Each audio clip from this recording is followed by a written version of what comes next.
This stream contains fast flashing images that may affect viewers who are susceptible to photosensitive epilepsy or other photosensitivities. Viewer discretion is advised.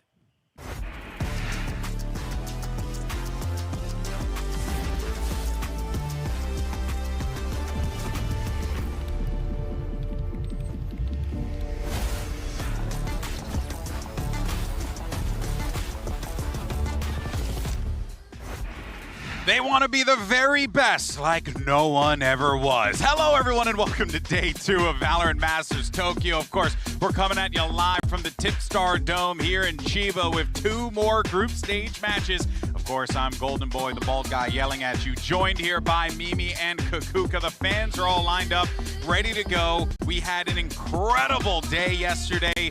I mean, honestly, guys, the Kakuka, the building was packed. Everyone was loving it. This was an incredible experience. It's so surprising to see how much they love VALORANT here. I guess that we knew, but actually seeing it here in person is different. We were seeing everybody in the queue already getting that merch, which looks dope for this event, so I'm very happy. Yeah, there's so many VALORANT fans. Yesterday, after the show, I was taking the train back home, and just everyone had one of the Masters Tokyo bags. It's just so cool to see already how passionate everyone is about the event. Yeah, I mean, you know, we had a chance to take the monorail today, see all the fans get ready and lined up. It's going to be awesome. But let's go ahead and talk about what went down on this stage yesterday, because we kicked off the group stage with some fantastic opening matches. First, it was going to be FUT taking on Evil Geniuses, and this was a match, Mimi, that we were all so excited for because of the journeys that both of these teams took to this point. Yeah, we thought this would be such a close game. Both these teams have been on this upward trajectory. No one really expected them to be here, but instead what we got was EG just coming out and dominating. Well, the first map, I think, was defined by preparation and some good reads on what FUT was doing.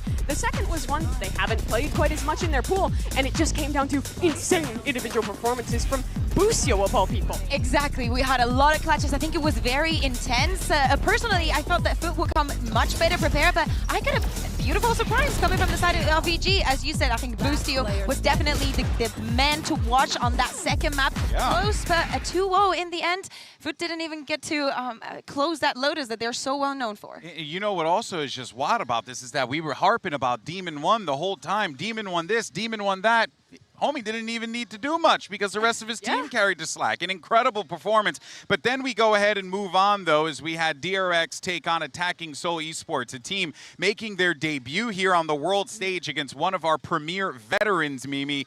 And this was a matchup that I was excited for just to see what the capability of this Attacking Soul squad would be. And I would say that I was impressed, given that they were going up against a formidable force. Yeah, DRX walk away with a 2-0, as you'd absolutely expect in this series. And it's it's kind of a confidence win for them. But still, ASC I thought looked really good. They showed a lot of solid ideas. They were able to adapt to DRX setups. Really, the issue is just at the end of the games, it seemed like they ran out of ideas, started just going for these hard set executes, and DRX was just so good at shutting those down. Yeah, DRX was also talking about how maybe that last match against HyperX exposed their weakness a lot, and probably something that we saw yesterday. We know that ASC was going to be a tough opponent, and definitely, especially that first map came so close. I think it was a good riddance for DRX to have that starting match. Yeah, but then we end things, excuse me, still very early for me.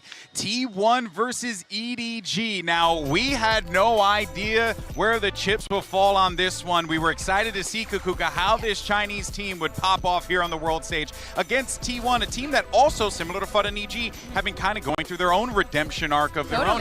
And again, impressive across the board from both teams. And they found their first win at an international tournament here yesterday for EDG.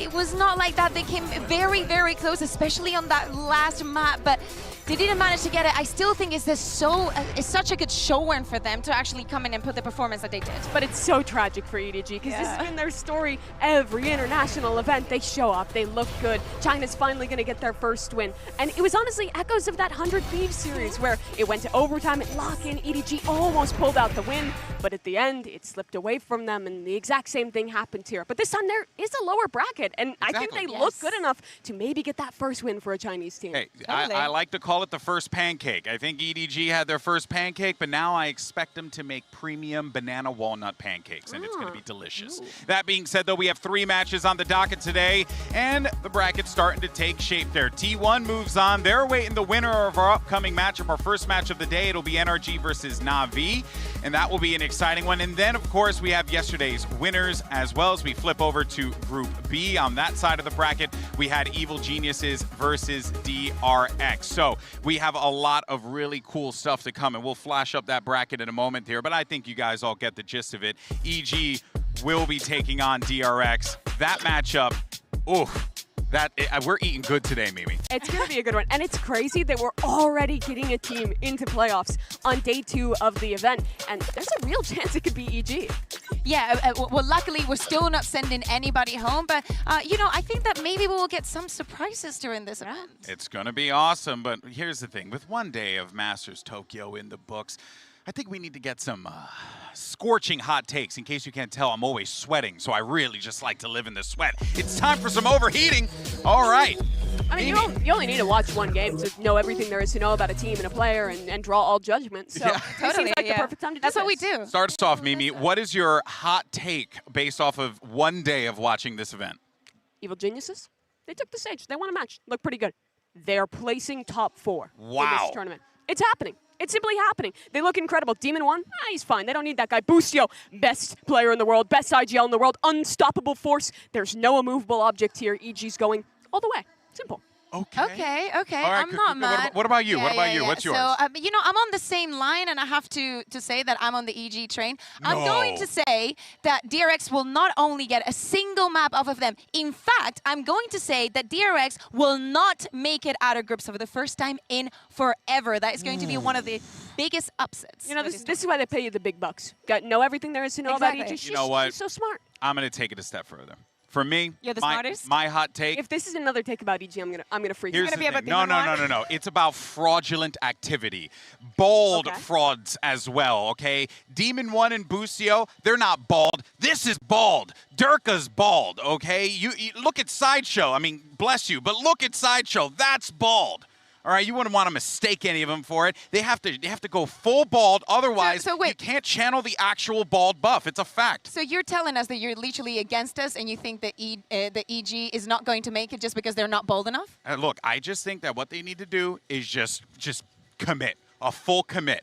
All right. They have so little hair already. You don't want to see their full potential this early in the tournament. That's the difference between an overtime and a 13-11. You know what? Why don't you guys tell us what you think on social media? You know all that stuff there. Use the hashtags VALORANT Masters as well as VCT. We'll feature your tweets on the broadcast. And by the way, while you're there tweeting on us, why not go ahead and answer today's poll? Who had the hottest take? Was it Mimi, Kukuka, or yours truly. Scan the QR code down below. It's my show. I'm in control. Yeah, we know, Scan the we're just QR living code in it. and vote for GB. Anyway, guys. Okay. You can't just rig an election like that. Also, our hot take was all basically the same thing. EG good.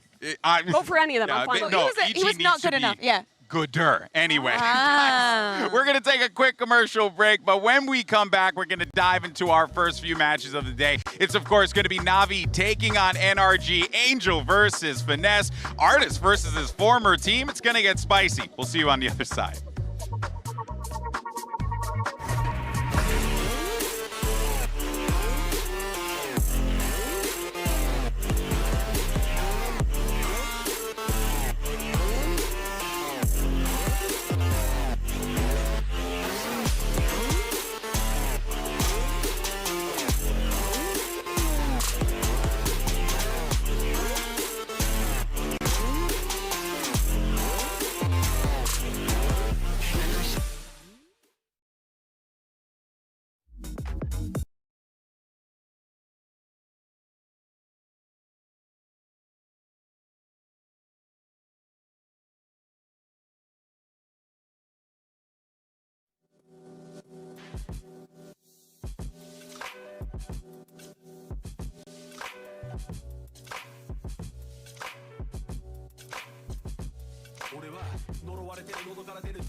Welcome back to day 2 of Masters Tokyo. Now that we went to go ahead and paid some bills, it's time to talk about our first match of the day. Some call it a boomer battle. I like to call it a war between the wise men. It's going to be the IGLs, Angel versus Finesse, Navi versus NRG. And what's really fascinating about these teams, Mimi, is that they've met before in the past. Even though they look a little bit different now, it's still very much the same core. What's crazy to think about is that this is the first Masters tournament since Copenhagen. It's been that long. And the last time we had a Masters tournament, the core of these two teams took the stage in the lower final. It's the only time these cores have ever played against each other. And the org has changed for both. New players have been added for both. But this is a rematch for that core that was Optic, that is now NRG. I'm sure they want revenge on this team, still led by Angel, that took them down and knocked them out of Copenhagen. And of course, Artist was on the other side. You know, the input that you decide to steal from EMEA, okay, we'll accept it. You know, he's a pretty good player. Definitely NRG thought that same way in that moment. But of course, as you said, Golden Boy, we're thinking about the IGLs, we're thinking about the big minds, and of course, they're reading into each other. I think also the journeys throughout this year for both of these teams have been, you know, they have their spices. Exactly. It's been a bit up and down for both of them, but they're here now. We actually did get an opportunity to catch up with Angel as he was making his way to arena. Doug had an opportunity to speak with him. Let's check it out.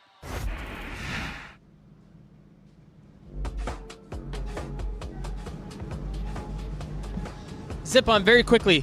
Would you say that Navi is underrated coming into this tournament, given your performance at EMEA?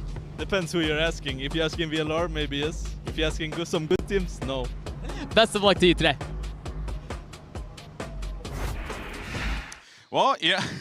Let's go ahead, though, and talk about the EMEA. Me personally, I was asking VLR. Yeah, he does. So that's where everything comes from for me. These guys are just trolls. In any case, let's go ahead and talk about Navi, a squad that is very familiar with the international stage in Kukuka. You've been following this team all season long in the EMEA region, and I know that, you know, there's always hype about this team. There was some sweat during the regular season because, of course, first we're talking about maybe some development into, you know, the compositions where they were trying to do. Definitely maybe looking towards the next step in the Navi, in the FPX identity. We know that they were very prep heavy. The that they relied a lot on their plans. Maybe this year they wanted to take a different turn and maybe take the next step into making them a super team. But, you know, it didn't look that clean. Yeah, they were cooking a lot in EMEA. And the thing is, they qualify not as really a favorite from EMEA. You'd expect them to be in the grand finals versus Fnatic, but they didn't make it there. They're only at this event because Fnatic won lock-in. They're the 4th EMEA team. So in a way now, this squad that we expected to be a favorite is now only here because they're rival. That has to sting Angel, knowing that Boaster. It's okay. I'm dying on this hill. We still get four slots. That's how we do it. It's Sorry. Na'Vi is the 4th. Okay. It's Na'Vi, which is just wild given this team's history of greatness. I think like I admire the effort, right? But I'm gonna go back to something that Angel said during the press conference, and is that the fact that they were trying to find their new style. They were trying literally to prepare for each and one individual team they were playing against. And maybe they overcooked it a lot. Maybe in this time they've gone back and they're not going to go that crazy. I think that they also slowed down the pace during playoffs. Well, they had a lot of comps, right? Well, they did. Pretty Some might say like, too many. How many comps did they run here? Let's see. Oh, it seems like the list goes off the screen. Okay. Yeah. I'm not surprised. Awkward. Yeah. Also, if you look at Icebox there, they were playing Cypher. It's just one of the Angel things, you know. Like you get to play one Icebox. That's not. Why not do it with Cypher? But yeah, of course, I think that for a moment we had like 20 maps that they had played, maybe 17 different comps. As I said, always trying to be like, okay, we're playing against this team that is very good and you know, very hard executes. Okay, let's try maybe add another Sentinel, maybe play in some Sage, maybe, you know, adapt to the best of how we can stop them and actually force them to play something different. But that also takes a toll on the players. You cannot expect them to have the same performance swapping agents every single time, because it also alters the plan. Same goes for Seen It. Like, he had to play Omen on this Lotus. Now the Yoru, it's just swapping around all the time. I don't think that is helping them. Yeah, the thing is, I think Angel asks so much of his players. The identity of this team always has been that he's like, okay, we need to be flexible. I pride my teams in having multiple comps, being able to play something different depending on the opponent, but it almost seems like they might have taken it a little too far this time in EMEA, because they were changing a comp after pretty much every single map, and that pressure on the players meant that they were losing games that you wouldn't expect them to. Well, you know, it's interesting you mentioned he expects a lot of the players, but I think it's because the players give him a lot, right? Like, case in point, I think is Sugetsu, because he has been consistent, as Sideshow likes to say, a consistent demon. But he genuinely has been a clutch master for this squad, Mimi, and has really just brought a lot to the table for Na'Vi. Here's the thing, when Na'Vi is trying out a comp that didn't really work out for them, when things are slipping away, Sugetsu is the guy who saves them. And at Copenhagen, it was the same thing back then. He's the guy who rolled up in the middle of the event and helped them to win it. And his consistency has stayed the same since then. He's clutching, he's anchoring sites, and he is always winning rounds that seem impossible for Na'Vi. Yeah, exactly. And we were talking about the comparison probably between the regular season and the playoffs. And as you can see in the screen, we see, you know, that improvement is there. Actually, I think that he was around 20% better during those playoffs. Maybe when they slow down in the compositions and they actually put the time that they needed into every single match and actually, you know, reinforcing their play style and how they wanted to do things. That is where Sugetsu thrives. And the thing is, they struggled in the group stage. They got a little better in playoffs for Na'Vi, but they made it here. And this team, be it back when they were FPX or now is Na'Vi, their thing has always been that they step up in the big games. They play well at the international They are events. a very good tournament team. They get better with time. And so, well, I'm going in thinking, I'm doubting this squad, that they're not going to be the same as they were before. You can never count them out, because they've made these runs before when they looked rougher regionally. And so have their opponents. And that brings us to North America's uncrowned kings in NRG. Still searching for that regional title. It'll come eventually for you, Finesse. I believe, my friend. But, you know, it does feel like this team likes to run a certain kind of playbook. It's an odd one. It's struggle in the beginning and then find success throughout the competition. Yeah, exactly. They didn't have a good start of the year, like like that. But I think that every single team goes through a peak phase, right? There's a moment during the competition, especially when it's so long, that you're going to be at your best. the best moment for that to happen is later in the competition. If you want to, try things and maybe, actually figure out what does not work for you, it's better to do it in the first weeks. That's exactly it with NRG. First 3 weeks, they were trying crazy stuff with the roles, switching around on Killjoy, experimenting, similar to what Na'Vi did. But when they realized that making playoffs was actually in question, they tightened things up. They went back to their default roles, normal compositions, and they improved so much. They beat Loud in the group stage, the only team to do that in Americas. And then they got to playoffs. It started slow again. They lost in the upper bracket, but they ran it back all the way through the lowers to make it to the finals against Loud. And for this core, that's always been the case. Be it regionally, be it international, they get better with time. Yeah, it's actually, and you can also see in that graph, it's like when they find themselves in a loss, when they find themselves at that low point, they always bounce back, right? They always have a game plan. And that, I think, is the scary part about this NRG team, but you know that Na'Vi's ready for it. And I think one thing that makes them so good deeper in these tournaments is their ability to change compositions. We talk a lot about that with Na'Vi, but what NRG was doing in playoffs was stealing their opponent's comps, bringing a new Lotus comp, a new Haven comp, pulling out something unexpected in playoffs. Yeah, exactly. You put the time into that as well. And actually, you get to test it before coming to the big stage. Okay, I saw something that I like. Let me try it. Let me test it. Maybe it fits us. And if it doesn't, we can always go back. We can always swap back to, what maybe could work for us better in a very Na'Vi style. Just goes to show you the discipline of this team is simply incredible. But similarly to before, we did get an opportunity to get some words with NRG's very own artist. Doug is standing by.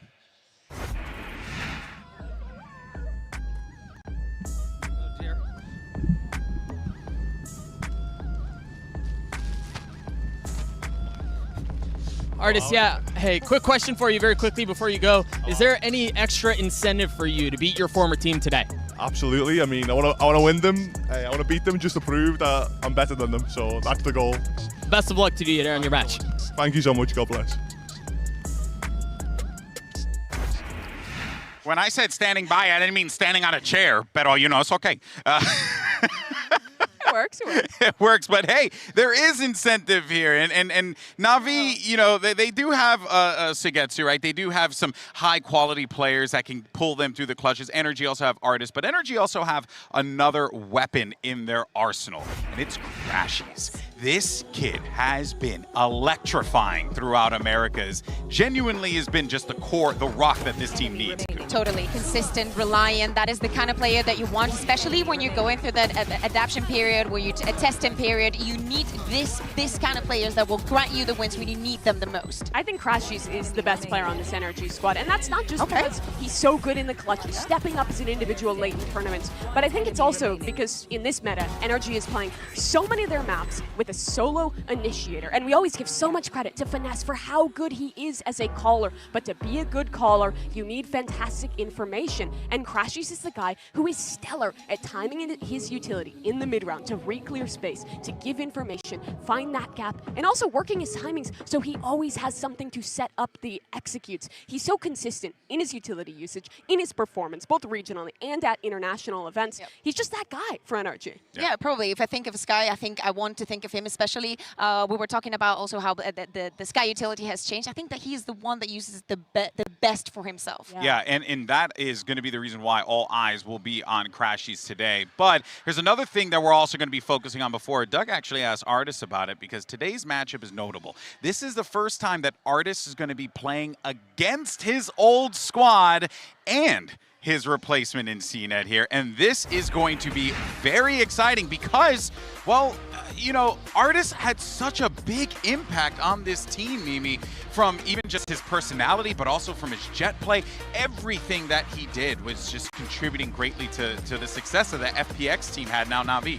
Yeah, when we were talking about Copenhagen and Optic, now NRG, getting knocked out, it was Artis and Sugetsu performing incredibly to make that run. But now things have switched. He's the only import playing in Americas, and he's been really strong for NRG. But his replacement as well, CNET, has stepped up, and, well, there's moments with the Yoru and stuff that don't work out. He's still fit into the system well. Yeah, I think that maybe he's the one that is going to struggle the most because we know that Jet is not played the same way, and, having to put him in this team and also forcing him, to play the Omen, to play the Yoru, getting out of his comfort zone is something that in the past, when he had to go on Chamber, he didn't thrive on it. So I'm kind of scared that, CNET, I know that he's going to be very good when we get to the international stage, But I am scared that maybe all of this time that all these players have been, improving in their personals, he's not. He sees that time enough. Yeah, and we'll see how that plays out as well. But, obviously the talk of the town has been the fact that Artis is playing against his old team. And Doug and Bala actually sat down with both Angel and Artis for some thoughts on this one. And, of course, wanted to see what he thought about his former teammate. Let's just go ahead and take a look, because this is hilarious. Thank you so much. Yeah, we're hanging out. Ball and I are hanging out here with Angel, Navi's leader, captain, and really all-around outrageous personality. Now, I kind of want to get your thoughts right off the bat. You're in Japan. Have you been in Japan before? Is this your first time here? No, I've never been in Japan, but I always wanted to be here actually, because the culture is like so different from like what I used to. So yeah, I'm super happy being here. I hope I'm gonna have like more time visiting like different places, talking with more people. Yeah. Any chance yet to get around, or? Actually, yesterday we went like to see a temple for like 2 hours or so, but it was not enough. A temple? I wanted to ask about the Americas versus EMEA battle, because obviously you said Americas in the past, North America specifically. Yeah. Ask him who's the best IGL in the EMEA, Bolster or Redguard? I'm wondering as well, like, because you come from EMEA, who in the battle between Finesse is the best IGL in EMEA to be able to do that? Is it Bolster or Between Redguard? Bolster or Redguard? Sorry, one more time. Who is the best IGL EMEA? Yes. Between Bolster and Redguard. Yeah. Because clearly you're up there. It's Redguard? If he won, I mean, it's a head-to-head final, best of 5. Yeah. Well, and so clearly we listed those two because you wouldn't be in that conversation. So we were just curious between Redguard and then Bolster. Who you thought was the best? Redguard? If you won a tournament, right? Yeah, that's true. It's clear, like you can't argue with this. Yeah. I wanted to ask as well, obviously you're going up against NRG first, your former teammate Artis. You guys didn't get a chance to play at lock-in. We were really looking forward to that possibility. Yeah. You guys were in really great form at lock-in. That would have been a nice. Look so good without Artis? But you also looked so good without Artis. No, so you. Actually, I would argue, just to be candid with you, I think you guys look significantly worse without Artis. Would you say that Artis is better than CNED, or what? How would you compare the two? I would say they're very different in terms of like agent pool, in terms of like how they play the game. So obviously after Artis left, we had to change and adapt a lot of stuff. But Artis is better. Better than CNED. But no, Artis is better than nothing. Artis is better than nothing. Okay, I'm sorry. Continue. I apologize for cutting you off. I had to. So yeah, basically CNED is just like different player. We had to adapt. He's much more aggressive. Ask him how he has 5 winners who have all won, we had to change a lot and none of them are playing the main role. I wanted to ask about the role issues that you guys have been having. You have 5 winners of tournaments, and none of them are playing the roles that they won those tournaments with. So is that your fault? No, is that your fault? It's very different from map to map, first of all, and second of all, yes, it's my fault. So it's all. You used to have artists to be able to stop you from playing Yoru. Not really. It wasn't I still played Yoru. Okay. That's true. That's true. Are you excited to? But I wanted Tardis to play Yoru. That was the point. Oh, That's what he stopped. Ask him a no general. Because it's like. Ask him a question. I like the to NRG experiment. highlights. I like to look for the best possible way to play this game, because there are a lot of new ways. Sure. And the only way to learn it is to try it, right? Yeah. So I had to do it. We wanted to pull something up for you here very quickly and kind of get your thoughts on this. This is. Say this is my favorite team, and like they're gonna beat you. The one that's winning here, NRG versus Furia. They're probably gonna. You hear that's beat me you guys. casting, like. It's very nice. Very biased casting. And so, what do you think? About? The team. The NRG. team. They're Mainly, gonna win, and it's my biggest. I love them. I have no idea who is it. Oh. Mainly artists though. What do you? Don't stand up and start massaging Angel. He's Stand up playing and start NRG? massaging Angel. It is energy, yeah. I just have this on my phone to watch sometimes. Can you send it to me? Yeah. Start massaging his back, please. Yeah. We just wanted to thank you for hanging out with us. I think this has been a really insightful interview. And there's just, we wanted to take the time to. Don't touch his leg, please. Touch his leg. Why are here artists in my No. Artist has been in our ear the entire time. All of those questions were Artist. And he basically said for you what to do, right? Yes. You should be able to hear him in your ear right now. And I'm sorry, Angel. Yeah, you should be able to reply to him at this point. So if you want to chirp back. I don't want to talk to him. Wow, okay. I see how it is, bro. I see how it is, bro. Can I remove in here? It's fine. Yeah, you can take it out. It's all good. Artist, What's over there? how What's you're up? doing? Bro, I've I don't got a care. lot of questions here, bro. I've got a lot of questions, bro. I don't care. It was just a polite question. Wow, no, You don't need listen. to answer. No, listen, answer this question, Point Pontus. I mean, why is Pontus on Raze? He's one of the best in the business, Angel. And he's not playing Raze. Tell me, Angel. The fans want to know, Angel. The Navi fans want to know. Why is Pontus not on Raze, bro? It's the same reasoning where you're Sage, bro. Wow. Wow. You know what? To check, bro. You know what? Like, yeah. Do you have any extra questions? Oh my goodness. I've got a few with it. Nah. Continue, bro. Don't worry. Okay, no, it's fine. It's fine. That's Some of these, like, you know what I mean? These aren't that, you know what I mean? Yeah. Some of them not for like live, right? Yeah, you know what it is. We're going to cut out of here before Artist, Angel, or we get fined. Yeah, we get We're going to throw it back and get out of this Thank messy you. situation. Thank you, Artist. Thank you so much. Don't worry, God bless, please. God bless, bro. Well, we will never top that. Never. That's been the best pre-tape we've ever done. How is it possible that Doug and Bala were so serious about it? You I can see couldn't Bala do it. laughing just because he speaks with a smile I on his break face. way but- too easily. No, they. Them standing up randomly just destroyed me. The faces on Angel. Sometimes he sounds angry, but he's just a troll. Like he's always in a good. All right, guys. Well, I look. think he thought it seemed like he just thought it was a serious interview. Like he wasn't I think he perturbed by realized it. partway through none of this was serious, which is great. All right, well, before we get started, let's just get some basic predictions. What do we feel? How are we feeling about this game, Kukuka? I think that energy with the performance that they've had and Navi still being on the path of finding their style for this year at least, I think I'm going to go for NRG for this time. Oh, okay. All right. What about for you, Mimi? I think NRG have gotten kind of the experimentation phase of their life over and done with early in the season. They tried out all the different comps, and they found a style that worked for them in playoffs. It looked good enough to compete with Loud, to make it second place in Americas, whereas Navi has been struggling regionally. And while you can say maybe they were saving strats, but they've played so much. They've played so much comps. What do they have left? You can never underestimate them, but I think you have to give the confidence to NRG. All right, well, we're going to see how all this plays out, people, but the coaches are going to be standing by for the map picks, and let's just go ahead and get this day started. We have 2 more teams making their debut and 2 more fighting for a shot at the knockout stage. It's Navi versus NRG, EG versus DRX. Day 2 of Masters Tokyo starts right now.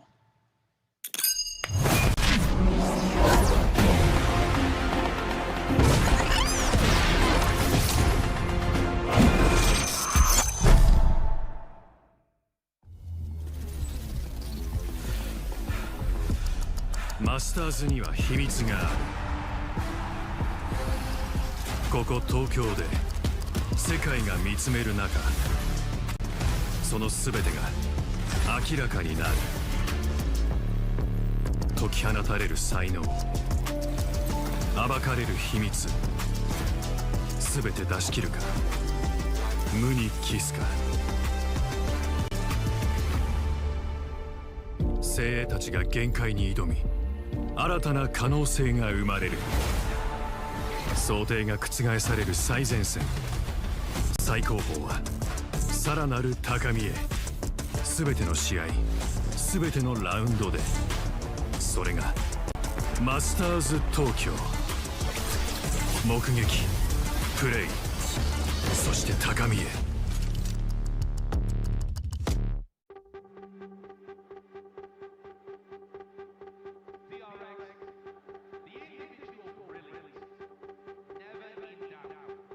And watching some of those players for the last 3 years, they always make it out of groups no matter what. If we take a win off them, then that just means we're here to compete with the big dogs. 그렇게 좀 긴장하는 게 좀 없지 않아 좀 있긴 하지만은 기대 굉장히 하고 있습니다. Demon One is going to own International. I don't think anyone is going to be able to compete with them. 항상 이제 화면으로만 봤던 선수들이기 때문에 총을 일단 굉장히 잘 쏘는 건 원래부터 알고 있었고 이지디몬 Easy. We're not happy with our performance in EMEA regionals. We have everything to prove here.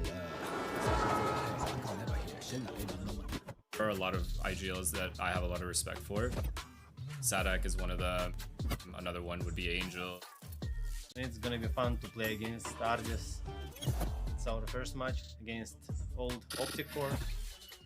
So yeah, I'm looking forward for this match. It's gonna be banger. There's no such thing as an easy group. We're here to win.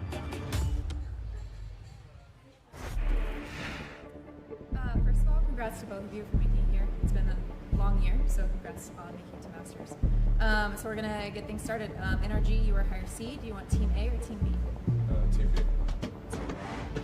Okay, so Navi, you will be Team A, and so you're both good with the pick ban process. Yeah. Okay, cool. So Navi, you're Team A. We'll start with your first band. Haven. Haven, your band. Fracture. Fracture. We'll go to map number 1 from Navi. Ascent. Ascent. Side on Ascent. Defense. Defense. Map number 2. Lotus. Side on Lotus. Defense. Defense. Okay. And next set of bands starting with Navi, you have Bind, Pearl, and Split. Bind, Pearl, Split. One Bind. And Bind. Okay. Pearl and Split. Band Pearl. Okay. So map number 3 will be Split. Navi, side on Split. Defense. Yeah, defense. Defense? Let's go Okay. defense. I'm going to walk through this really quick, make sure we're all good to go. First set of bands, we have Navi with Haven, NRG with Fracture. Map number 1 is Ascent with NRG on defense. Map number 2 is Lotus with Navi on defense. Next set of bands were Bind and Pearl, so map number 3 will be Split with Navi on defense. Sounds good? All right, good luck to you guys. Good luck. Good luck. Good luck.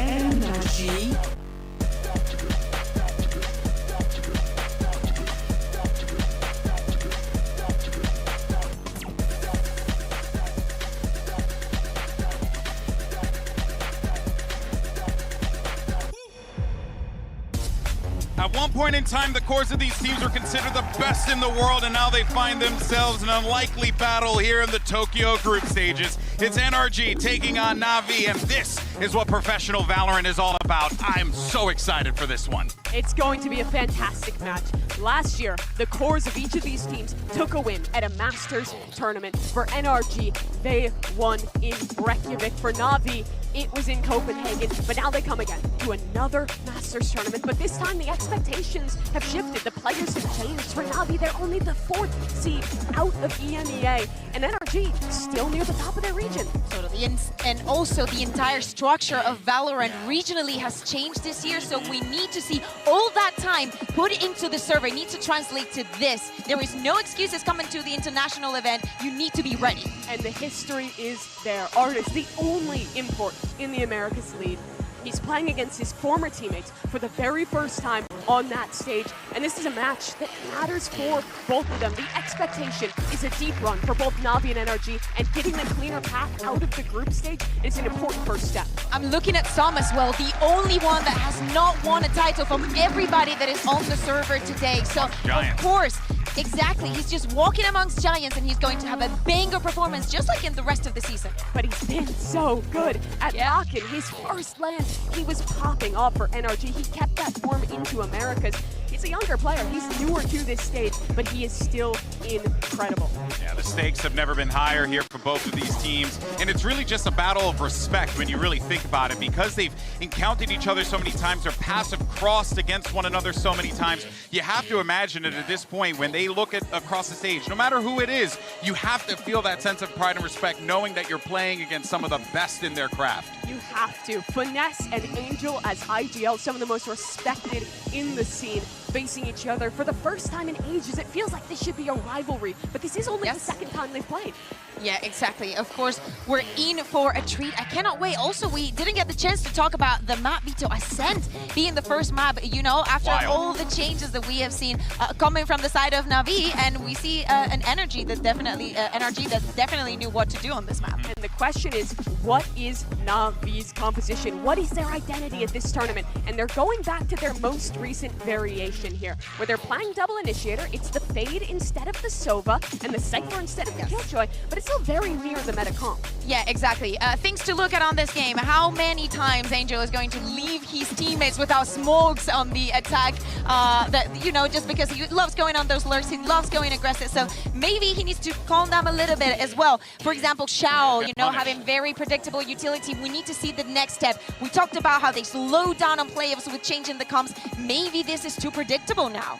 Maybe it is, but still, I'm glad they're finding some consistency. Not trying to reinvent the wheel. Pick the comp that worked the best. Don't overcook it. This one is reasonable. I'm watching Sugetsu in this one. He is the guy who will save this team when things go wrong. And on that Cypher role, lurking, he is so enabled. But on the other side for NRG, they're playing the bog standard composition. They're good on this map. They played it a lot in Americas, and this is a map that is really going to be about the battle between the IGLs. It's all about mid-rounding on Ascent. We heard a lot about how Artis thinks and feels about this matchup. It's time to see the head-to-head between Artis and CNET. Well, that was your Prime Gaming Agent select, and now it's time to jump into the action and send it over to your casters for day 2 in this epic confrontation. Actually, my 2 friends that I'm sending over to, quite the Gundam enthusiasts. Ain't that right, Doug and Bala? Doug is everywhere. Thank you so much. I know nothing about Gundam, but I do know this. There's an extra buzz in this arena today. And Bala, it's because we're gifted with an insane match this early in the tournament. Yeah, we haven't had this matchup yet. It's the very first time Artis is going up against his former team. Yeah. It's only the second time these cores have clashed. We only saw that one battle at Copenhagen where Na'Vi ended up taking the throne, FPX back then. But for this to be the first match of group stages for both of these teams is just crazy. Well, and I think to double down on that, the fact that we're going to Ascent to start things off just seems really fascinating given what was available. Yeah, I mean, also, too, Artis is legendary on this map in matchups like this, so for him to be on the other side for Na'Vi is definitely something that they're thinking of for sure. But yeah, there was plenty of available options. Bind was available for NRG. You also had tons available for Na'Vi. You had Pearl available for Na'Vi, yeah. They just chose to go away from it and go towards Ascent instead. And so, the first battlefield, Ascent. NRG starting on defense, Na'Vi on attack. A little bit of defaulting coming in from the side of Na'Vi. 4 players outside of B main, 1 player Sugetsu holding on A main. Oftentimes you see them try to peek out for CNET to get a peek early on B, even on pistols where you know that the players have studied your other side. Just making sure there's no pushes going on the map right now for Na'Vi, and there isn't. But look at Crashies posted up with Artis inside of middle. Artis has that Sheriff in a spot where he has the dash too and really can bait Crashies, who's playing anti-flash. If Na'Vi choose to go up in that direction, that could be devastating. But I feel like with the entire movement that they've had so far, it's really been making sure they're not pushing in mid and then reapproaching this B side. Sugetsu's even joined them. I mean, they even have trips out on A main, so you're absolutely right. Making sure there's no pressure coming in where they don't expect. And now they can turn their eyes towards B. So slow. Camera out to initiate. And it hasn't been cleared. They have heard it, but they don't know it yet. You see the Han already hitting the site, and CNET is the first to enter. He's also the first to draw blood. Traded right back, and they're all lit up. How many targets can Crashies drop? None? Numbers heavily in favor of the attacking side. As they've now gotten the spike out, they should be able to secure the plant. It was so labored, though, to get through B main there. They didn't want to challenge that dart. Still with the advantage for Na'Vi, though. See the Prowler making sure there's nobody pushing upstairs. As the spike ticks. Looks like Finesse is going to try to make a play, but it seems like they're ready for it. They're waiting off of the flash. The timing on that was beautiful. How much more can they find? Oh, and that was important for them to hold on, for that lane crossfire to go through. They had to fall off. They have burned some time here, though. Don't really have the luxury of that. With Shao getting 2 massive kills, it's gotten significantly more difficult. And the reposition's perfect. Just Finesse now. And he's surrounded. Yeah, he was spotted. A 3K for Shao. That's crazy. Shao throws out the haunt and runs upstairs to get the spam on him, too. It's a really, really good round from here. getting the first 2 as well. While they fell off of land, holding this position right here. Nasty stuff.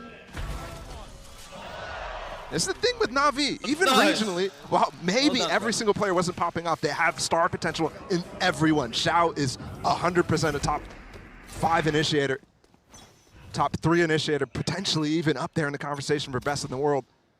That's just such a complete roster. There really doesn't feel like there are weaknesses that you can hit at or poke at. And maybe if you want to get exceptionally critical, you talk about the fact that they seem to experiment a bit more than others do, but I mean, their pedigree of success is evident. And so this is anti-eco against NRG right now. Yeah, if you are just joining us, we did lose the HUD for just a moment, but it is a 1-0 lead. Pistol went to Na'Vi. And looking right now, you can see Classic for Victor as well. They do have a semi-stack coming in this direction. 4 players as Crashy rotate over too. And Sam is tucked on the other side of the cage. First kill going over in favor of the shorty. The Haunt giving his position away though. And now Victor swinging out, trying to make a play happen, and he cannot. Now it's all left down to Artist to rotate back towards the site where he's going to be greeted by 4 members of Na'Vi. Spike planted. He's positioned to do his best if they ended up hitting that B site, but mostly just stay alive as long as possible. And now that it's flipped over, a very, very good anti-eco from Na'Vi. Really, yeah. And you have to think as well. You get a chance to see the full loadout, of course, but you know they're known for their buys. They're known for going for multiple Vandals, Phantoms in this situation to try to carry over a massive advantage in this bonus. So the fact that that stays clean, that's kind of a win condition when you're facing up against Na'Vi. Because right now they've made this even, in a sense. Yep. I am being told we should have the HUD back very shortly. So for now, we're just going to go on this ride together. Oh! And Artist is taking a ride into the next round already. Just a dry swing. And that's important for CNED to get going right there before Artist gets the op up. Not having it in this 3rd round. And that's a matchup and a clash we're going to keep a close eye on because, again, there's so much history here. But the first duel going over. Ooh! Great response out from NRG, though. And the flash as well to delay gives so much time for Sam and Victor to fall off of that angle and set up for a 2nd hit. Yeah, that paranoia was very nice. So they've switched and taken advantage here. Especially Crashes' drone is clearing out Cat right now. Did it spot anyone? They were just on the other side of the peak. Perhaps some misinformation depending on the timing. Right now, Na'Vi waiting as well for Xiao's cycle of his Haunt to come back up as well. Maybe could be used in conjunction with CNED and a smoke of some kind. Not now that you've got that knife hitting CNED. And he gets the kill. That's not supposed to happen there. That spot where he's jump spotting from, he should be able to tuck very fast. There's the Haunt and the smoke that I was talking about, not pinging anybody. Finesse is pacey on this one, but by the time he shows up, the round may be over. Just Crashy's on A right now as the spike gets planted. Spike planted. Can he find the timing? Can he find the space? Position already betrayed. He swings around, gets the first, and that's well done.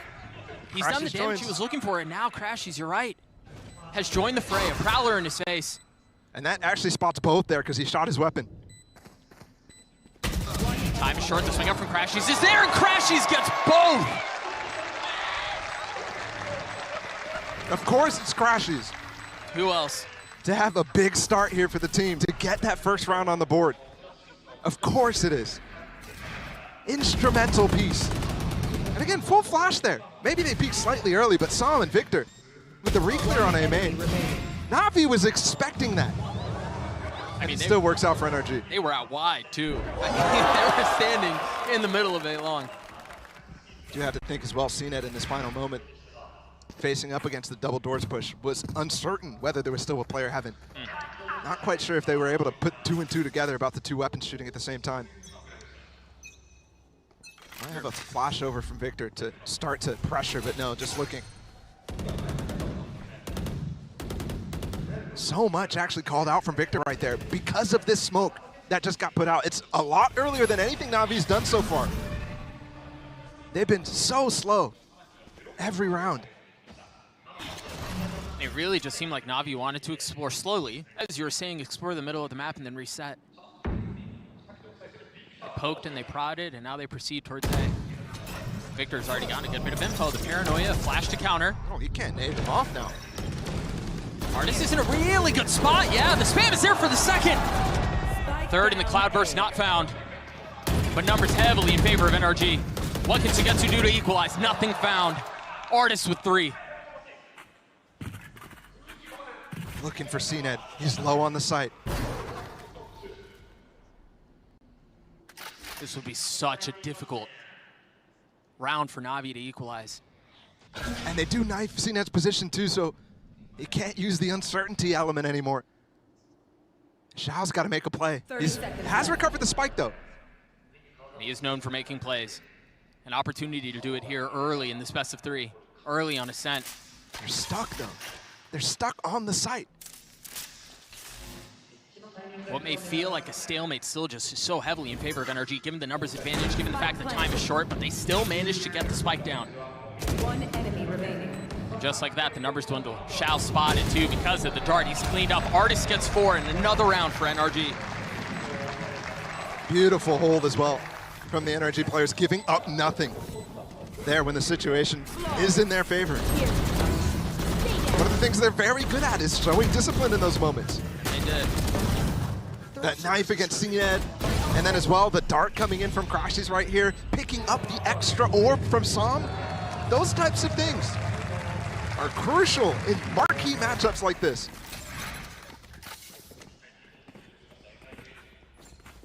Navi's still going to be able to invest a lot in this round. Light armors, they're forcing up. Knife gonna be popped from CNED.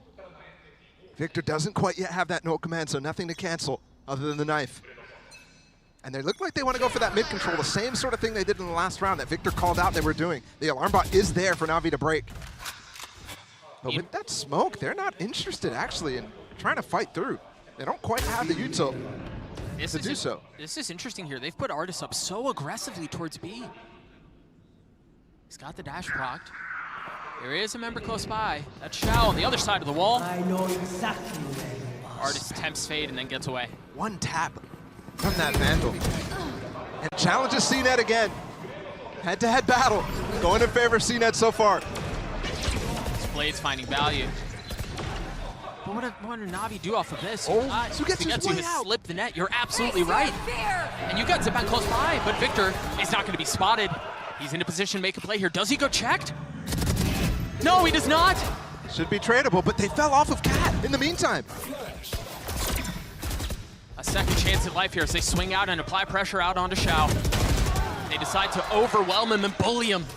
You saw both players from NRG jumping to try to get that cross going. Planted. Little miscommunication, but it still works out. Now door cleared. And an opportunity for NRG to attempt this retake with a little bit of misdirection. Nobody breaks the dart. Trampling out, they want to go ahead and see it done. It's just Zipan down in hell. Looking for a target, looking for an opening, and gosh, I thought he was going to land that shot. But Victor's moonwalk gets him the round. This dude's just holding the D key. You fail. Classic to set up this duo, Crashies and Victor. Combined in the 2v2 so well, and even earlier in that situation as well. Synchronized. And that's huge. NRG stringing together the rounds they're going to need on defense. Remember, this map heavily defensive-sided, regardless of the comps you run. And also regardless of regions. In Pacific, that's not the case, but in Americas and in EMEA, it does heavily lean that way. Shark attack potential. You have Artis with the op right now. It looks like they want to set up Finesse and Victor down bottom mid. And that's an absolutely brilliant shot from Artis. Taking down Zipan is such an important tool, especially dependent on the ult cycle that starts to come up at this round 6. They've left Finesse. They've inserted him down in the bottom of mid. Especially if they start to see Victor's position. Artis, again, maybe on that B main, maybe fires off a shot. If they want to pivot late in the round, Finesse is going to be absolutely brutal. And he's been known for ratty positions, ratty kills. Timing's great, and there's another. And that Xiao Prowler is literally intended to stop a flank right there, but the timing's slightly off. And the redrone to get him even more space. And again, they'll take the A side, but NRG has retook 3 times already. And it seems like they're well poised to do it again. A 5v3 here. They have 4 ults to play with. 2 and 3 though. It's Artis who got that one. It looked funny for a moment. He's seen it. It's overwhelmed. He's surrounded. He's got bullets from all sides. And there's just nothing they can really do to convert. Good attempt from Na'Vi to back up and try to play together there. But once again, NRG doing the exact same thing. And they're definitely in control here on this defensive side. These rounds need to keep coming, though. For Na'Vi, this might be the first time we get to see them full save. Because it's been multiple buys in a row where the light armor is gaining them extra. And it's really nice to see both of the Jets right now in that duel that we've been looking forward to all year long. Stepping up right now, both at the top of the leaderboard, identical score lines. Just a Sheriff for seeing it now while Artis has much bigger weaponry in the op. And it seems like he's going to get tested early. And the tools just get even better here. On the side of NRG in terms of those ults. And in terms of the playstyle that they're going for so far, really heavily posturing over towards B and retaking every round on A really nicely, but allowing that site take to come through. Now, Na'Vi have explored mid a couple of times, but then they reset. They don't necessarily commit to this area of the map, and it seems like this time they want to. This turret in B main allows Artis to be very happy to take this angle. Dash Brock, position given away, and what a shot from CNED. Is that 3-0 right now for the man? Finesse is here to cover, so it's not the end of the world. Ooh. But this DP from Angel's in their spawn. You never expect that. He was behind them. You expect that to go backside every time. Crashies with 2 massive kills to try to normalize things for now. Do they both get guns? Yes, they both pick them up. Only a Guardian from Xiao, actually. But they both get in sight, too. They can play together. That might be enough. It's going to be Xiao. He's going to have to do it on his own. Now switching over to the Phantom, a 1v2. The threat of the spike, and now the reposition from the Initiator. 1 down. 30 seconds left. And a bullet fired on the second. Should have a good idea of where Sam is. Time to play. Plenty of it. Remember Sam walking amongst giants, in a position to make a name for himself on the international stage now. What a massive clutch this would be, but can he deliver? Xiao patiently biding his time, and Sam reads him just right. The Phantom was sticking out there from Xiao. Sam with the jump out, spots it immediately and just spams him down. It's ridiculously well played from Sam. I mean, I'd love to see that from his POV because there couldn't have been much of the barrel. That box, pesky. We'll have to see Angel with his TP obviously causing cracks. Remember, that was a light buy from Na'Vi, so despite the outcome, the fact that it got that far is ridiculous. Here it is. Barrel shot. Oh. That's a lot. A lot. Xiao playing in that same position you saw him on pistol get value. Yeah. So you saw that's a comfortable one for him. Maybe even reading into that is Sam. Early timeout called here. Off of 5 rounds in a row from NRG. The pistol goes towards Na'Vi, the second round does too, but ever since then. There's been close situations, but yeah, NRG in full control. It seems like Na'Vi is a little hesitant to actually fully commit to some of those ideas. You saw that was the first round they pushed past that alarm bot. Every other time they've been going through catwalk. And even then they're freezing before taking the rest of the A site. That gives room so much for Finesse to start mid-rounding, for him to get those flanks off, and also to come up with a clear picture of where the Na'Vi players are positioned.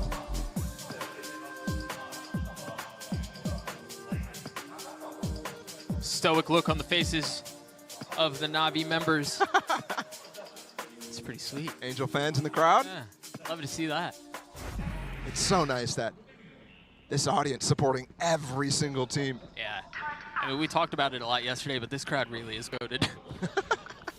They're so good. Showing up on a Monday here, too. Yep, at noon. Either way, back into the action. 8th round on the cards. And plenty of ults for the defensive side to work with. Remember, they've won 5 rounds in a row here, and the potential opportunity to get more. You're right, there's a setup for Sharks. Flash to obscure. There it is. Odin There's the dart, spam. there's the flash. There's the spam, and there's the kill. And he also has the possibility of ulting even further, especially how Navi's not taking map control very early. He gets a tag here. He should be comfortable going for this. And he is. First tag, second tag, and I believe he saw saw another. it. Yep. Damage dealt.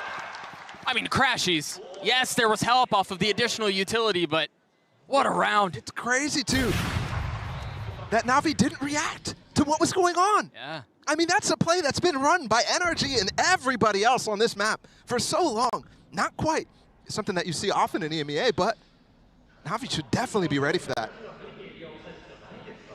And you can see Angel trapped in that position. And also the fact that NRG has been giving them a lot of room to take that mid control early, it definitely is something that they talked about in the timeout. That is working, that we're getting that space. We're going to continue taking it. And they've swapped everything.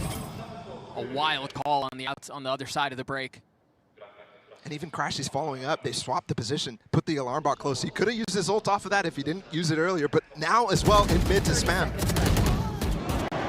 Excellent club from Zipon.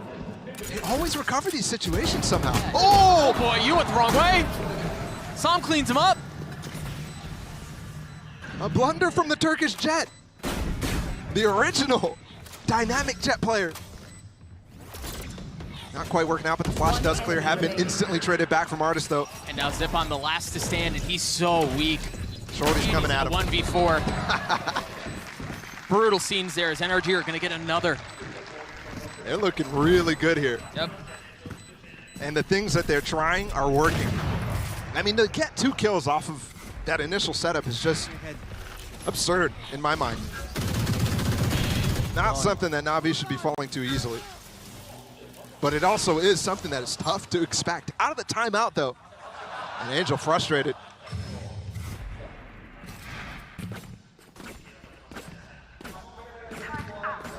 Can't quite find the read. No, not at all. It's at 6 rounds now for the Americas representatives. They still have the blades, they still have the lockdown, and they still have Sam's ult. Deep alarm bot again. Right into that smoke. And this is because now you have the players who want to re-clear A, so they want advance notice of that cat push, and also Artis peeking over towards B. Yeah, he's been here before, yeah. CNET was ready for it this time. Yeah, the drone also helped give a cue. Oh, Odin spam. Nothing found from Crashy's side. Somehow, some way, CNET is getting the best of Artis in almost all of their engagements, but Artis is doing still such a great job in this map. While the head-to-head, not going to favor him potentially at the end of this half. The scoreline between the two teams definitely will, and he's a big factor in it. Crashies is holding a very precarious angle here, and he's by himself. He has no exit, not able to land any shots. In the face of the Prowler, he falls. Great swing, but they did get a knife suppress on the rest of the Na'Vi players, so it does slow them down. All committed from Sam. They're all B. They're all anchored together, huddling in on the side, trying to hold the line. It's a 1-for-1 as Finesse manages to get 2 massive kills. But Na'Vi finally break the trend. And they do it pretty good, actually. 3 players alive for them, so especially with the way that their bank is hurting over and over. And they've been keeping NRG fairly respectably low. Yeah, all of these rounds, for as much as it's a big lead for NRG, the rounds have been very close. Yeah. And again, early on in the half, I was mentioning, they need to keep coming from NRG. This streak of 6 is fantastic, yes, but there's still 3 more rounds in the half. Right. And that could flip back to 6-6, in which case it would be a terrible outcome for the Americans. Face your fear! Early Nightfall used. CNET wanting to go aggressive. Finesse right above you. Done. And that's an upgrade for a weapon there, too. That right click so important to be using as a util. Artis pulled out the blades of his own as Crashies falls. Looking for some high ground, looking for a kill. It's actually Victor who cleans it up. Back to the reliable op now. Zipon commits to the spike plant. Victor going aggressive, trying to apply some pressure, but Chow holds the line. Does Artis go here? A 1v2? No, he can't handle it. I mean, I would have loved to see Artis commit fully to that, for sure. And Zipon ends the idea early. That's 2 in a row now from Na'Vi. Already starting to enter uncomfortable territory despite this fantastic start from NRG. And this is the same exact, I mean, in their very last game in the grand finals against Loud, they started on descent and they had a great start. But rounds like this start to slip. You start to get a little bit of a streak on this defensive side, and all of a sudden, you're staring down the barrel of defeat. Ridiculous round from Xiao again on that stairs. He's so good at holding against that position. which is not easy. There's so much different things you can do to clear out that space. Spamming the box, dumping utility behind there. Yeah, you're absolutely right. Flashes to keep you off. Yeah. Shout clutch, please. He's working on it. He's working on it. It may not have been a clutch, but that was a hell of a hold. I'd call it clutch, man. Second time out of the half called, this time from NRG. So both teams have used one. Still a 2-round lead. But Navi have made a run at this the last couple of rounds. And to go back to what you were saying a couple of moments ago, Bala, yeah. A 6-6 half on defense ascent is not a success. Yeah. I'd argue 7-5 isn't a success either. And look at this, actually. NRG does not have the money for an up. Artis has been trying to get back on top of it. But now it's CNED with it. Attack side up. Definitely could be something, especially given you know how people, especially the KOs, are jiggle peeking. Yeah. If CNED gets on a line like that, could take out Victor specifically. And Artis has been loving to peek mid so many times. Ooh. He updrafted so you could hover over towards this box. Get the upper peak. CNED has had Artis' number. I mean, that's disgusting. What a beautiful setup. And the thing, too, is if you updraft the... Oh. Playing with fire here, NRG. He doesn't move from the spot until later. Wow. I mean, what confidence. Again, that updraft, if you do it at the start of the round, you can potentially hear it. So sometimes you just updraft and glide as the round starts. But either way, that's a dynamic way to do it. Definitely messes with the timings. Absolutely. Bomb grenade out. Finesse looks like he's going to be the first to contact here on B. You hear the ult used out. Victor. And he's close by. Som's in a big spot. Only able to get one. No follow-up on that. That was definitely a moment he could have gone for more, and Som is explosive as the controller player. When he finds himself in positions like that, you definitely could put him good for 2. They'll get the ult up, but the lockdown is going to prevent them from going B. Doesn't matter, though. Angel's been interested in going A this entire time.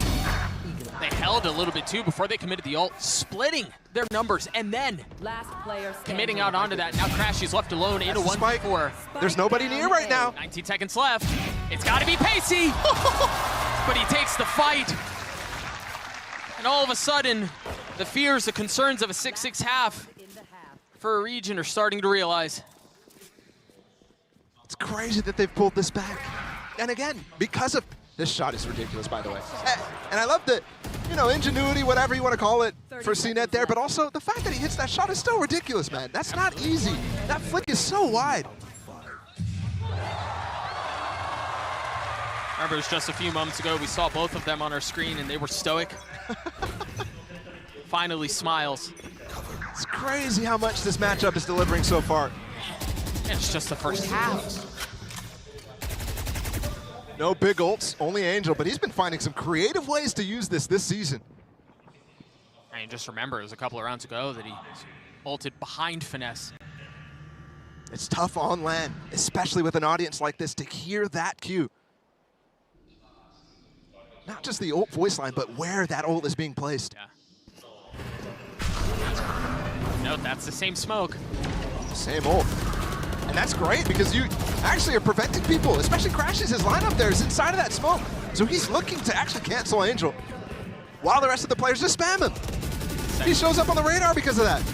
Second smoke used, and they cannot gain any traction. They cannot gain any space. Spike planted. Forcing NRG to hold for just a moment before they attempt their retake. It's crazy that the answer here for Na'Vi this half has been to just hit B. Victor has a knife. But there is a Sugetsu on the prowl. Hasn't happened this entire half, this lurk. His timing may be everything here. He has no idea. Never had a shot. The second shot delivered from Sugetsu. 4 on the round and 6 for Na'Vi. A prime gaming flawless. Switching sides.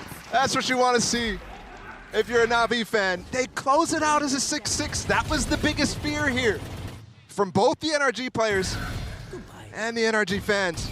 This half has slipped, and again, a dire half from what looked so good. But to go back to the conversation we were having earlier, everyone on this roster can deliver. Right? It's not just CNED. Everyone has the firepower to pull off something like that. Let's throw it down to the brick desk to break down that first half.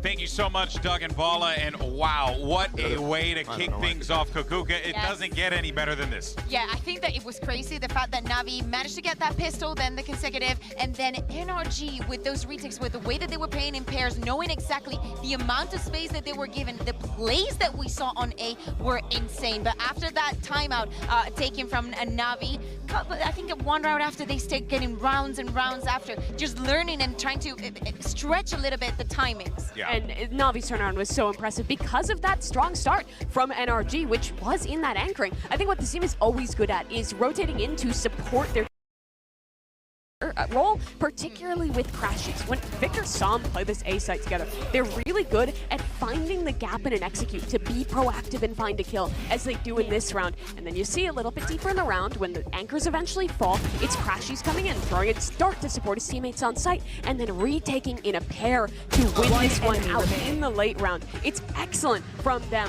But again, Navi have taken control of this one, and NRG have felt this before. In the finals against Loud, on Ascent, they started super strong. It looked like they had the perfect read on their defensive side, and then it slipped, and they ended up losing that map in close fashion. Yeah. Another thing I'm taking a look at is the head-to-head between Ardis and CNET. We know how Ardis was feeling coming into this, but I feel like CNET is like at least CNO against him. Like, he's definitely got his number. Yeah, and as we take a look here at some of the stats, I mean, you know, I think it's just important to note as we dive into Look at that attack win percentage. Yes, I know. We are always going to see these two teams go toe-to-toe like this. Yeah, they're really going to be a tough one to close out here for NRG. This composition for them, they're not really solid on that attacking side, but that's when you're getting an 8-4, 7-5. That's really what you're looking for on this map. For Navi on the other side, with this defensive side, they're really good. The Cypher gives them a lot of options to be proactive on the rotation. All right, well, let's go and get back into the action. Send it over to Doug and Bala. Thank you, Golden Boy. An ominous stat that we saw right before getting back into the action, 63.8 defensive win rate for Navi. That's more than average, Ball. Yeah, on the other side too, NRG, 36% on attack. Crucial numbers to keep in mind, and why I kept harping on the fact that this half from NRG, while it seemed so good, has fallen so far. It needed to continue, and it did not. And now Navi find themselves with a golden opportunity. Fast B. They invest their flash. They invest a lot in that early hit. Is there a second stage? Because I don't see a second flash. Yes, Victor's got one. But you can see, Sha was already ready to counter whatever hit might come out. NRG had to cancel, and they do. Plenty of time to pivot. And obviously Finesse was on the other side of the map. Potentially just looking for a pick there. Maybe expecting CNET to go aggressive on that B side. Finesse is about to have his hands full. Two on the other side here, shoulder spotted from Angel. Then Nano's going to create some space and buy some time. Meanwhile, NRG go pacey towards A through Cat. They've got them surrounded, and they're backing out. They're canceling again. The smoke came just in time there from Angel. Both sides of the hit canceled right now. There's a crossfire between Sugetsu and Shao. Such a dynamic call. Right on time. That haunt didn't miss. That haunt missed. That was supposed to tag them all up. You can see they were ready to clear it, and now Shao left in the smoke, trying to clear, trying to spam. Oh, but Navi have been able to hold the line. They get three. Huh? Down B. The fourth tagged up. Saw him trying to make a play by himself, and he does. They've tried to equalize it, and once again, it all falls onto Sam in a 1v3. No armor, just a ghost. He's got the spike close by. He should be able to get it down. No immediate threat, and he tucks in the smoke. Not understanding there's a player right above him. Yeah. That is crazy from Navi there. The fact that close range engagements are going in their direction when they're all buying up ghosts against the Frenzies who did close the distance on them is crazy. I mean, right here, Sugetsu should be dead. Twice over. And then here, yeah, they did know where Sam was because of the spike just getting planted, knowing that he should have tucked into a smoke. Yeah, he couldn't have gone far. Yeah. Didn't hear the TP or anything like that either. So that's both pistols here for Navi. And on that attack side, that's crucial. But here on the defense, it's just going to add so much work for NRG to be able to bring this back.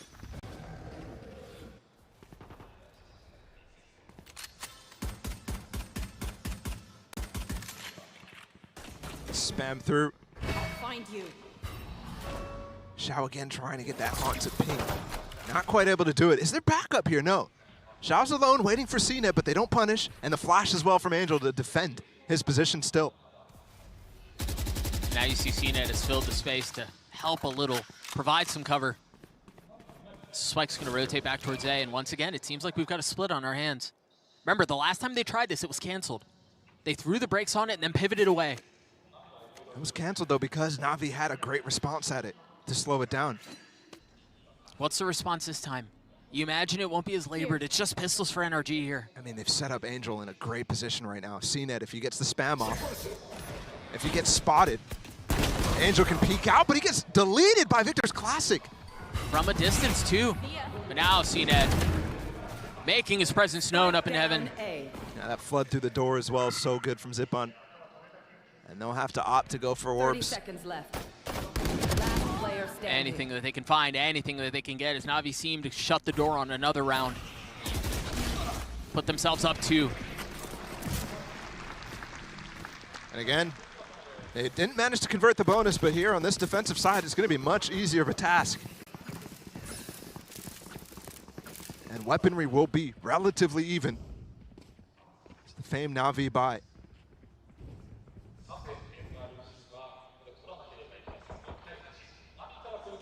There's a lot of work here for NRG ahead of them.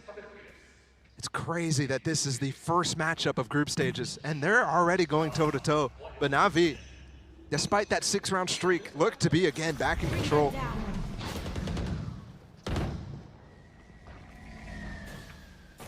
You hear that utility soaring through the sky. CNET understanding there's pressure, procs the dash, wants to go aggressive, wants to take an angle, and a life with it. Not able to do that. Oh! That's so nice from CNET. I thought he had a kill there. Yeah, at least he gets some damage done. But just pressuring with that haunt so good. And can he get the timing off on this? I thought maybe he would have walked through. Yeah, maybe with the flash. So Getsu's joining him. This could be dangerous. Just found him, B-Main, and now he's swinging out mid. Finesse's turret gets the kill. NRG able to keep him back for now as they get 3, make that 4. So much util there. And nothing actually found except for Angel. Or, excuse me, Zippon, the final person to push way late. He was the first guy to flash into that. And there was the flash from Angel and Cat as well. Xiao, what can he find? Spike planted. Find a little bit of damage there on the receiving end of it. And he's heard. You've got a dart. They know he's fridge. Yeah. You've got Som close by. I mean, they've got the guy spotted. I mean, Som can just walk over and eventually spam him if he so wanted to.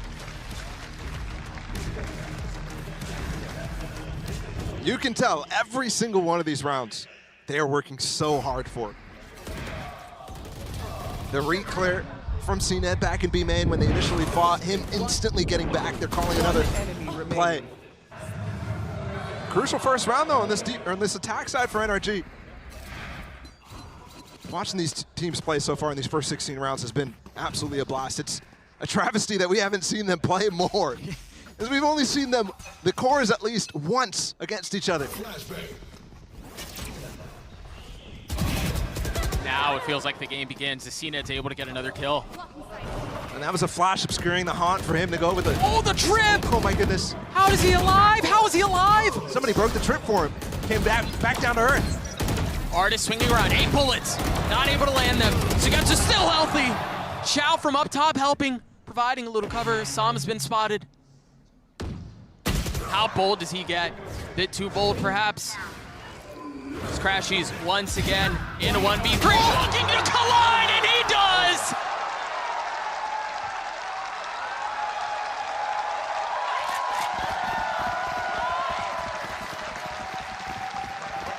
Unreal clutch! Oh, we gotta look at that one more time. This guy is something special. Stand up. Oh my goodness. And that's why the desk was talking about it, almost unanimously said, Crashies, the best player on this team. At least this iteration of it, those moments are why. Again, he's the reason why they qualified to Tokyo in the first place. Clutching out against Cloud9, up trapped again. This haunt is so good. I know how he didn't land that shot there. It was close. As quickly as he goes in, he goes out, he goes away. Blades not finding their mark.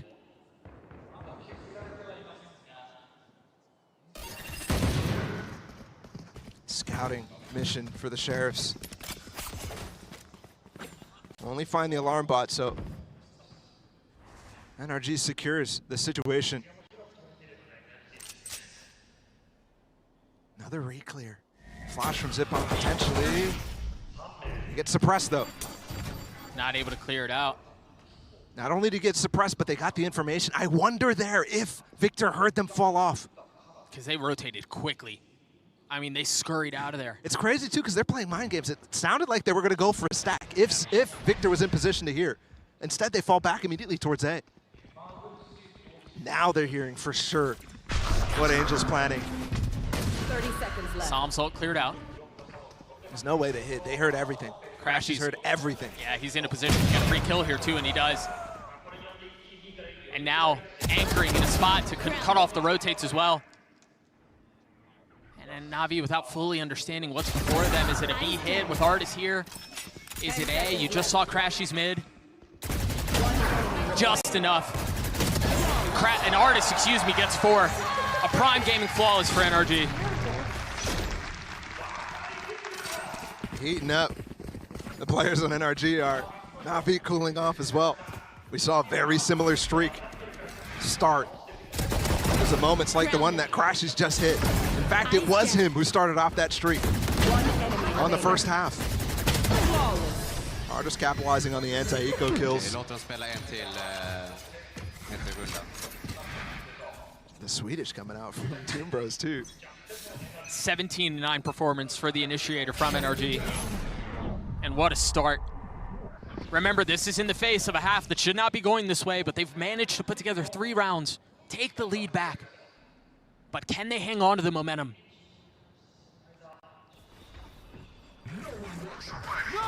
Well, used early. And Crashy's is so far back, he's not affected by it. Zipon's dodged at the trip! Again, he still gets a kill though! Tethered, but still finding value. Flash allows Zipon on the site to start clearing, make sure there's nobody else out A. Allows them to reassess the situation, and Shao's got deep mid. He can start to listen, just like Crashy's did in the last round. Do you check it? Oh my goodness, everything is so methodical. Yeah, Angel helps from up top. He's got to run towards B right now. He has no clue whether there's anybody out in this situation, and Finesse is going to try to capitalize on that space. Well, where do they go from here? Because they still have Psalm posted up towards A. Once again, misdirection perhaps. Angel clearing this right now. He actually got out into stairs. He hears that there's nothing happening, so CNED positions back over. Psalm finding a big one. Psalm finding the second. They can't peek rafters. They just can't, man. They're not allowed. First Crashies, now Psalm. And now an Angel, who a couple of moments ago was trying to clear up B, got hit with a knife, rotates back. Now it's he who's in a position to deliver a clutch. And chooses not to descend from the heavens. Instead, goes back over towards mid. I don't think he's going to try for this. Maybe can recover an op. But CNED was up heaven, so there's none to be found in this spot. Does he dare? Oh, turret's positioned the opposite way. Door closed, though. Yeah, literally shutting his opportunity on the round. Got to save his weapon now. I think they could have heard him in there in A main. Doesn't look like they reacted, though. Should be safe. And NRG not interested either. This attack side so far, fantastic from NRG. Again, we really thought, you saw the stats at halftime. This is going to be a really tough battle. 63.8? From Navi, yeah, on the defense. They've won 2 of the 6 that we've played. I have to say, so far, Victor's KO utility is definitely getting the better of Zipon's when it comes to that battle. It's not one that you notice very often, but you could tell. I mean, in that one, Victor throws a flash bottom mid. It's perfect for Crashes to swing.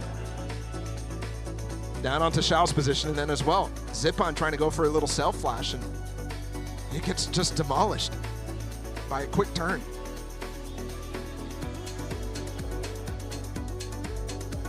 One thing you have to remember is, when you look at this scoreline, things kind of make sense given the positions of these two teams at their end of their respective splits. NRG, second place in Americas. Na'Vi, might sound weird, but they were fourth place. Fourth place. And because of that, more pressure put on this team at this current point. They are battling for a spot at Champions. They couldn't come up against the worst opponents in groups. They have to make it out. Place higher than Foot, at least in that initial battle. So that's why timeout called. This is their map pick. This is their time. Because NRG picked Lotus, and that has been a struggle point for Na'Vi to find out where their comps will lie. I'm sure it's been settled somewhere. It can't possibly be that Yoru they were running. We could only hope. Love to see the Yoru. It's a light buy, though. Angel did save that weapon, remember, but he gave it to CNET. A lot of teams aren't doing this for some reason. Get your star player that weapon. He has delivered for Na'Vi a few times in this map already.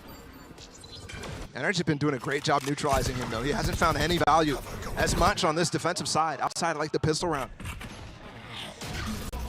Finesse once again stuck mid.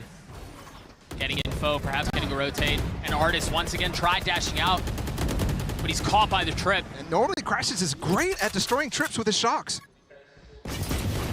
Once again, the micro game being played.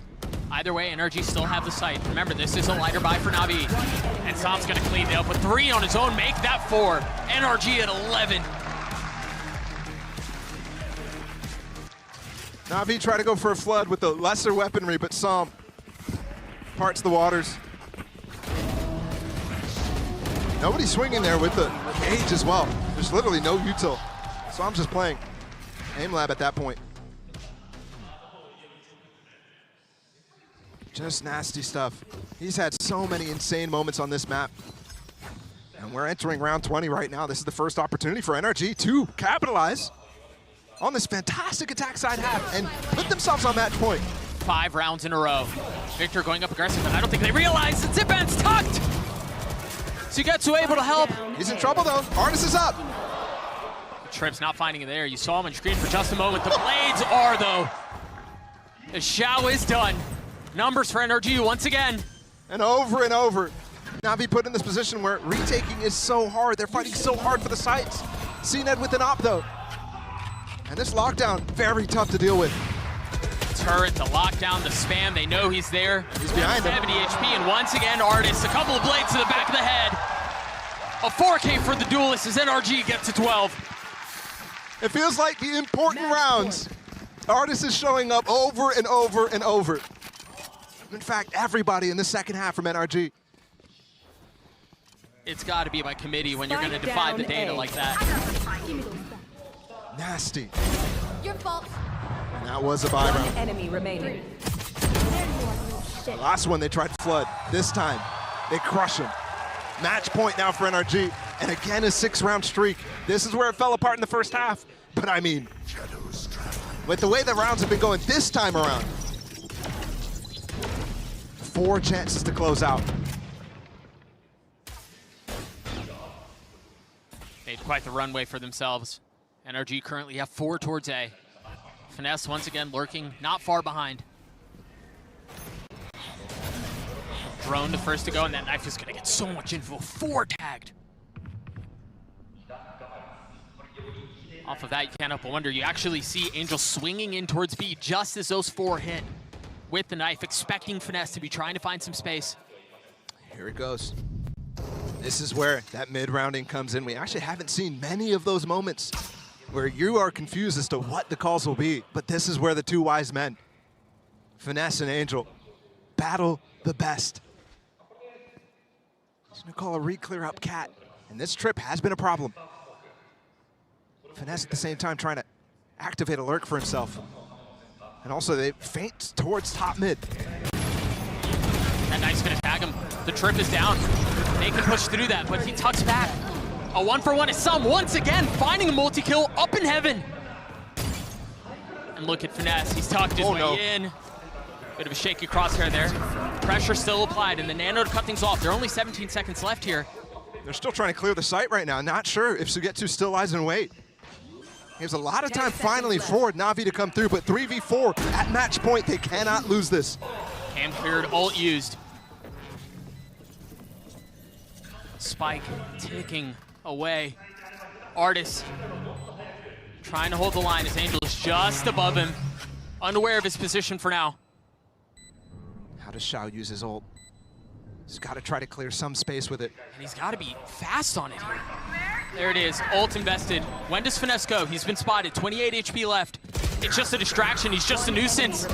As NRG are able to hold the line by themselves. Som gets a 3K again as NRG take a 1-0 series lead. I can't stress enough how much that half right there from NRG is not supposed to happen. That was perfection. Finding the momentum early and crushing Na'Vi, not giving them a single round outside of that pistol and the anti-eco. And finding ways to just stop all the ideas. Na'Vi as well, strategically suffered in that game. They continued to rely on the same tricks. Finally in the last round as well, pushing Sugetsu onto different territory, but again, NRG losing both pistols. Having a 6-6 first half on their defense and coming out victors. Not supposed to happen. Not at all. Outrageously impressive. And once again, for NRG, you've got to talk about the usual suspects, right? Crashy's had himself a day. Artist, you know what he's going to get. But for Som to deliver the way that he did, massive rounds on the attacking side. The guy's the only person who has not lifted a Valorant trophy. Not a single one. And especially not at the caliber that these gentlemen on the server have on all sides. The rest of the 9 players lifted Champions trophies, lifted major trophies. It's crazy how he's able to compete at that level. A turn on that flash was gross. Rounds like that with a dagger too. I mean, we've seen that situation just reversed. It ends in an ace for Som. I thought that ace was random, but no. You see it again from him. He's so good.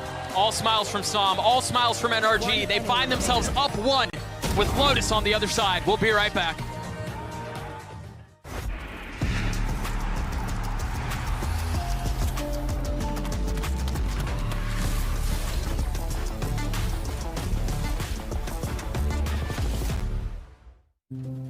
Have you ever asked yourself after a bad game, what am I missing? Or sought help from impatient friends? Or browsed desperately for answers that only bring up more questions? Your self-doubting days are over with Discovery, the first game-focused AI. Discovery is trained on the world's leading esports athletes to be your everyday personal coach. That's right, Discovery can help you improve your gameplay by giving you tips and strategies to take your game to the next level. Get started at aimlabs.com/discovery.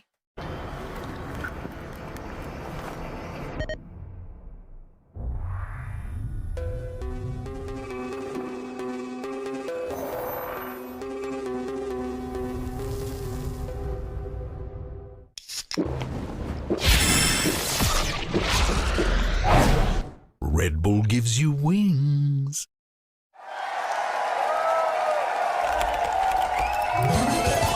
Red Bull gives you wings.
After going 6-6 in the half, the complexion of the battle, well, honestly changed drastically as NRG managed to walk away with a win. And I think it's just safe to say that this narrative that has come out of Americas of Victor and Crashies and the duo and also Finesse's attack calling and all these different things really came to fruition in this Ascent game, Mimi. Yeah, with the first half ending 6-6, it seemed like Na'Vi were going to be able to rally and come back into that one. But the thing, as it always has seemed to do, that saved NRG is this duo of Crashies and Victor. In the second half, it seems like these guys could not lose in the late rounds. Finesse was setting his team up in really good situations for these late site hits, and these players were just taking advantage of them. We were discussing it here on the desk while we were watching the game, right?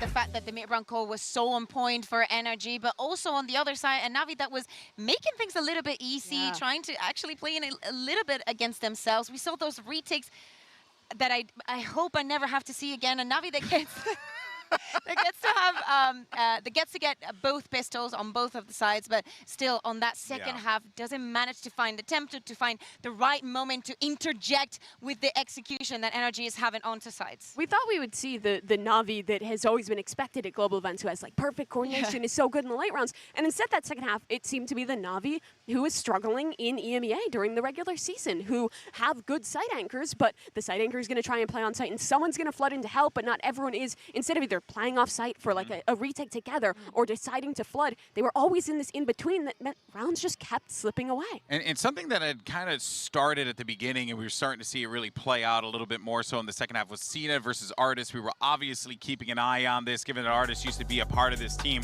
But more importantly, because they went up against each other 5 times and, well, Cena got the better of Artis each and every one of those times. And granted, Artis picks up the win, so I think he's got the last laugh. But I do genuinely believe that CNET has to be happy about that, going toe-to-toe against the person whose seat you took there on the team. Yeah, I mean, CNET was doing really well individually. They were dominating in the first kills on the side of Na'Vi, but NRG was winning half of their 4v5s. They won 7 rounds where they were down a man, where it's just Sam, Crashies, and Victor clutching up in the late rounds. As you're saying, 50% of the times, Na'Vi had that upper hand, and it never meant, well, in 50% of the occasion, it didn't mean that they would get it. So it's the two sides of the coin. One team can actually improve for that, can actually get the round, and the other team does not find a response, does not find the value in it.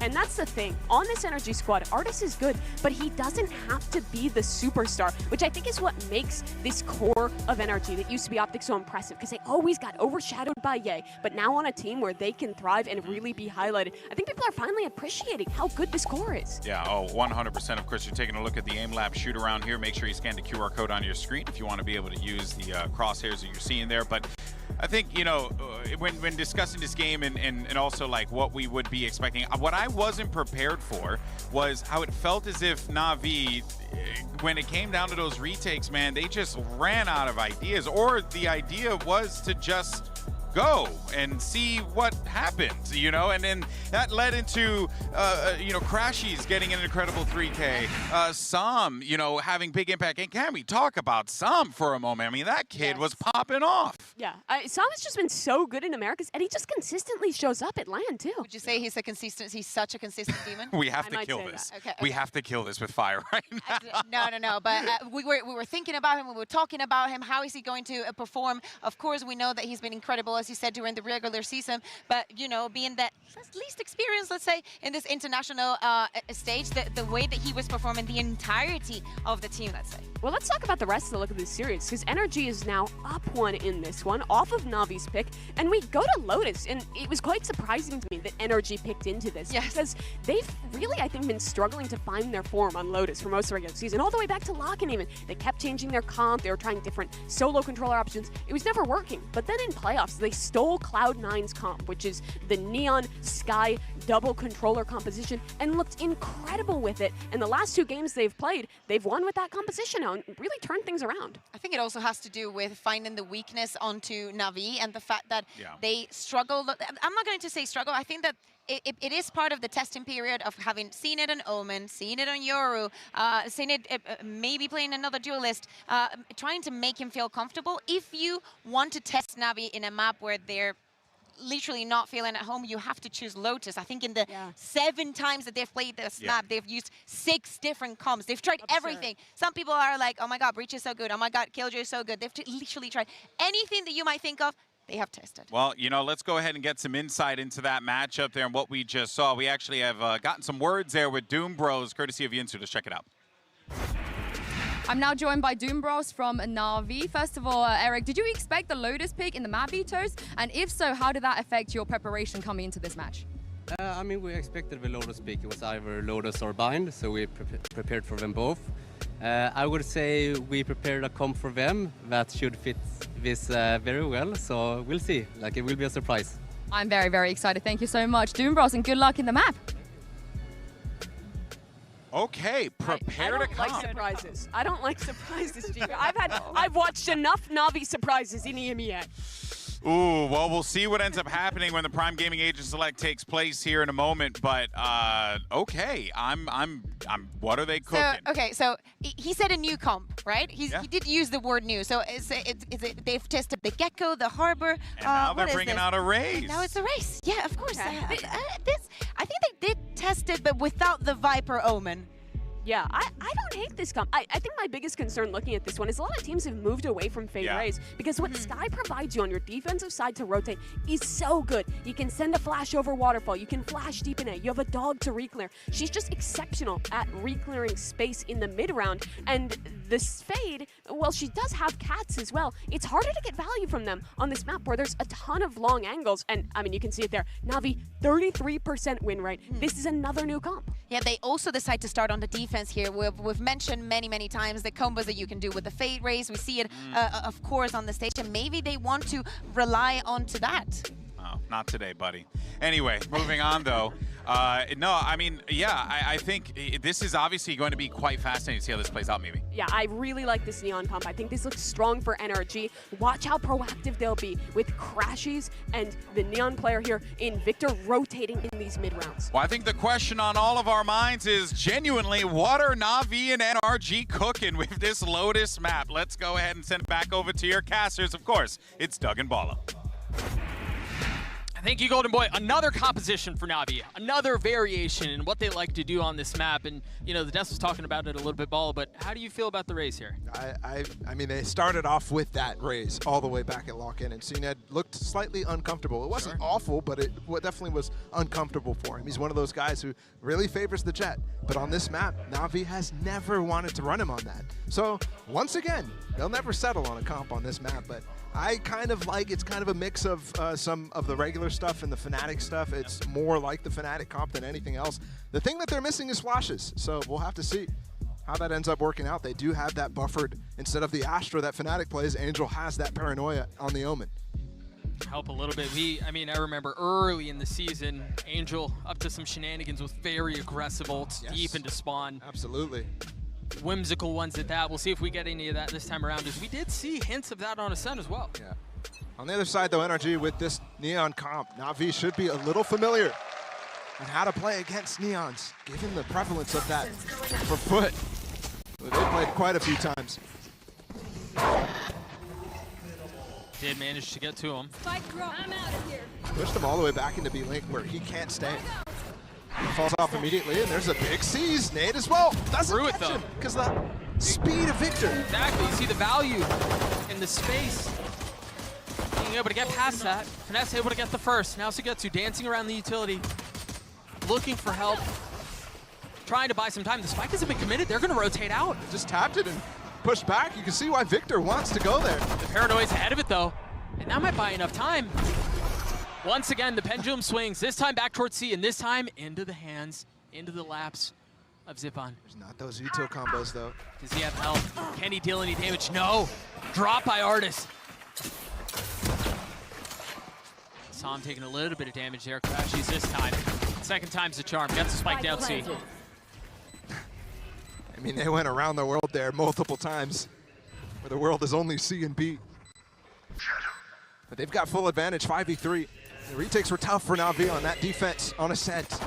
Now we'll get to see if they're able to hold it off. Victor the first on the swing. Victor gets the second. A beautiful round for NRG. Prime Gaming flawless. speed at which that started off for NRG, and they avoided instantly one of the key factors. The desk was touching on it, specifically Kakuka mentioning that fade raise combo. You saw the C's come in, it almost caught them. Victor's just slightly too quick. Variable removed. I think when I saw them run the fade raise very early on in the season, I was excited about the way that they were using those nade combos, but mostly on their attack side, not so much on the defense. And they abandoned it so fast that you didn't really see evolutions of it, so I'm interested how this plays out. Did Finesse tuck behind that haunt towards A? There may have been a little bit of misdirection, and off of that, it looks like NRG want to rotate that way. Okay, but they are getting the orb for Shao. They've pushed up. I don't think they realize what's on the other side of this. Finesse getting the first. Bit of a hold to Shao, not able to land the shot. Usually tough for them to escape this position, but Finesse pops his orb up, allows him to fall back into the util. By the way, another very crucial change here is Angel's playing on the controller and Shao on the Killjoy. The big problem, the biggest problem for their Lotus compositions and the meta in general for Na'Vi has been the fact that all the double controller comps are also played with KJ. Sure. And because of that, that pure Sentinel from Sugetsu, it's tough to continue running because he's the Viper for this team. So Shao's been left in a role crisis, and you could see it come to a head right now as he's playing KJ, rather than the initiator, rather than the controller that he's been so good at. Deep flash and the paranoia. Angel nearsighted with 70 HP, looking to take a fight around the wall. There are a couple of heads just on the other side of it. He's not able to find any of them, though. And now with 10 seconds left, the rest of the round feels like a formality.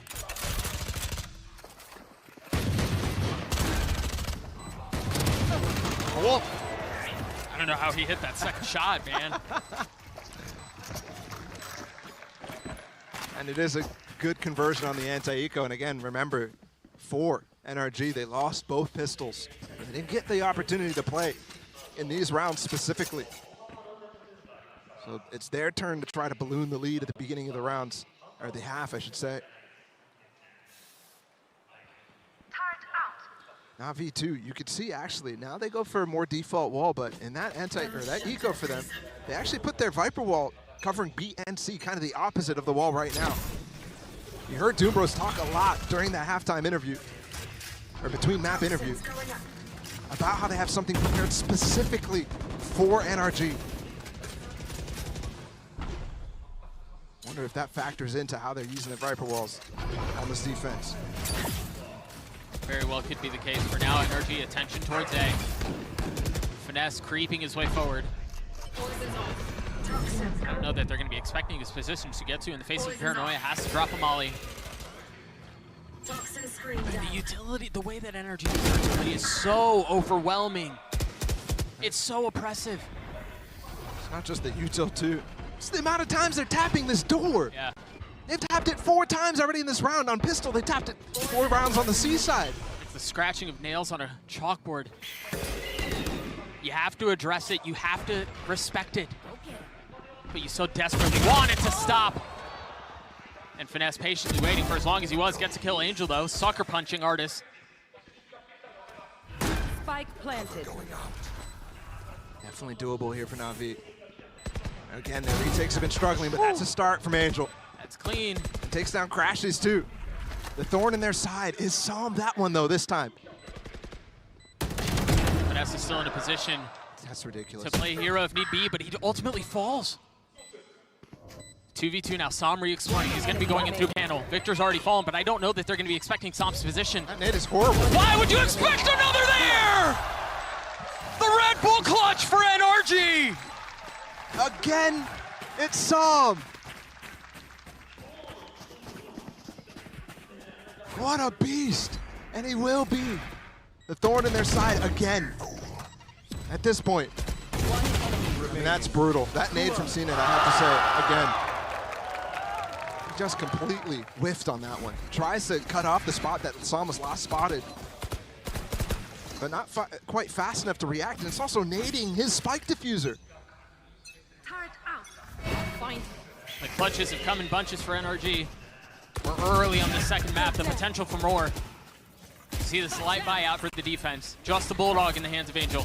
You start to look at more of those situations go in NRG's favor, and you're looking at a blowout here on Lotus. Mind you, this is the attacking side.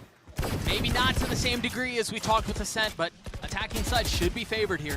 Of course, Navi, great at resetting the mental, great at being able to come back in these situations, but on Lotus, it's one of these maps that they have struggled with so often, and again in a retake. Familiar territory, but not certainly one you want to see again. Sam creeping forward, spotting Angel, dealing damage. 5 HP for the leader for Navi. Ultimately falls to 0 as Sam once again causing problems. Another flawless round for NRG.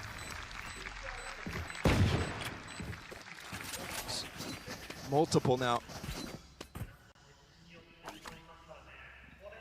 And it's going to be a timeout for Navi to recover from that Prime Gaming flawless. Those double smokes on the site, one was the defensive one was the attack side. That was clean. Make it really difficult for them to actually barrel through. And definitely, game plan needs to be reevaluated. Those ideas that you heard Doom Bros talk about, planned for this team, knowing that this pick was coming. Not coming to fruition right now.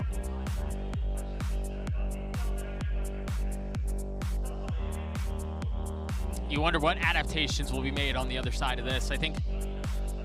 But I mean, the truth is, Zipan to get to both struggle. Really, nobody has found very much traction at all for Navi. So maybe this is just even aside from strategic adjustments, just like, all right, settle. Right, it's still early in this map. There's still plenty of time to make a run at this. One of the reasons why they're so resilient in general is because they're not really an emotional team. Yeah. And because of that, that may make it harder to capitalize on some of the momentum off of big rounds from CNET, off of big rounds from Shao. But you're right. Zipan specifically, I think, on that first map, had so many opportunities to continue to anchor the site, uses util in a good way, and constantly just getting countered out. Hurts over and over. He's one of those guys who so underrated on this team. And see how they reset. That timeout, unfortunately, has to be used, the bulk of it, to consider how these ults are going to be used from NRG. Not really even addressing the game plan. 3 ults to him, the lockdown, the Seekers, and then Victor's overdrive. I like what they're doing, doubling down on the fact that they're getting up into A main. That haunt, that one-way combination is allowing them to farm orbs. Different Viper wall too, you see how far up it goes, sectioning off B. But it seems like they want to NC. Once again, the tapping of the door and Crashies falls. How many pump fakes are we in for this time, Bala? Already had one towards B. This time they invested the lockdown. The lockdown this time. Yeah. No chance they actually pivot back off of. So I'm very low HP. Is this pick good? Yes. Covers both waterfall, but it does give them some space to work with on the backside of the spawn exit. There was no funnel behind that Prowler too that was intended to provide some info in the pit. There's so many key ults, one pip away from Navi. They're not gonna have time to actually activate those with a kill. All 4 members of NRG, with the exception of Artis, tucked in the pit. Oh! Cena trying to find space, catch him by surprise, and he cannot. Pit's still up, Pit's still in play. Sam with 41 HP. Both players separated! Sugetsu finally taking him down. They're giving up the pit though, going for mollies instead. Both fire through, Artis with 2. He's gonna have to do it on his own. And with 2 bullets left, to get half. Flip runs dry, jumps up, tries to spot him! And Artis gets all 4! He is just beasting his former teammates. And this time he's playing Killjoy. What a moment for Artis. Again, Sugetsu's really finally, he comes alive in that moment. Makes it really difficult. And you can see the NRG players falling back into that post plant, falling back into Old Reliable, dropping the pit. It's the right call. This time though, finally those ults, you can see, there was no ults last round. This time they have 4. NRG challenging. Remember, it's just Pistol Storm. They do have 3 rifles, There is a little bit too here, and one of them finds value. Victor seconds away from saving him with that fast lane. Got to be careful here. The turret's going to provide some cover, but Na'Vi have taken so much space down C. He just broke it. I've got your trail. They're kind of trapped in right now. CNED? Not able to find it. Not able to land it with the ult. And they're going to push back into the space that Na'Vi had taken. Lockdown cleared. Members of Na'Vi cleared. Got rifles upgraded, though, across the board. 3 still in play. He wasn't able to find anybody. Oh, no. Showstopper. The Phantom cannot either. Second time's the charm, though, with 6 bullets left. Finds another. 3v2 in favor of Na'Vi. Crashes gets off here and allows Finesse to work this flank. The alarm bot was down. He's so far up. Zipham's going to be the first to contact. Moments like these. Mid-rounding from NRG. Finding gaps. Finesse is all the way through spawn. He's not even going to get caught by Angel. They put this into a very workable, if not advantageous position NRG has because of Finesse's flank. As a Molly, you just saw the orb used. And despite the fact that that bounced a few times, it's still perfect. Maybe a gap on the left, but should be fine. Crashy's just got a flash up too. Position to perhaps get info up in heaven. This is an odd decision though, because he commits into pit, into the drop down. So he's isolated from Finesse. Angel's so weak. CNED not much better off. Same decision being called from Na'Vi, splitting up as well. He's gonna hear him. Waiting, there it is. Shots delivered. CNED in, a 1v2, a chance to play hero, and he cannot, as Crashy shuts the door on the round. 6-0 on the attacking side for NRG. These rounds are coming in huge streaks for NRG. It was 6 in a row in the first half of Ascent. It was 7 in a row on the second half to close out the map. Now you're starting again, 6-0. I mean, those pistols in the last map that Na'Vi strung together. A big factor in why that game was even a thing here. You can see, even when CNED has some heroics to get this round back, he gets shut down in the clutch. Oh, this time Angel shutting down Victor. Paranoia traded. The shift out of the timeout for NRG has been hit this A side hard. And the adjustment is not there from Na'Vi to start pivoting that nade, that C is over towards that A side. Recalling my ball. And don't forget, Artist used his lockdown 3 rounds ago, now back active.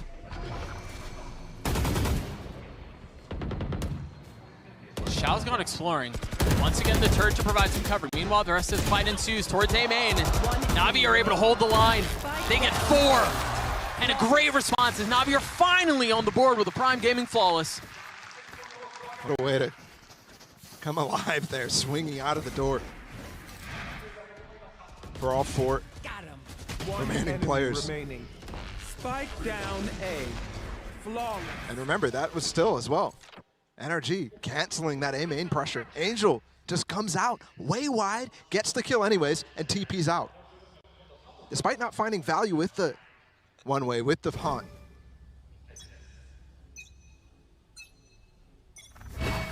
What's the approach for NRG here? Heavy towards C. And another opener for NRG. Victor's neon is disgusting. And there you see, because the presence was so heavy towards C, Angel thinks he has a little bit more space, but the battle between the 2 IGLs. Finesse gets the better of him again. And that's got to be so miserable for a defense to know you're not winning fight C. At the same time, you're losing fights A. You're not really gaining any traction anywhere.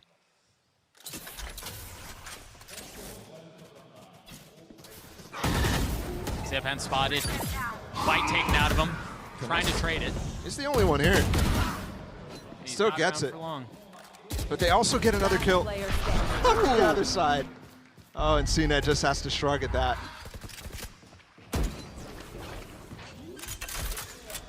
We'll get the spike down, and again, it looks like NRG will hit 7.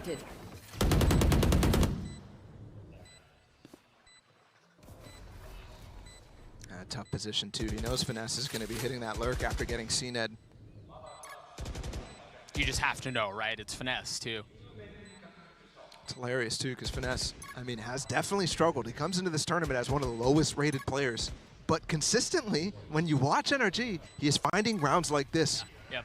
Big multi-kills. Surprisingly, in the Americas League, he had some of the highest 4K totals out of anybody.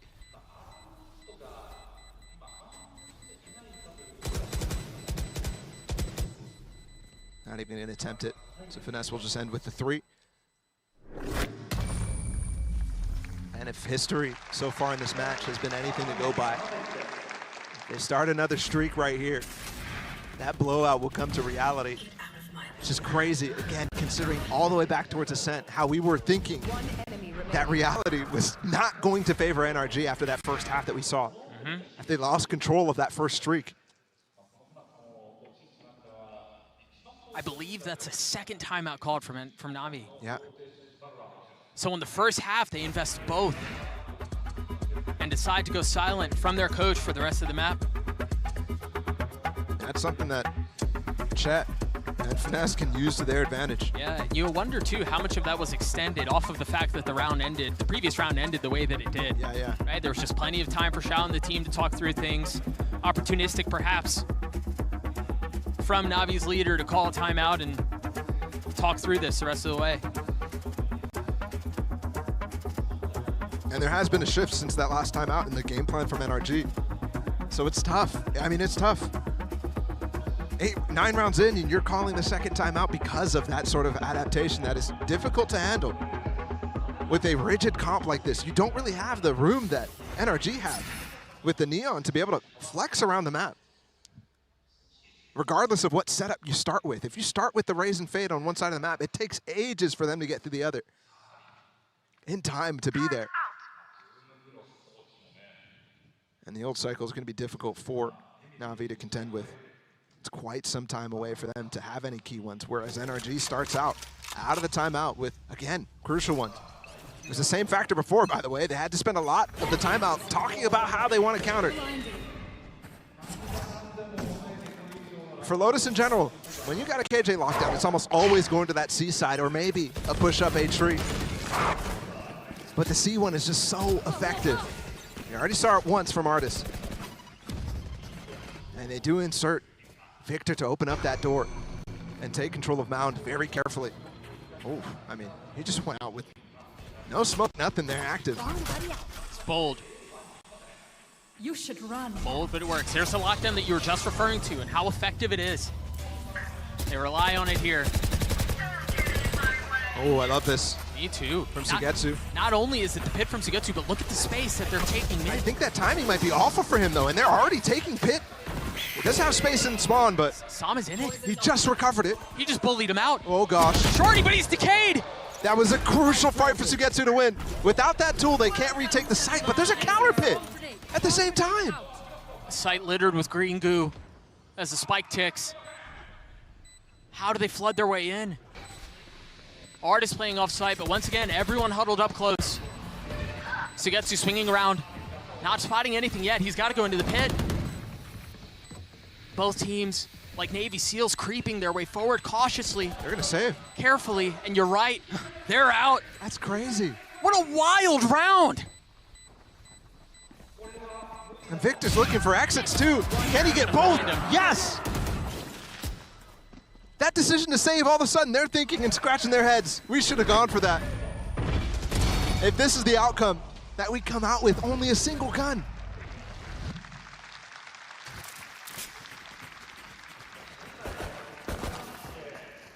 You mentioned a couple of rounds, Ball, of the possibility of a snowball, the possibility of a stomp. It's 8-1 in favor of NRG right now. It was a 6-round streak that was temporarily broken, and it seems like NRG are back on their way towards that. They're not just on fire, player-wise, performance-wise. Their strategy is on fire too, and Finesse's calling is on fire. Everything working for this team. I'll find you. We'll have a different Han up on top of the pillar, but everything considered here from NRG. They don't even budge a little bit based off of different util being thrown out. They were so well prepared for this. Trailblazer paves the way for Victor to not only take his space, but also clear the alarm bot that was intended to be defensive towards B.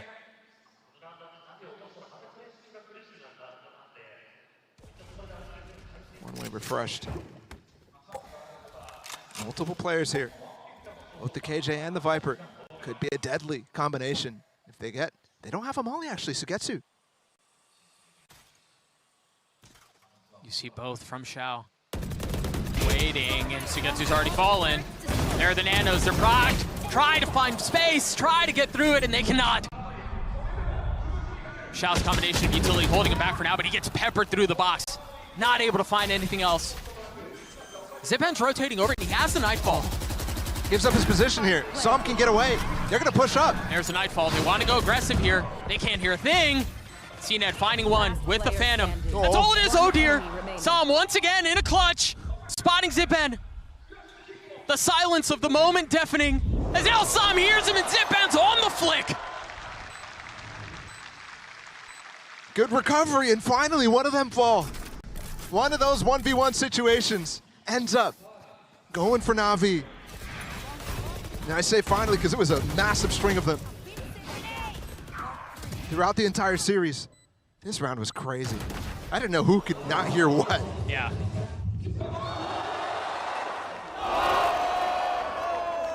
Immense disappointment shown on Som's face, which is quite surprising given the scoreline shown right now and the control that they have and the performance that he's had so far.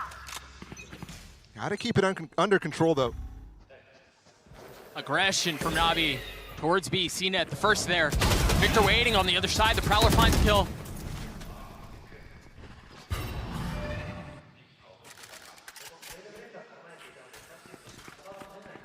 Off of that, NRG decide they want to re-explore. They want to go straight into the space that Na'Vi just found success in. And it's quiet. It's contact. CNED, 8 HP close by, not able to find anything else. Seekers invested from Crashies. NRG is just so good at having a variety of ways. Look at Crashies. Let's get canceled. Oh! Angel looked at him too. 3v2 now. Once again, numbers disadvantage for NRG. Is there the potential for a clutch? Finesse looks to want to break the door, actually, maybe pivot, but they're corralled right now. Placing swamp grenade. Swamp grenade out. Cautiously, Artis gets a spike down. Sugetsu creeping. The potential for chaos as Artis gets the first. 2v2 now. Finesse still a little weak. It's all eyes on Artis. He's gonna have first contact here. Actually, the wall isolates him. It was all on Sugetsu to find the value, and he does. Very well played to play around his utility to isolate the kills.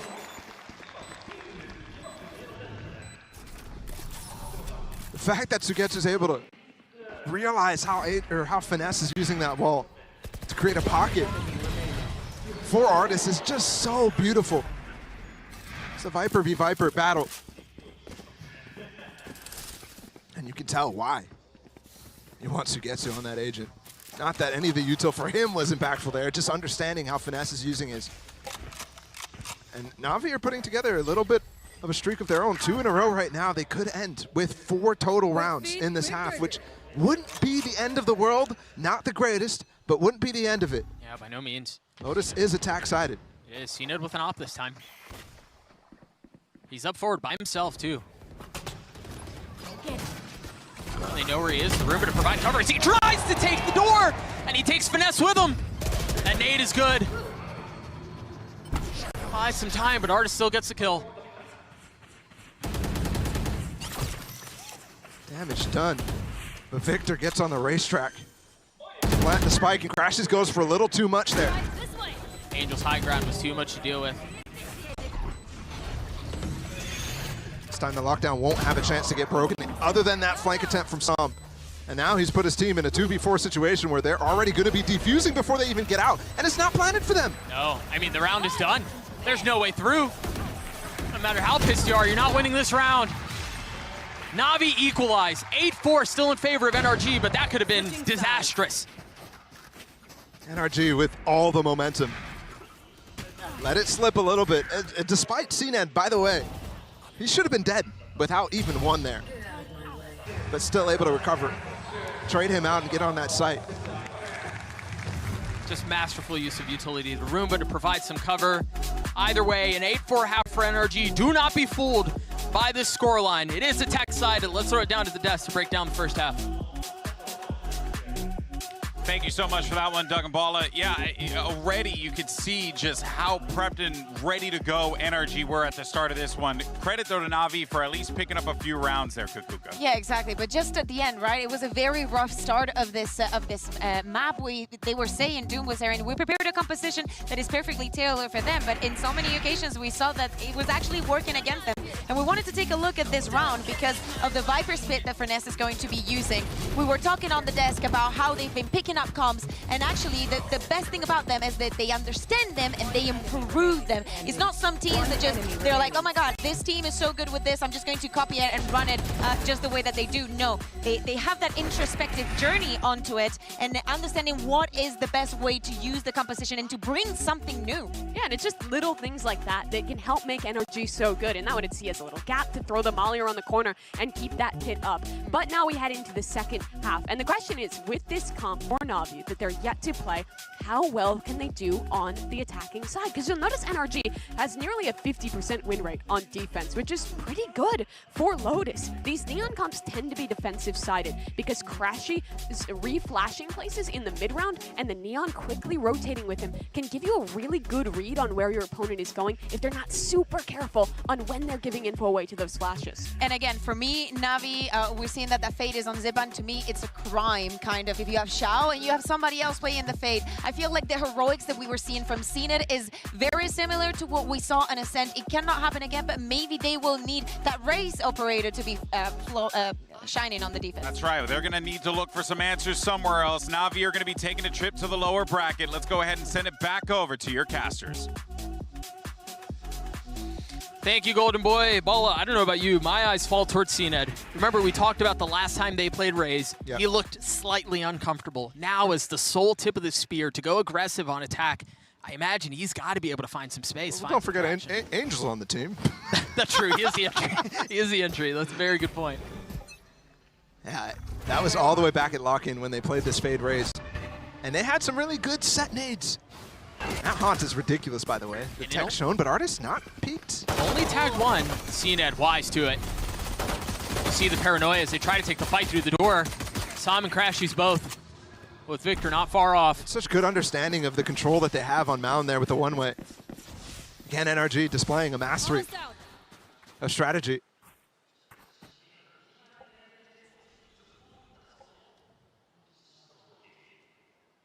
Just like the pistol on Ascent, slowed down to a crawl. Cover going out. They're just going to re-hit as soon as that smoke comes back up from Angel. A flash to come through. He's got this in the bag. Yeah, he was done. No real chance to counterplay there. And that orb is fantastic, by the way. Very difficult to do anything because you have to jump out once you get out of it. Crashies has no flashes to pop out of Whoa. it. Victor going forward. Crashies with the first, and that's all it is. The pistol for Na'Vi. 3 out of 4. Crucial for them to stay in that game on Ascent. And despite that, they still lost 13-8. Very well done, though, on the side of Na'Vi, specifically Angel. And there was even a safety valve there with the flank from Sugetsu coming in late in the round.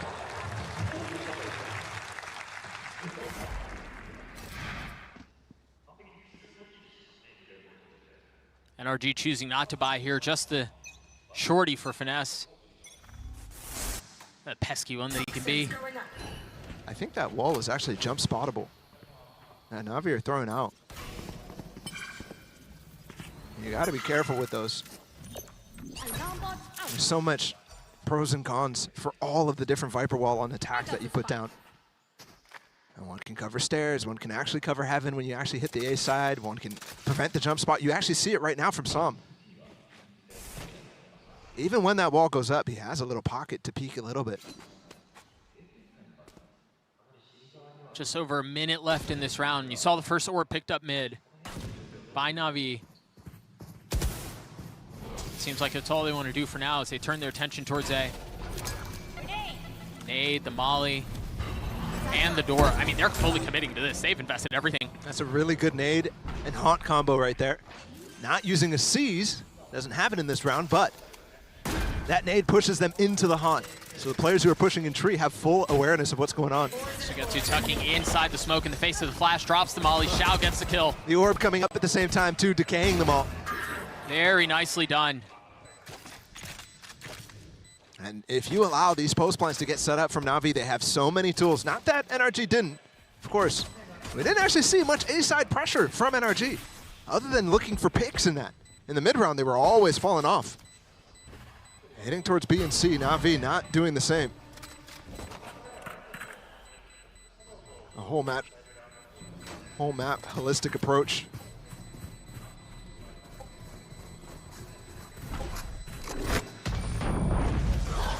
All things considered, very clean for Na'Vi. They keep all their weapons. They didn't even take damage, if I'm not mistaken. I believe all of them carried light armor through.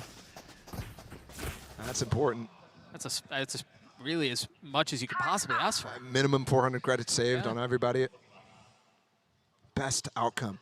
Now, considering that, a lot of those anti-ecos for Na'Vi on the pistol round wins have been really best outcomes from them. Very good anti-ecos. It's just this round that they're supposed to have a better advantage because of the way that they buy up.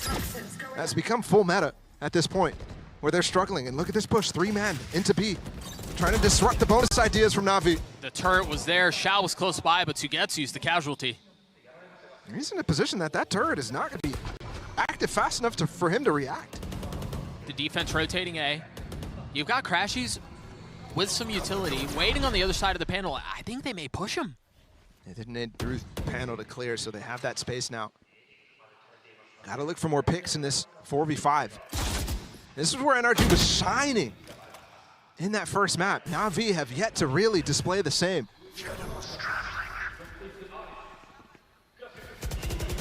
NRG patient on this. Crashy's only able to take one. His artist is smoked off. Has to give the space up. You see him pinging so he can go for that spray on anybody jumping up on him in between reloads. What is Angel up to? Just cleared so much space, but he's not able to get a kill. That would have been devastating. That stun is disgusting. Yeah, and Zipan is way too much heat to deal with. And he just stunned up the entire room. Victor's got 3 on the round. Shao's left alone. Paranoia soaring by his face, but Artis is the one who gets the kill. No bonus this time. No bonus ever. Out of the 3 attempts, Na'Vi really struggling. It's not a round that is very common to win. Obviously, it's about a quarter of the time. But still, Na'Vi out of those teams, and especially given what we've seen so far. One enemy remaining. Now, they really haven't been super clean on the gun rounds overall. Is that a giant cat? I'm surprised there is an NRG watch party right now. What time is it? Yeah, it's got to be late. It's like 1 a.m. No, actually on Pacific. Yeah, no, it's evening time. Gamer hours. 3-round lead for NRG. Meanwhile, Europe's just waking up. Good morning. Early haunt as Na'Vi go towards A. And once again, mid pressure from NRG. Remember in the previous round, it was a peak. They got the kill. This time they funnel in, they take the space. And much like we saw a couple of rounds ago, they have Na'Vi corralled, controlled, and honestly confused. They don't have any options on where they could go. We've seen so many situations where NRG has put them in the pen. This time, though, they don't actually continue to tie the noose. Sam dropping down. Seized. Oh, did he get away? Not enough time. Imagine, though. That would have been insane. Finesse finding the kill that Tom could not. They've arrived now, actually, from the flank down to the site. Are they really going to make a go at this? Seems like they may. This is crazy. Victor the first, Finesse the second. What? He finds the kill falling from the heavens. 2v2 now. He's going to swing his way out. Finesse with 3. Victor, 1v1, has to land the shots. Did not get it to half. 9 bullets. He's got to go. He's got to go fast. And Sugetsu keeps him back. Even if he gets that kill, I don't think he had time, but still, he made an effort. And the fact that they get it down there, I thought it was crazy that they went for it in the first place. Yeah, me too. I mean, sure, Neon was making the rotate back off the flank, but so was Crashies. Completely on foot. Found a bicycle somewhere on the map, because that was quick. It almost works out. That's crazy. Still not all hope lost. They put themselves in such a good position on that first half. But Na'Vi responding immediately is very important. Not allowing any streaks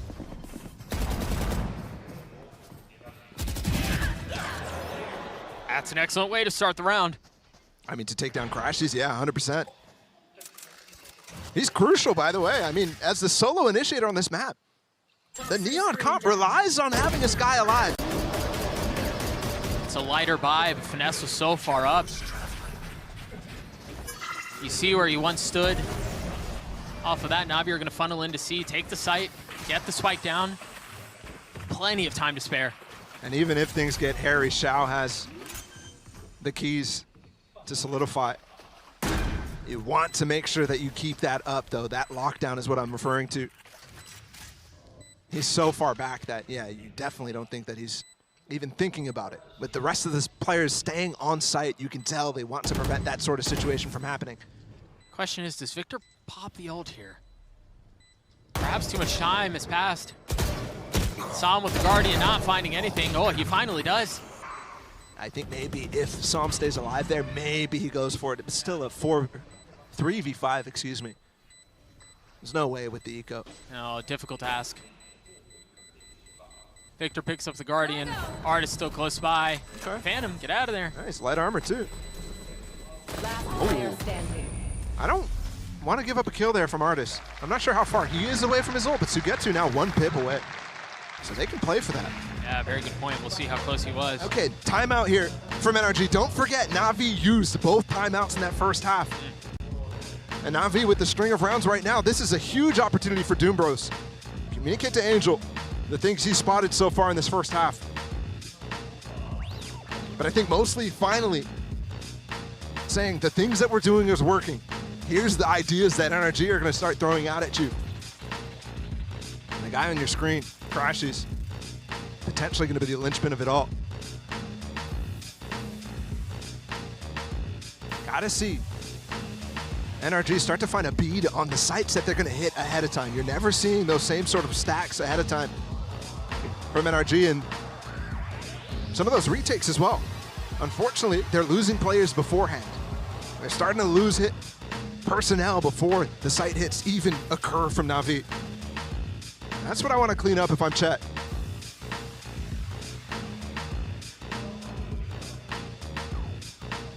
On the flip side, though, out of a timeout, you've seen them, NRG, consistently go for some very cheeky plays. So I wouldn't be surprised to throw out a very aggressive hit.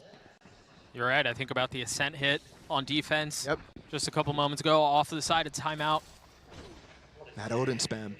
It's the beginning of the end for Na'Vi, really. Still a close game, though. Doesn't look like they have anything teed up here. Maybe some aggression A off of the paranoia and the flash for Victor to take space, but... Yeah, actually, Na'Vi doesn't have any presence there. It looks like Sugetsu will end up rotating towards A after he throws the orb, but no, actually. And no aggression out of NRG, so mostly cleaning up these early hits. And NRG have swapped this wall over towards this C hit. Remember, I was commenting on how Na'Vi were using that in anticipation, but it's because of this lockdown. Key thing here is Sugetsu has his ult because he picked up the orb. Remember, Artist was the catalyst for that, going for that kill. Sugetsu gets it. Oh, can't melt there. They get through, they take a little damage off the molly. That's 40 damage done to both CNET and Angel. They're gonna have the pit, but Crashies has his ult. Oh, and this pit actually allows them to come out of Waterfall, and with this mountain push, there's space for them. CNET able to get the first. Som has fallen. You see Xiao playing very far off so he can fight Mound. And that's exactly what he's gonna do, but he doesn't really get a chance at the fight at all. CNET with his showstopper's key here. Angel just narrowly staying alive. There's the showstopper, and it gets 2! The defenses from NRG crumble as CNET gets 4, and it's a round for Na'Vi. We're tied at 9. Great adjustments there from Na'Vi as well. For both sides, honestly, NRG completely expected the hit that was coming from Na'Vi. They put the wall in that position. And that wall is great for retaking through Mound when this pit is so advanced out of the side of Sugetsu. That showstopper, though, brutal. And CNET, I mean, he looks comfortable. Look at him, 17 and 15. Yep. This Raze pick definitely working out where others have failed, or he has failed in the past. Once again, aggression. This time much more committed. But the haunt, that's what throws the brakes on the hit. A shift on the Viper wall too. Towards the C side. Finesse just jiggling, trying to prevent this again. Orb comes up. There's no KJ util here. Yeah, I feel like we've seen this before. We just saw this. The Roomba first, the Molly traded. It's the light buy too, so Na'Vi have the opportunity to take the lead in this map. Has not. It's been eluding them the entire time. Nick is close by, and it's just a stinger! Oh, no. He gets them both, and then the ult, but instantly stopped! And Spike is down in control for NRG. It all falls to pieces. Oh, what a thrifty round win would do to the momentum of this map. Especially speaking as the first time, the first opportunity to even take that lead in the first place. Can Xiao and Sugetsu clutch this out? I'm concerned that door open actually obscures Som. Som can open it at any point. Can they win this 4v2 with the spike out of reach? So close, yet so far. Wall goes up. Crashy's patient. No spam yet. Has a Vandal here. Fear of being traded instantly. Door's open. There's his Finesse with the first. And it's a thrifty win for NRG. And that very well could be it. Finesse and Artist just do so good on that site. I don't even know. I mean, that's a blunder for Na'Vi to send both of your dive agents. In this case, the Omen definitely considered that. As he TPs through, it's Victor, excuse me. Those are 2 free kills. With nothing but a stinger. And the Orb and the Molly coming in as well from Artist rotating too. There's no chance to get in and to actually trade those kills. So Na'Vi lose a major opportunity. Vic has an op. And there's a lot of Na'Vi present A. Into that op. Angel, flashed, TP's around. Do they check him? They do. I'm not gonna find Valley, but Crashies gets 2. Now Som looking to triple dip his way into another kill in the face of the room, but not able to land the shots. It's a great swing from the 2 Na'Vi players there. It was. Finesse. Turret spots him. Definitely had an opportunity there. But there's no holes for Na'Vi's setup. Whoa. Late wall out from Sugetsu. Nobody's there actually to spot from NRG that wall going up. And at the beginning of the round, you had confusion in the NRG camp about where that Viper wall was because he's been switching it between the C side, between the A side. That's a very good point, you're right. Artist with a big one. Why CNET by himself there? And thinks there's way more space available than there is, and that's because the 2 players are anchors. They're KJ, they're Viper. If they commit B, they're going to be having to deal with all this utility that Artist just set down. You see the alarm about the nanos. There it is. Buying time with 30 seconds left. It's a 1v1. Finesse against Xiao. Look, he's running already towards the A side. He's going to hear the panel break. He's ahead of it. I don't think he's going to get there in time to cut it off, though. I think Xiao should hear him. He's planting the open. The Molly and the shots for Finesse. Just a step ahead. Why does he need to plant in the open there? I think he has plenty of time, but maybe not. Just going for a gamble to make sure he can maybe get back past stairs. And again, CNET there. After losing that thrifty, they definitely split up. Wow. I mean, for Finesse, you saw he was prepared. Prepared to drop the Molly on where we expected him to plant. Yeah. Another battle again. Victor still with the op. There's a lot more presence here, though. It's a clash. Angel made the same play. Just on the other side of the wall. Victor walks into his death. This time Na'Vi far more successful. Artist finding a blind one, though, looking for the second to spam through the smokes. Leave Na'Vi worse for wear. Not only is that 2 kills, but look at Angel's health. These late round kills from Artist too. It's Artist and Finesse again in the same situation. Last time Artist was able to find CNET on a walkabout. If I'm not mistaken, they're grouped. Well, if I'm not mistaken too, it was a 3v2 again. Yeah. This All time, up, they're re-clearing here. They're so far up. As soon as the wall goes down, the kills will too. Angel with 3, Zipan gets the last, Na'Vi at 10. That's a ridiculous flick from Angel. That wall coming down, he's ready for it. He knows so much what Finesse is thinking in that moment. And you could see concern on Finesse's face as he thinks that play should have worked. Not only that, but NRG really committing to this A-side push. That was a very nice flick. And off of that, the last timeout for either side is called. Wouldn't have it any other way. Nope. Not quite the distance yet. Na'Vi lost the opportunity to take the lead, but right now, they have the opportunity to tie it back up again. And it's Chet who's calling the timeout. This could end in an epic battle, or absolutely looking like NRG dominate Na'Vi if they end 2-0.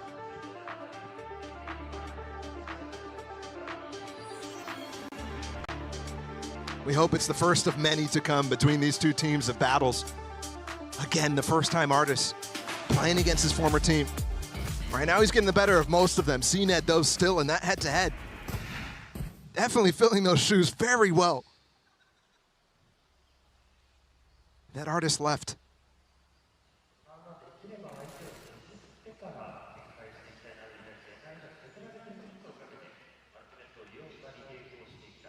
If you're just joining us, it was a 13-8 on Ascent.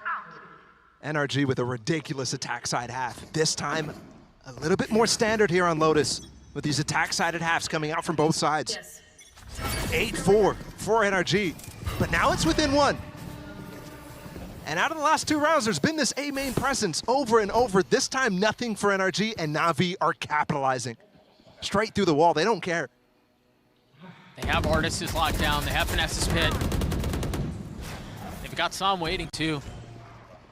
Satchel in with the Prowler through the door. They know the site's open. That lockdown might get broken by this nade. Crashies. It's gone. It is, you're right. Crashies is gonna get the orb right before the spike goes down, and that brings his Seekers online. Here. Off of the paranoia, you imagine they pounce with the panel broken. That's the case. Nightfall Investor, Seekers too, and they understand there's a lot of presence towards main. They're not checking. Sugetsu's really right around the root. They didn't check him. And Shao's close by too. They're gonna be able to stop him. They're gonna be able to hold him back. That's exactly what they do. Artis has to tuck tail and has to run away. Doesn't have the same tools, and Na'Vi trying to really keep the pressure on them. If they take down his gun, everybody on the side is broke, other than Artis. And they do just that. Tie game, Na'Vi. Another opportunity to take the first lead of the game. Whatever happens, And remember, the last time they were here, it was a thrifty response from NRG. Yep. As you just said, they're broke this time. And I was really wondering where that flash was going to go out of the side of Sam. When they broke through the panel, they popped the Seekers. There wasn't really many good lanes for him to shoot, but he does use it where the Seekers go. But they don't quite consider, they don't see the fact that the Seeker did not clear that corner. Or maybe just overwhelmed with the amount of stuff going on in the pure chaos. You're right though, thrifty opportunity. And the buy is dreadful. And the remaining money for NRG is not great. This is the first time they find this instant pick and they back off, knowing that panel got broken early, so they immediately go into separate protocols. Finesse is so far up by himself. You mentioned the separate protocol. That is a solo mission for sure. They've got two players here on this B site, but again, these weapons are awful. Nanos buy some time. The ult invested from CNED. Nothing found. A lot of damage. 1 HP for Artis. That's insane. The spam from Sam not landing, but Victor's does. That's even. That's a Phantom. Can it be picked up? Zipbound's responding. No way he gets one.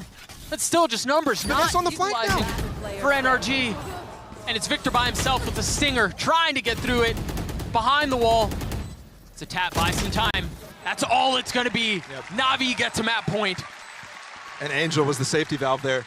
I love the fact that that was a light buy out from NRG. Sure, Na'Vi know that situation, but they invest the showstopper, they invest tools that they might have wanted to save. That's important though, because they want to get to overtime. Again, they've only had the lead in this series a single time when they were up 8-6 on Ascent after winning that second pistol. So the third lead now, and it couldn't come at a better time. They solidify at least overtime and still a big room to win this match outright. For NRG, the money management masterful. They still have plenty enough to buy. An op in the hands of Victor. That's to try to catch Victor. Not landing. Angel's been there so many times. Chance to do it again, but Sam holding the line. CNED the first to fall. The pin invested towards C. Yep. And you imagine at this point, they've seen what they've seen A. They heard that ult go off. Yep. They should know where it is. There's not really room to pivot back towards C, like you said. They know that in the back of their minds. And you see the Killjoy setup from Artis. It's not in towards B main. It's through panel. The thing is, though, out of sight, out of mind. Still a minute to work with. If they do end up pivoting all the way towards C, they have to come up with a late round plan. They do have a lockdown. They do have Angel's ult. I think they want to go for it. They have the tools to try to counter it. But still, in the forefront of their mind, they're choosing not to go for it. Choosing instead to continue this A pressure. And there's an op, and there's 3 players here. Energy, no, it's been favoring this A side. It's been so quiet for the last few seconds. 30 seconds left. Not a single step made, and finally the shot rattles off, finds the leader for Na'Vi. Look at that instant relay bolt as well from Victor. It looks like it's bound to a shoot button. 5v3, Sam gets another. Na'Vi crumbling. Can they respond with 13 seconds left? I don't think they're going to find a space to get the spike down. Well, lockdown will give them a lot of room, especially with the molly to cover up the waterfall push. They should get it down, but this panel push can come very fast. That was very close. There's the nano. There's the molly. There's the kill for Victor. And even in the face of the pit, NRG do not fold. We're going to overtime. Had to have at least one in this series. Last year, these 2 cores were definitely top 3 in their own right. What a spam from Som. We saw EG find some value there yesterday with an Odin. Yeah. That was a Vandal in the hands of Som. That's crazy. Remember, NRG, top 3 at every tournament, the global tournaments. 1 Reykjavik, top 3 at Copenhagen, 2nd place at Champions. The core of Na'Vi here too. Couldn't quite make it to Reykjavik, even though they qualified. And they win Copenhagen. And they get that top 4 at Champions as well. Na'Vi already a top 4 finish at lock-in this year. NRG top 8. These are the best of the best. And what a gift, what a treat this series has been. In terms of legacy, this right here. They don't have many battles against each other, but we're hoping for a lot more here. This is a first opening match for the 2 teams.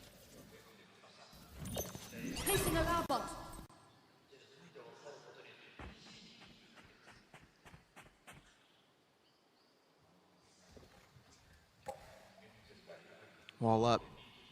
Very different wall from Finesse here. Allows some approach towards this A side by walking out behind it, using this Trailblazer, the flash coming in at the same time, the stun too. They're not going to commit off of it. You can see Som had it in his pocket to throw out that paranoia based off what the dog stuns. He was ready to go.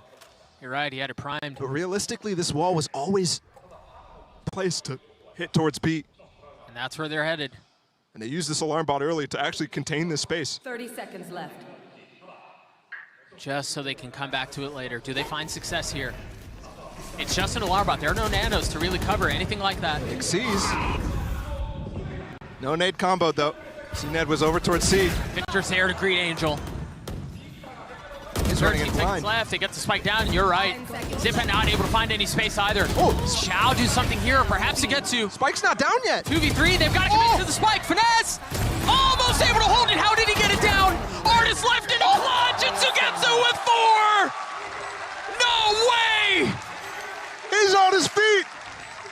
That's a ridiculous round. His teammate satcheled him while trying to stop the spike plant. Spike defused. And then he turns and gets the 1-tap. I think that was last bullet, Doug. I gotta see that again. Just the streak. 7 seconds. 3 players left. Spike not planning yet. That is bomb. Maybe Lurker. Oh my gosh. Is that last bullet? That is nasty.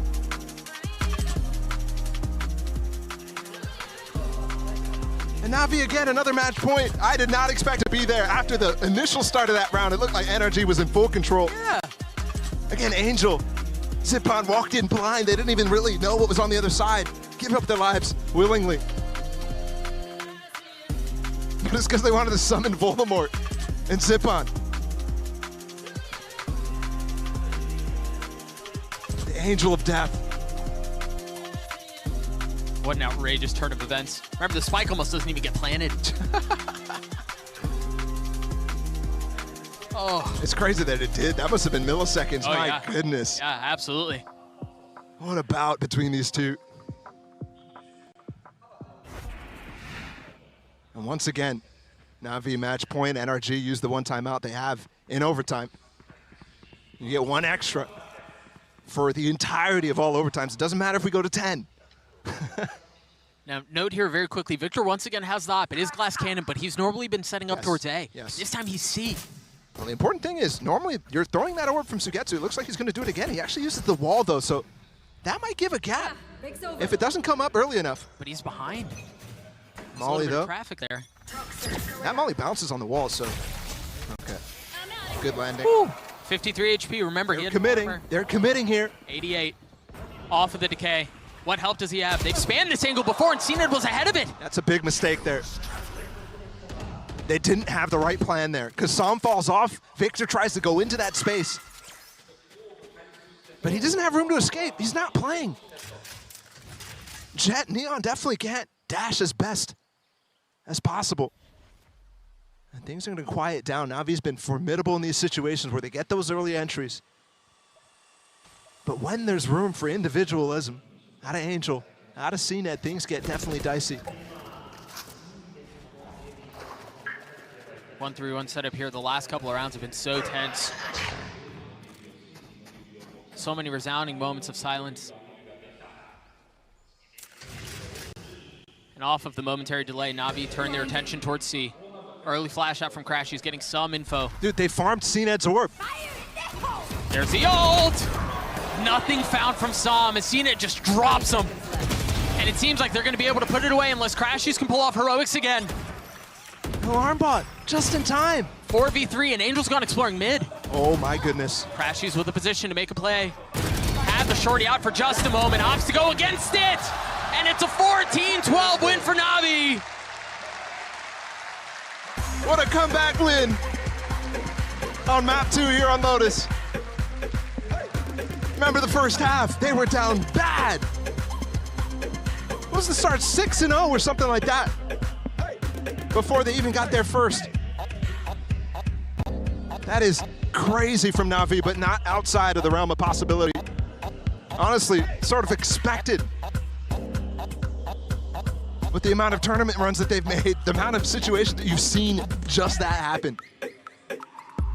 What a game. It delivered.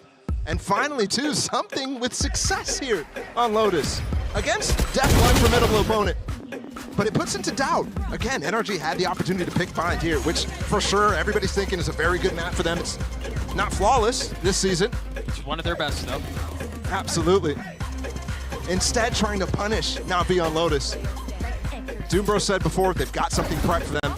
They've got something very standard prepped for them, and that is super important for the rest of the run from Na'Vi and the rest of the series from Na'Vi. Both teams trading map picks, and that just sets the stage for a glorious finish. The fact that this clash between these two heavyweights, between these two juggernauts, for it to end on split. I mean, a setting that has had so many storied finishes. I'd take Haven, I'd take Split between these two. Yeah, yep. And Split. Something where the meta has solidified quite a bit, I'd say. But you're right. Split has had so many giga bangers. For it to close out the map, or the series, but the fact that this series is even still playing is crazy. Can't wait to continue to watch this awesome, awesome battle. even that 4K from CNET, oftentimes you see that specific showstopper hit a wall or even hit the space but not land any kills. For it to get to there, it just really felt like for both teams, everything was hitting in the perfect way. And off of that, Na'Vi walk away with an overtime win. Split on the other side of this break, and Bala, I would not have it any other way. We'll be right back.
Welcome back, everyone, as we're all knotted up 1-1, getting ready for map number 3, and you couldn't have asked for a better matchup between these two titans of our sport. That being said, though, when you really talk about a titan, you got to talk about the Goliath that was Secretlab. Oh my goodness, this man was just on fire, and this kind of feeds right into what we were talking about. Na'Vi coming out of EMEA. Yes. Secretlab was always that consistent piece for this team, and it's, I mean, thanks for finding a cinema for Demon. I really appreciated that. No, but obviously we know that Secretlab thrives in this international stage. It was the clutches, it was the multi-kills, it was those rounds where you needed him the most. This settings inside his ultimates, knowing how to work around the timings for everything, the awareness that he has of the space that he's given is just beautiful to watch. And it really flipped the narrative because the first map was defined by NRG's late round prowess. When it came down to those last second executes into sight, it was players like Sam and Crashies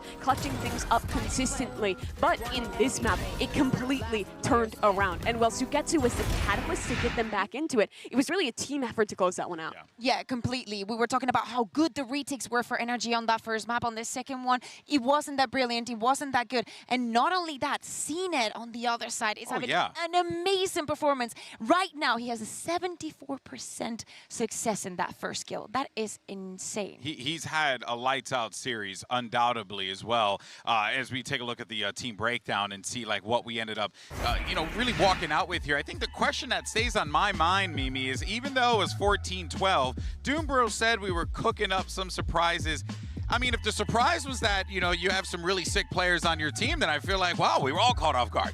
Good surprise. I'm happy about that surprise. But looking at the second half for NRG, I think one of the biggest failures of their defense was the way in which they were using this Neon. A lot of their ideas seem to be dedicated into having Victor off. In the last part of that game, he was constantly committing into that. And I think it hurts one of the main strengths of this Neon, which is to go for early aggression for space, to be a fast rotator, and to use the stuns to stall out executes. When your Neon's opping, you really freeze them in place. And you saw it in the way they were fighting for a rubble constantly. In this round, they're trying to fight forward the op, get rolled over, and then Navi turned it around after winning this one and realized out of the time, like, hey, they're probably going to stop aggressing. So they just go straight and contact into that space. Normally, this Neon comp is good because it's so flexible, but I think NRG got too locked into one idea.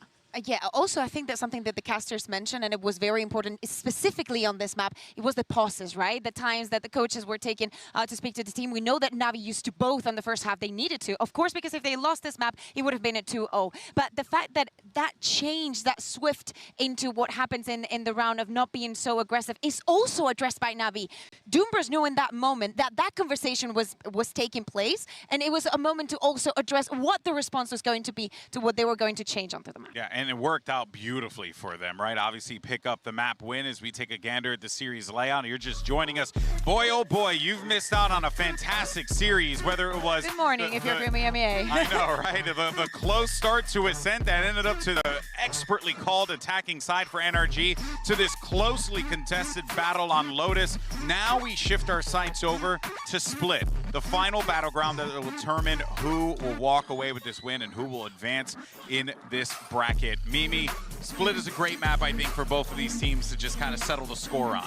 Yeah, it really is. And for NRG in particular, this is another map actually similar to Lotus, where they started pretty weak at locking it into. America's on it was struggling to find their stride. But in playoffs, they switched over to playing this double duelist composition that I think worked really well for them. Not only does it enable Artis and Victor to be incredible as individuals, but it gives them a lot of options for pops and for fakes in the mid-round on their attacking side that Finesse loves falling around. Yeah, exactly. Not only that, we're talking about the double duelist plus the double controller. A lot of setting up the space exactly to know what you control, what you can give up, when you can put the pressure on, how you can have that presence all over the map.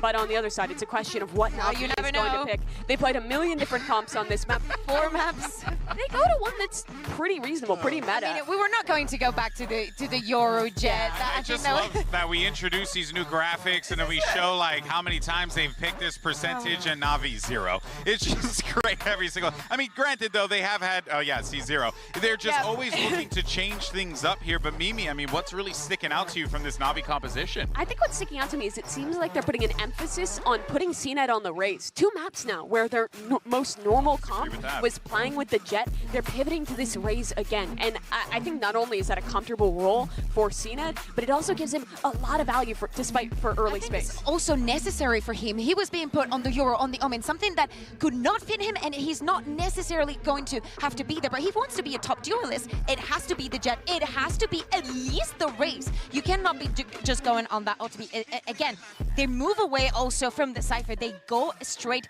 to that Killjoy. So, of course, there's a lot of adaptation. Let's see if they can actually show it on the map. It's going to be exciting. That much is for certain. But we've got one more map. The winner takes on T1 in the upper bracket. The loser is going to face EDG in the lower. And, of course, we're sending it right back over to Doug and Bala.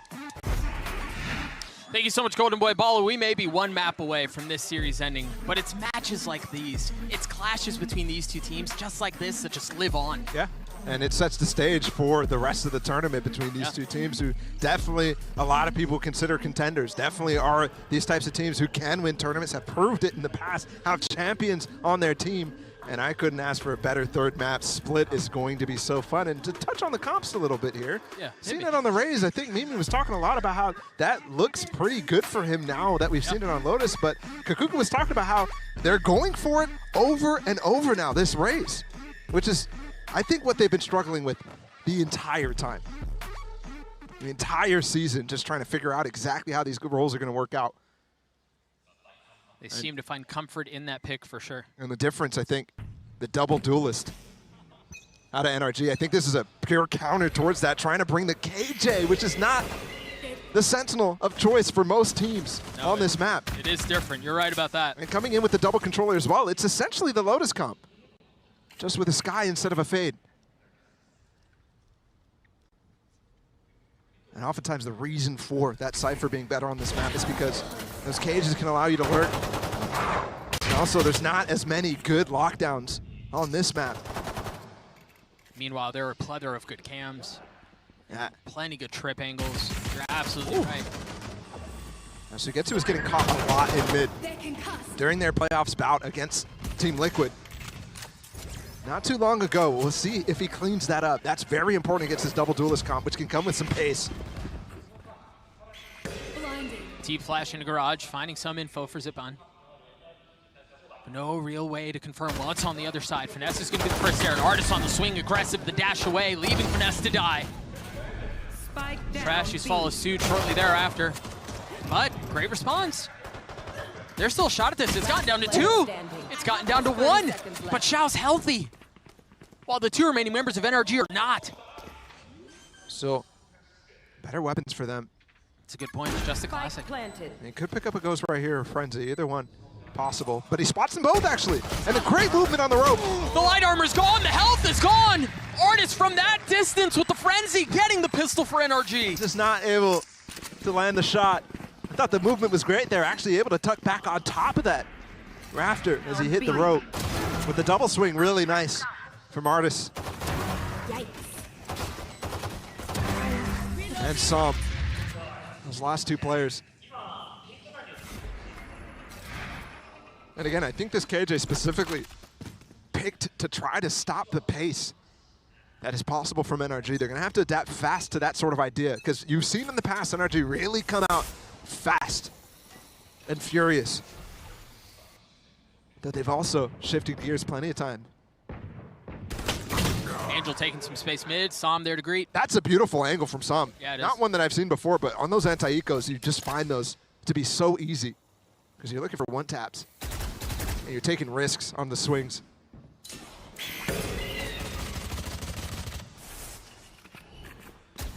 You can see Xiao there crouched, waiting for someone to swing, for someone to dare challenge him. And he's crept up a little bit further here. Like how Finesse just doesn't react to the flash at all. Just takes it. It's probably in the middle, looking at the mini-map or calming something. Doesn't matter, though.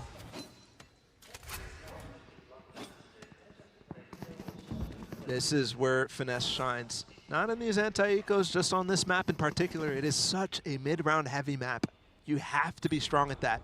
I think the battle between Finesse and Angel, in that regard, has been going towards Finesse over the entire series mostly. 30 seconds left. Obviously Lotus, Angel had some peaks,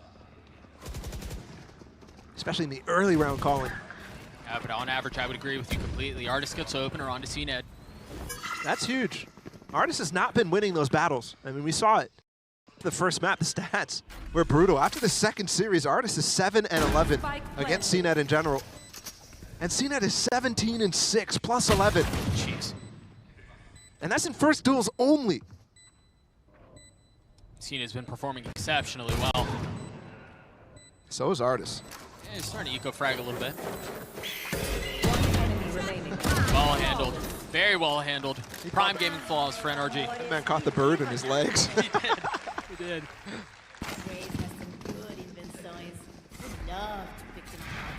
Same start that NRG had. They finally do get a pistol. Again. That's 2 for 5. most of these bonuses, in most cases, it's been Na'Vi playing them. But NRG did win the one on Lotus. Remember that streak? They went up 6-0. 6-0. Those starts were very momentous for NRG. I think Na'Vi has broken that sort of idea, though. I don't think they're going to be coming in the same amount of bunches on this map. Yeah, Split really just doesn't lend itself to that quite the same way, but I do think you're right. There's a lot of what Na'Vi seem to have been figuring out that should prevent that. Dash into the Cloudburst, right into the Nano. It's an updraft, though. Manages to stay alive. Victor goes aggressive. Upgrades a weapon, too. And that's space taking by the double duelist right there. Surprises. Shao on the site. They're into spawn, and you can see they're going to want to cut off the rotation. They're going to want to keep Na'Vi at bay. Ooh. And you're not expecting a second heat. Well, okay, never mind. Angel was. You are. That's all off because of the nade, though. Paranoia is going to allow him to retake that space, but with the Trailblazer, too. At that distance, so I don't think it's going to get much info on the site. Look at the star that Sam just placed, too. Angel has no way out. It has to be these two coming from heaven. Can they find space? Crashy's down low with the Sheriff, getting the first. The flash to swing. Looking for another, and he finds it. Angel's out. I mean, another bonus for NRG. Yeah, 3-0 start.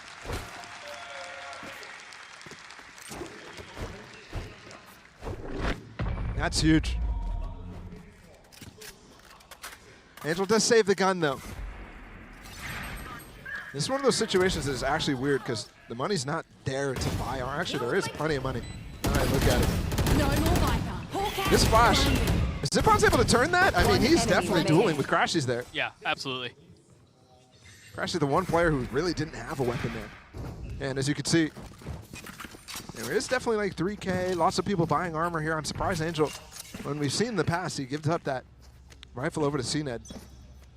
I think in here, you definitely, the 800 credits for him to try to, able to have a buy, he needs to get a kill or two. Yeah, he got one. Rifle picked up from CNED. Not able to find any value with it. And that's, I mean, CNED needs to be backing off there as fast as possible.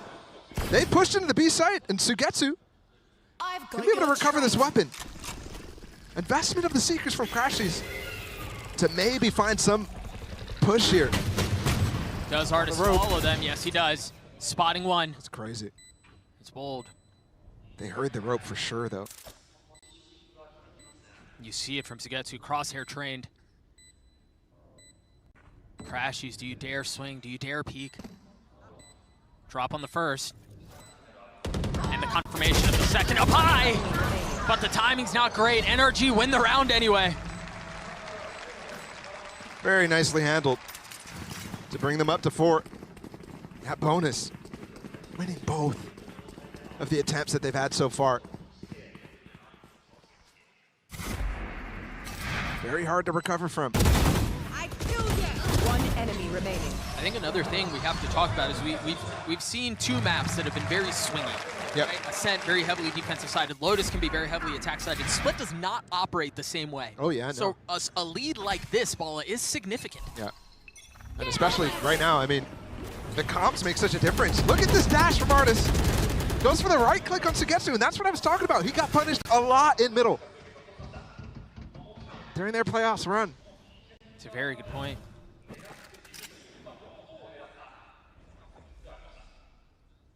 A pause across the middle of the map for NRG. Oh my goodness, CNED as well with the op. Gets the money up. He's got to get the kill. High lows. That's impossible. Yeah, that's just such an unexpected angle. He's so high that the crosshair placement's nowhere near. You didn't even see him in the scope. And now they're messing with the economy significantly for Na'Vi. There's no chance they get another buy, buying up an op in that situation. Xiao's in trouble. He's trying to tuck tail. He's flash, manages to get around the corner with 68 HP and too many targets to find. He cannot deliver. Angel's left alone. It does look like he's going to pick up that op, though. Yeah, he has to. I mean, it's not even necessarily has to. But obviously, that's such a good weapon to have when the rest of your teammates are not going to be able to buy up. NRG should know that he's going to look to pick up the op. Or does he just keep the Vandal? I mean, yeah, he's doing it. That's the choice made. Does not look like Angel will be found.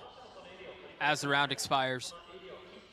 But NRG, much like we saw on map 1, much like we saw on map 2, they find themselves winning rounds in bunches. Another streak. I mean, you're looking at 6-0, just like Lotus. Just as I've been thinking, you're going to have a shift. Streaky or not,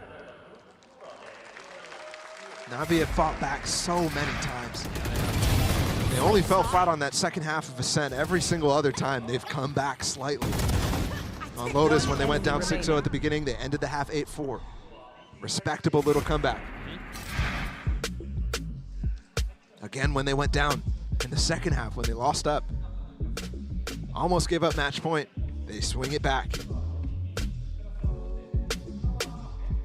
This is now the third map in a row where Na'Vi called a timeout early in the first half. And again, it's in the face of a streak. Yep. You understand why.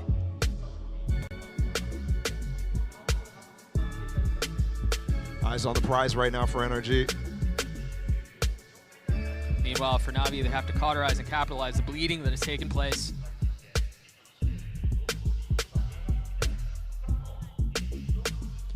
There's a lot of tools here, too. Again, to consider. At least Na'Vi has their own. In terms of ultimates, on board right now, Sam has his Cosmic Divide. Victor has his Showstopper for NRG. For Na'Vi, it's the Viper's Pit and Seekers. So potentially they can shut down one side. Maybe it's middle. Out of this timeout, we just saw Artis try to punish Sugetsu and get success with it. And look at this buy out of Na'Vi. It's very interesting. That is different. Sugetsu's getting one rifle, Angel again with a rifle of his own, and the rest are sheriffs, so going for a little hero buy. Yeah, and I think it goes back to a point you were making earlier where we've seen Angel in instances like this hand the rifle off to their star duelist. Yeah. This time Cena just with the sheriff. Cosmic Divide instantly invested. Shao, discipline box, but very well handled by Artis. You hear the Showstopper used too. As Artis goes up top, gets you there to greet. The double duelist. Wait, this orb is really bad for CNET to actually get some space. He's gonna get both kills. How much more can he find? It's become a mess. It's become a complete mess. Oh, the secret doesn't get broken either. I don't think Finesse could see it, as Sam has not been spotted by it yet, so it doesn't show up on the minimap for him. It doesn't show up on his screen visually. But Zippon gets on the site with it. CNED with 3. Finesse left alone in a clutch. Spike not in hand. And now if I'm Na'Vi, I want Zippon to take first contact so CNED can end up, if Finesse gets close to them, using that Showstopper and trying to solidify the round. Probably not going to come to that, though. Finesse creeping his way around. Quietly, but with intent. That jump spot just goes to where we just cleared with the flash. First couple shots not landing. Oh! Showstopper, and it lands on the kill. CNED with 4, Na'Vi on the board. Pretty critical use there. Hey! Evil Geniuses fam in the house. That's the next game coming up against DRX. Papa Com and Mama Com. Given this series, I'm not ready to get there yet. No, not even close. I want to stay here. But that is sending a team to playoffs, which is crazy. Again, just the difference between what this matchup is right now. It's an opening match. Neither team ready to send their ticket up in the playoffs. Oh, aggression. Normally that's definitely punishing Zippon there, but he's ahead of the stun. Victor not able to find the space.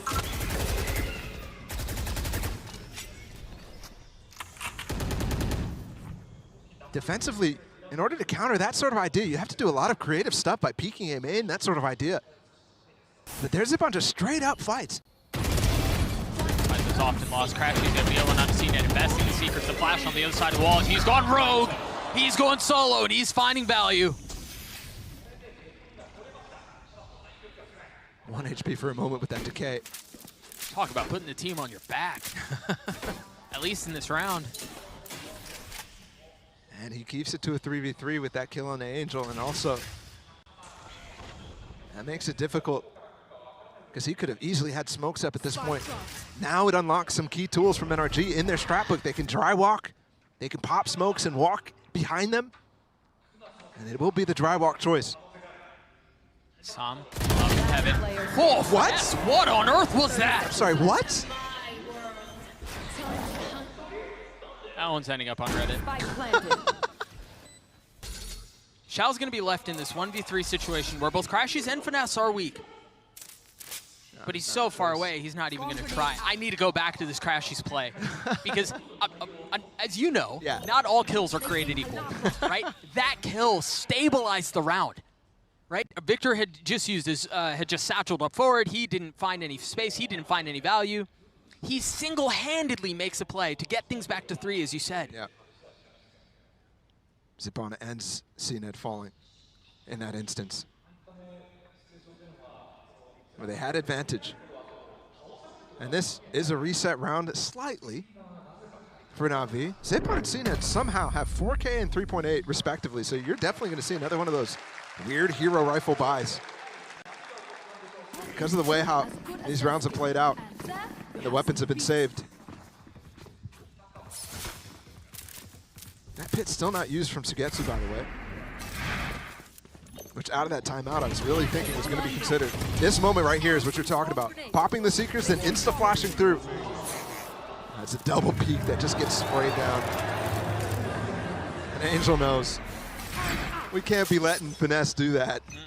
Not like that. Attack off in the hands of Artis, and he gets 2. Kills are just coming in 2s. And the round's over. Trailblazer in, they spot the player. Second smoke, not available for Sam. He smoked off Mail, so there's room for Sugetsu to have some damage done. They're waiting for that to come up. Instead, it looks like he recalled it. Interesting choice. Instead, they flash and go up towards heaven. Clear that out while Artis is holding the line, holding the space. And to go back to that initial double kill out of Artis, the reason he goes for that peek is he's expecting Na'Vi to continue to swing based off of what success they had after Victor went for that double satchel last time. Just swinging in front of the sun, swinging in front of the flash, trying to take a 2v1. Artis just posts up instead, and that's why you can't do that. Instant punish in the worst of ways. Blinded. This patience from NRG is outrageous. Just waiting for things to go. Zipan, who's here by himself, managing to take down Crashies, but that's all it is. Spike should be secured.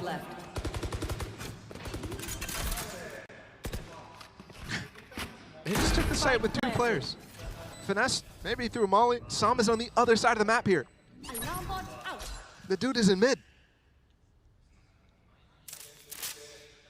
Na'Vi once again in a position where they're just going to try to save the weapons that they have. A Phantom in the hands of Xiao. Bulldog for Sugetsu. You can see the defenses that they've put up around them. The alarm bot up in heaven, the turret to make sure no one's pushing spawn. Their objective is very clear here. Preserve what they have. Crazy part about this too is the switch from Na'Vi to put one of Sugetsu or Xiao. Sugetsu usually is going to play always in mid or B. But to swap Xiao onto the A side is going to enable Victor to again go for double satchels there. So every single little thing that is finding success here for NRG is setting them up for the next round even still. If I'm NRG, I continue to keep the pressure up on that A side.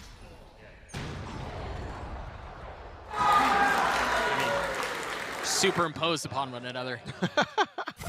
What can you really do? 6-round lead for NRG. And again, the potential of another streak.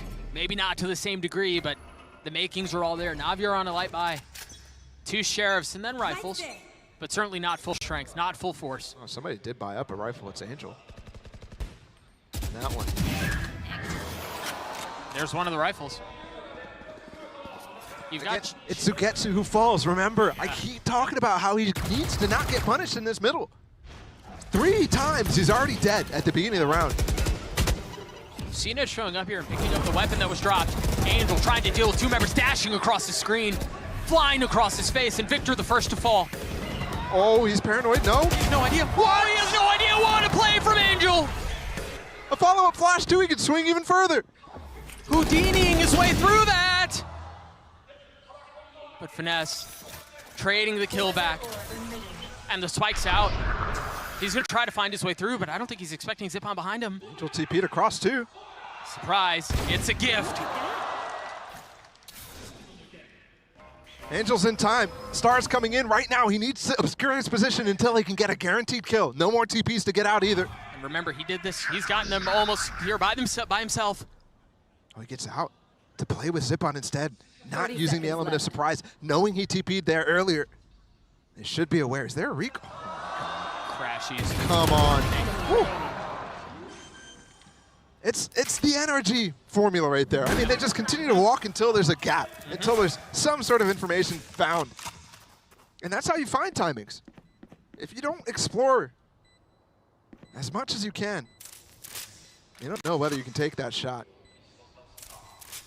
They need this. I mean, Zipon needs to pull out a 1v2 here to keep them in the game. Which feels like such a big ask, given the spike has been planted for a little while. There's still a good bit of utility on the side of NRG. The flash being used there. Zipon trading back with one of his own, and Sam swings through and greets him. NRG at 8. And what a stomp this has become. 8-1.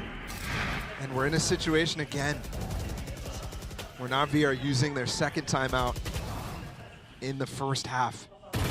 One enemy remaining. I mean, they need to win out. Yeah.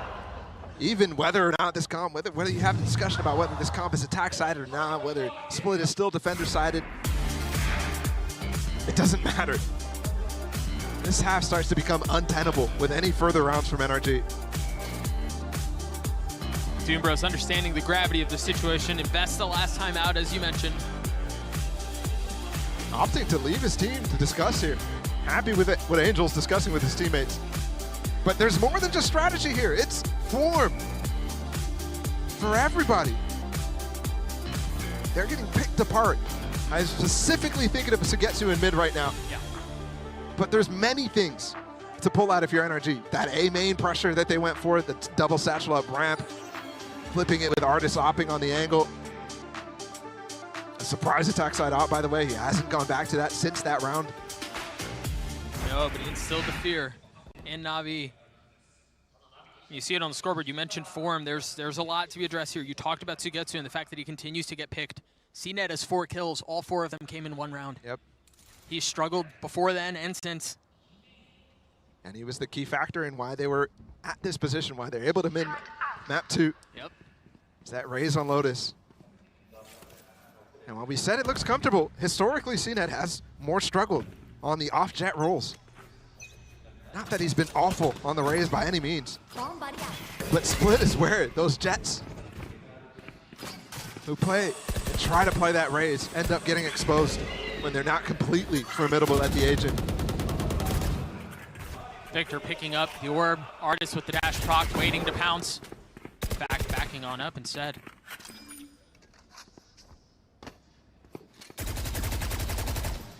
Jump spots, no headbound. Oh, you went a bit too far there. Re-clear from Na'Vi. Finally some success. And I like this. Don't try to challenge the early aggression. Can't use that yet. Instead, opt to just go for re-clears. That first flash and NRG finding, again, more room across the middle of the map. This time CNET. But finally. Punching back, yeah. Some success in the round. And again, though, can't let this fall apart. They put themselves in a good position, need to punch their ticket further. It's only the second round that they're in position to win right now. Na'Vi are a little bit ahead of this, too. It's been a very slow round from NRG. And I wonder how much of that's giving Na'Vi room to breathe and adjust. One enemy remaining. It's all falling onto Sam, and this 1v3, and he can't convert. Zipon cleans it up, and that's a second round for Na'Vi. Keep 3 players up, keep all the ults online, too. And Na'Vi really haven't been focused on those. I think Shao and Sugetsu have had their ult for, what, 4 rounds or so, more than that. Maybe the majority of this half at this point. Yeah, very possible. Okay, I like this from chat. Me too. Right now he has the opportunity to close out the half 10-2. If they succeed at that, I mean, the game is almost unthrowable. And because Na'Vi have already used the 2 timeouts, you're not giving much room for Doombros in the second half at all. to be a factor.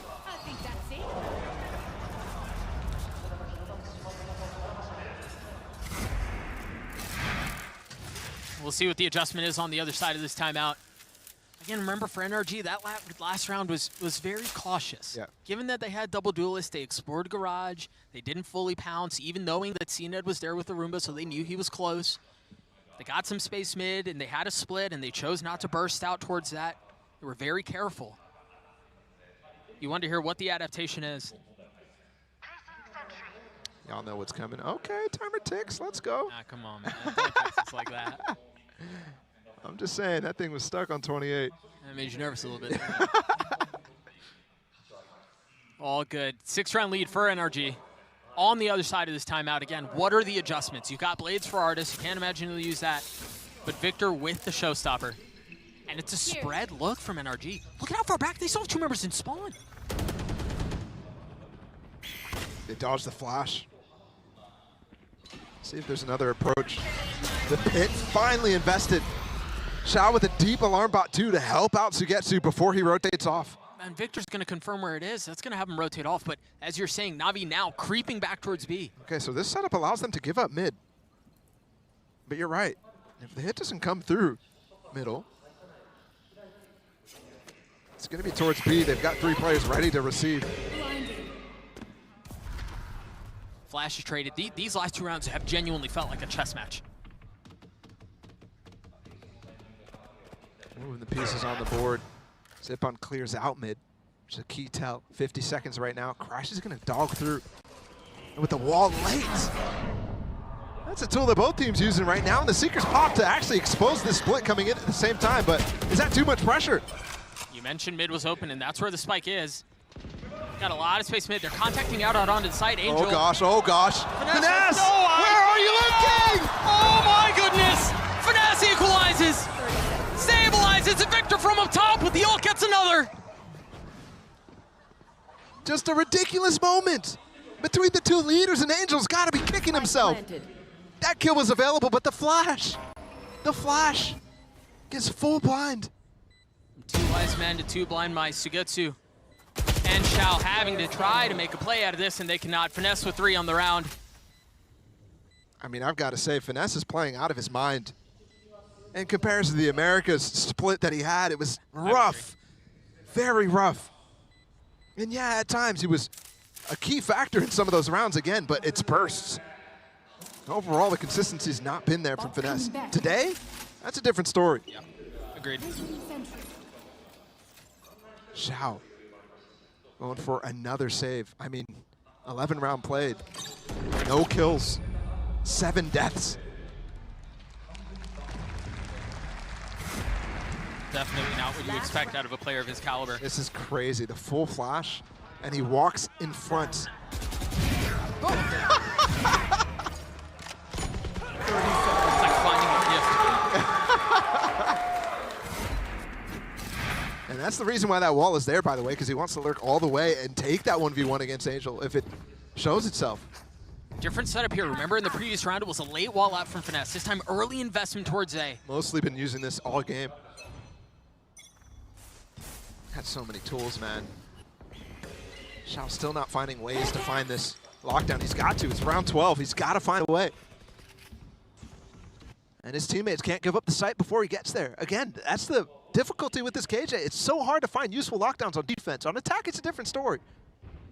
On defense, though, it is rough.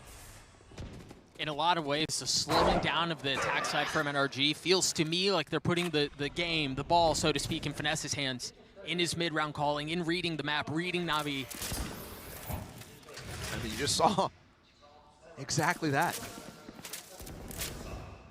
And by the way, it's not like these 2 IGLs know the ins and outs of how they call like we know between the battle from Finesse and Sadak. Sure, no, sure. These 2 guys have only played against each other once here in Valorant. And it's a classic Finesse fake. Seekers, Cosmic Divide, they walk up mid. Is Angel aware? Is he calling out the possibility? There are 3 here. A refresh smoke. Sugetsu with a lot to do on the other side of the sword, manages to get around the corner just in the nick of time. Lockdown used, finally Shao. They're pushing into it anyway. Angel had nowhere to go. Artist on one side, Crashies on the other, and Sugetsu creeping his way forward at just the right time. And there, oh, the nade broke it last second. 13 seconds left. Spike's still not planted. Tom finally getting it down. Pays for it with his life, though. Blades for Artist. Chooses to go with the bullets instead. Turns the flash, lands the shots. Both of them fall. And a 10-2 half for NRG. That late half timeout from Chet, finding full success, and it's the most dominant half of the series. Crazy to see Shao of all people 0-8, but that's the problem with playing Killjoy in this map. That's the problem with playing off-roll on it too. One enemy remaining. It's not as active. And now at this point playing 3 different roles throughout this season. Whew. Again, a 10-2 half for NRG, a stomp, a statement, call it what you want, but they are in firm control. We'll throw it down to the desk to break down the first half. Thank you so much, fellas, for that one. And yes, we are now at a point where it is dangerous for Na'Vi. I mean, we crossed that threshold quite a while ago, but now we're in real risky territory. But really, Kukuka, I think you got to give the flowers here to, you know, the combination of Victor and Artist working together here to really bring success to this NRG team. I think that especially during the first half of this first half, right? It was all about these 2 duelists holding hands, everybody setting the grounds so well, and it was a game of revenge as well, right? If one of them goes down, the other one will get the refrag, will keep pushing, will keep that energy flowing. The rest of it, I think it was a little bit like overcooking. I don't think that Na'Vi was making things pretty hard onto them, but the performance from this 2 was just beautiful. On the other side, I'm just sad for Shao. Yeah. They're struggling right now on the side of Na'Vi, and NRG just called an expert half. The way they can vary this double duelist comp from going for these really fast flood executes or doing that in the mid round and also throwing in a lot of these contact plays with their Viper utility was so hard for Na'Vi to shut down. And now this brings into question all the time in the regular season where they were going back and forth on comps trying to find their stride. Does that lose them the depth? Because it seems to here we're a third map in a series that they had pushed to be so competitive, and now this is a map that they just don't seem prepared on. We were also seeing Angel, for example, in the player cams, just you know, feeling a little bit defeated, not actually being able to find the tools to actually go back from this. Last time these 2 teams played, it was the core of Na'Vi who went on to win the tournament, to beat them in the playoffs. Now they're at the face of being in the lower bracket at the start of groups. NRG has their revenge in their hands. Well, Na'Vi's on the struggle bus on the way to Struggle City. They're going to need to turn this one around if they want to have a chance to send it back over to Doug and Bala. Thank you so much, Golden Boy. The questions are whether or not the bus can go into reverse. Because right now, it's just a full, I mean, all the way to Struggle City, as you said. Yep. Down 8.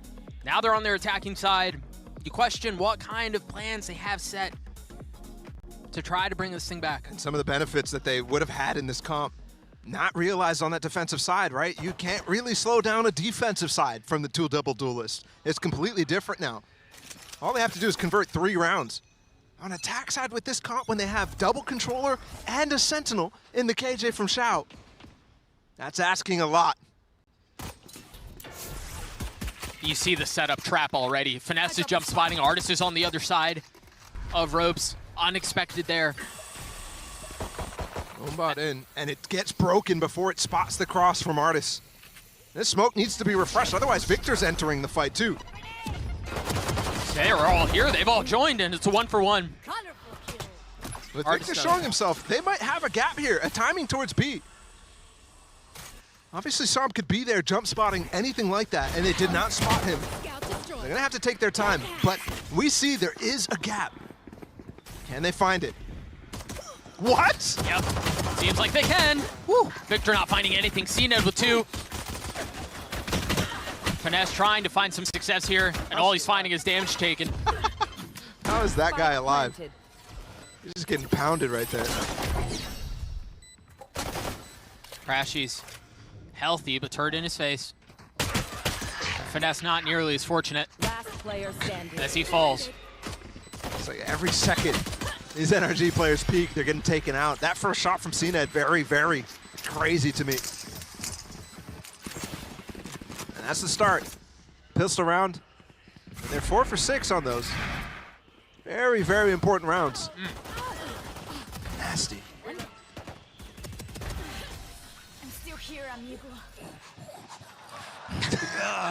Saddle up, Cowboy. We may be in for a good second half. But it's just one round. And again, you mentioned it, Ball. First closest NRG are, they just need to win 3. Navi's road to redemption is much longer. I mean, speaking of time, NRG's got it all. And they've already won Thrifty in this series. Much less weaponry than they had that last time, though, with Stingers, that sort of thing. Sheriff's also invested. Right now, what they've bought indicates they're trying to get damage done. Na'Vi doing the best energy impression that they can, though. Dry walking up mid, no util used. Victor with the nade, nothing spotted yet. That'll confirm things. Alarm bot to clear the smoke, too. Nade not used from Victor. But Finesse does fall. And there's just really nothing that they can do to fight back. It was a flawless round from NRG. Seems like those anti-ecos are constantly coming through as Prime Gaming flawlesses for Na'Vi. Yeah. Over and over. One enemy remaining. Flawless. But again, we've talked about it a lot. They still have not converted a bonus despite having 3 attempts. This will be their 4th. And it's all the more important here. They need to get that same sort of streak going. I'm really curious how the KJ is playing here. Using the turret to spot whether Artis is going to peek out. And Artis is very aware of that position. They use a recall smoke to try to get it down, but Angel taking down Sama. Artis has given up that space. It's a filthy shot, too. Oh, dinked as well. Instantly.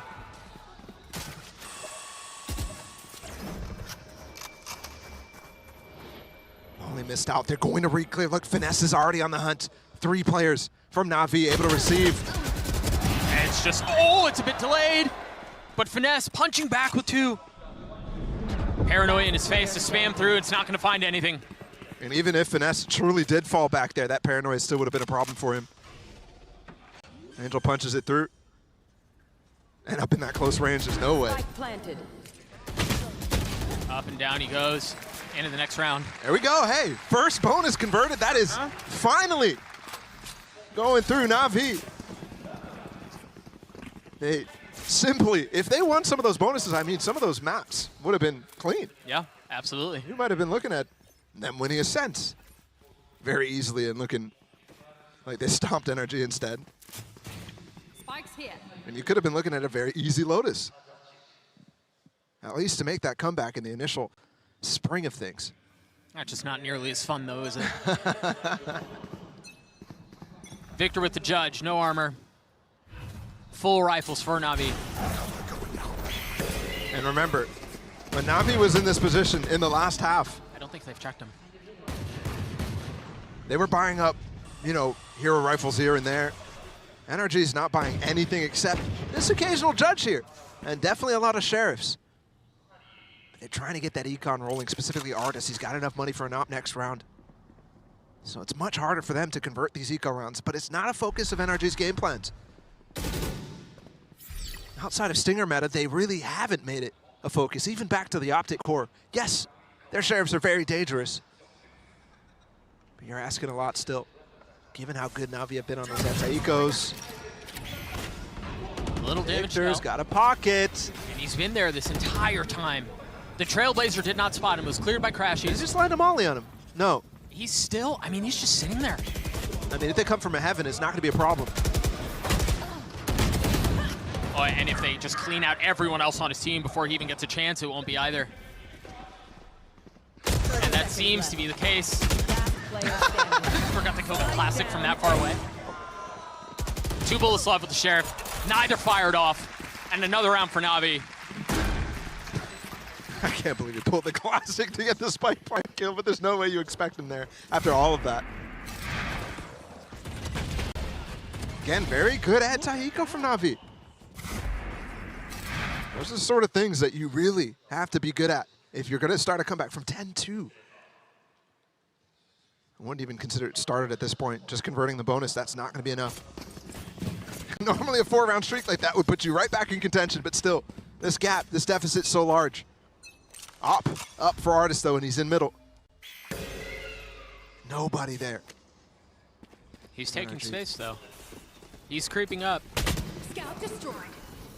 About to find out real soon that that's not where the play is. Victor once. Oh God. Ah, no, not again. Have we seen this twice? And now he's got the showstopper. Victor with a third. In the face of the flash, satcheling to get away, not able to survive. But what a round from NRG. That's twice he hides in a pocket. And that's twice they go for double dive.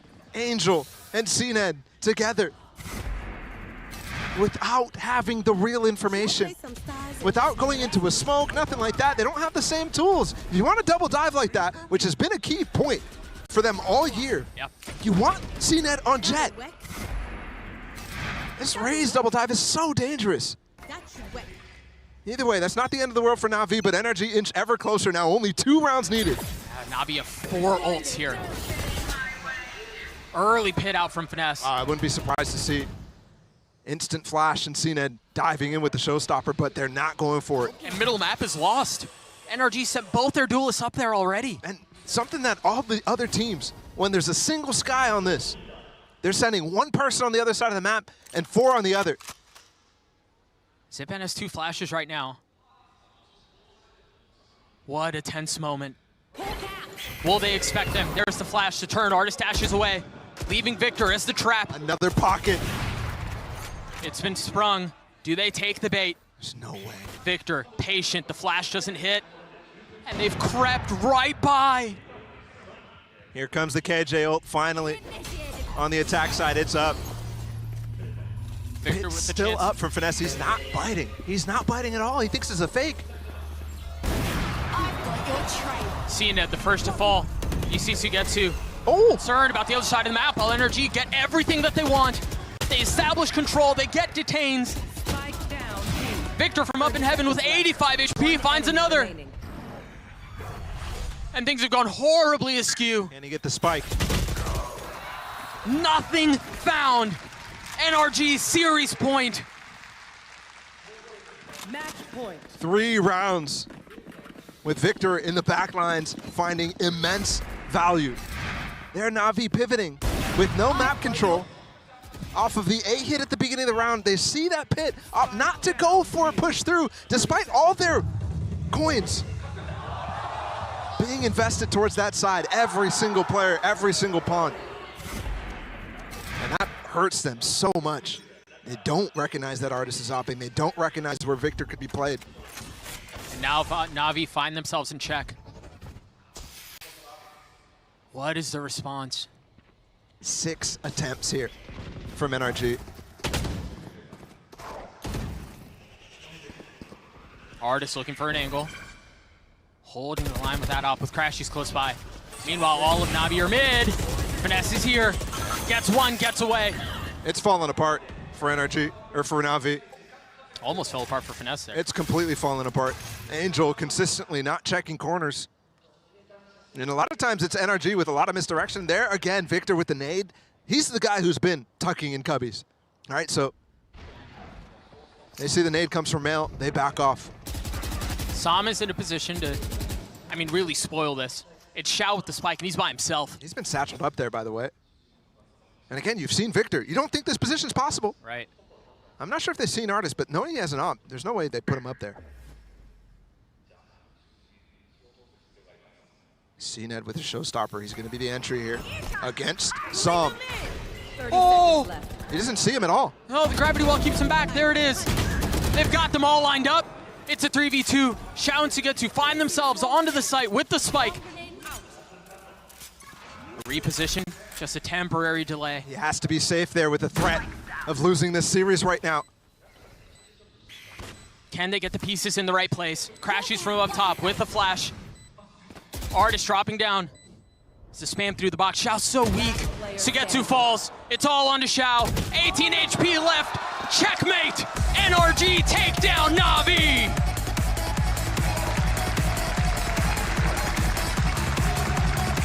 Incredibly important opening match.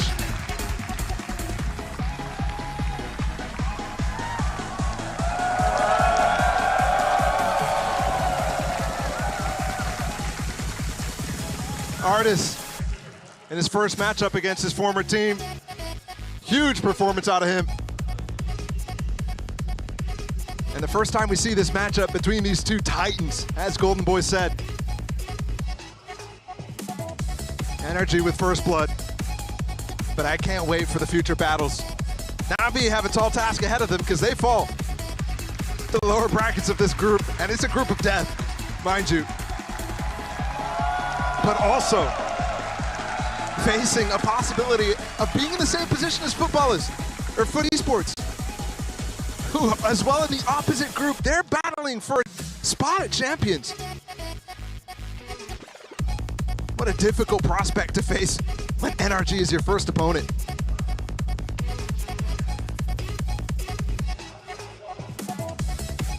All smiles, and probably the biggest smiles they've shown all day. That's not smiling, bro. No, that's a smile for Finesse, bro. What are you talking about? But the biggest smile, the biggest sigh of relief, and plenty of love from the crowd. Yes. That was a hell of a performance. Yes, it was. Definitely one to be celebrated. Despite losing Lotus in a very close fashion. I mean, they were in control this entire series. Yeah. Ascent went 13-8. Split goes 13-6. One enemy. That Lotus was fun, though. And that was their attempt at counterpicking, too. Just went a little bit short. Dude, but you love that that's possible from them. Yeah. So, I mean, just the fact that we had two specific instances where people were behind people and they had no idea because everyone was flashed. The whole series just delivered. And the fun thing is once the bracket came out, this was the one that we looked at and went, oh, this could be a banger. And did it not deliver? This is holy crap.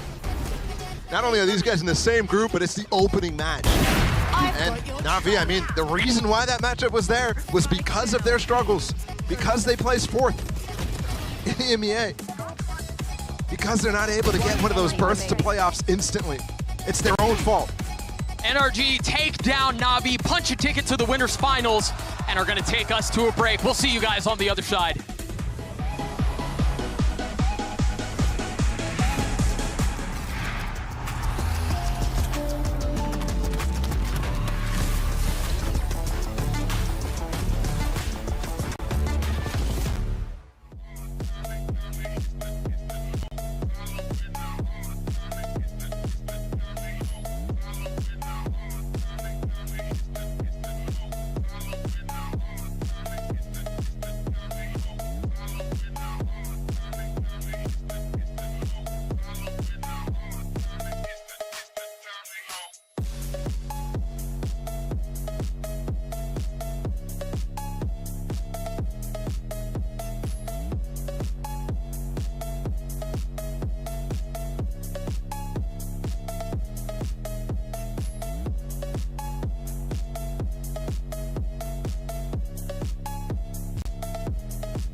this incredible global rivalry that we have seen between Na'Vi and NRG. It's NRG who gets the better of their opponents here today with a 2-1 series win over Na'Vi. Welcome everyone, Golden Boy here alongside with Mimi as well as Kukuka. And let's just jump right into it because honestly, you know, the big point coming out of the half, 10-2. It's a lot to come back from. You were asking a lot from Na'Vi, but also, I mean, I'm going to be real, they shouldn't have been in that position to begin with. Yeah, exactly. I think that this could have perfectly been a 2-0 for NRG. I don't think that there was a moment in the entire series where we were like, oh my god, this is Navi's for the taken. The things that they were showing are incredible. Definitely all this testing has led to a good port. It wasn't the case. It felt like they were keeping their heads above water. Yeah. Always trying to just overcome NRG. Yeah, they did.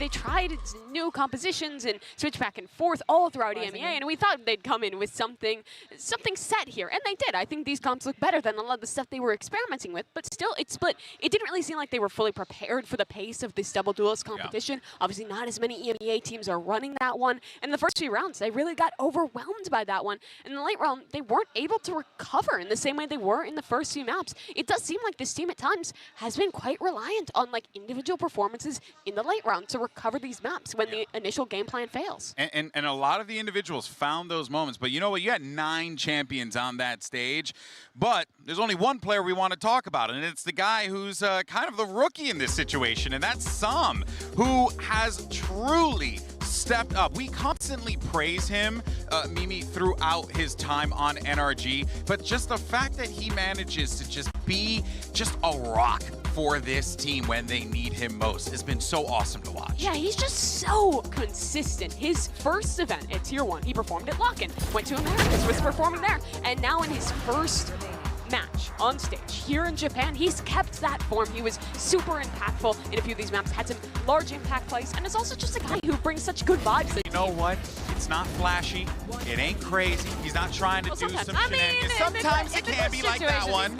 Sometimes it can be, not inadvertently maybe, but the point I'm trying to say is that he just sticks to his guns, and his guns always shoot straight. Yeah, but I think that he has perfect balance between the two, between knowing what he has to do, what he's placed, and the execute and yada yada, but also in those clutch moments, he goes back to being the streamer that he is and has this crazy plays. No, but many people think that they can translate what they do at home to doing it here. Most people do not get these results. Yeah, they don't. And remember, he's been on the scene for a while now, but he still replaced Marv ahead of this one and is performing in such a big way for NRG. I think really what defines this team isn't a star duelist, isn't some crazy individual. It's the consistency of their supportive players. There are games where you're like, oh my god, Sam is just going to save him. There's games where it's Crashes and Victor whose consistency brings them through. NRG really is a team where you can just look to anyone to save a round, save a game for them. Yeah, no, really, I think NRG is truly represented by the sum of all of its parts, just as you said, Mimi. And, you know, another one of those parts that had a great game today, as expected. That leads us to our Verizon high-speed moment of the match.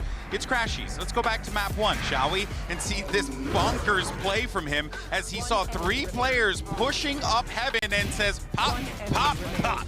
And he manages to just send them back, and he lets them know, too. And also, I got to figure out what kind of gum he has here. What is he finding in Tokyo?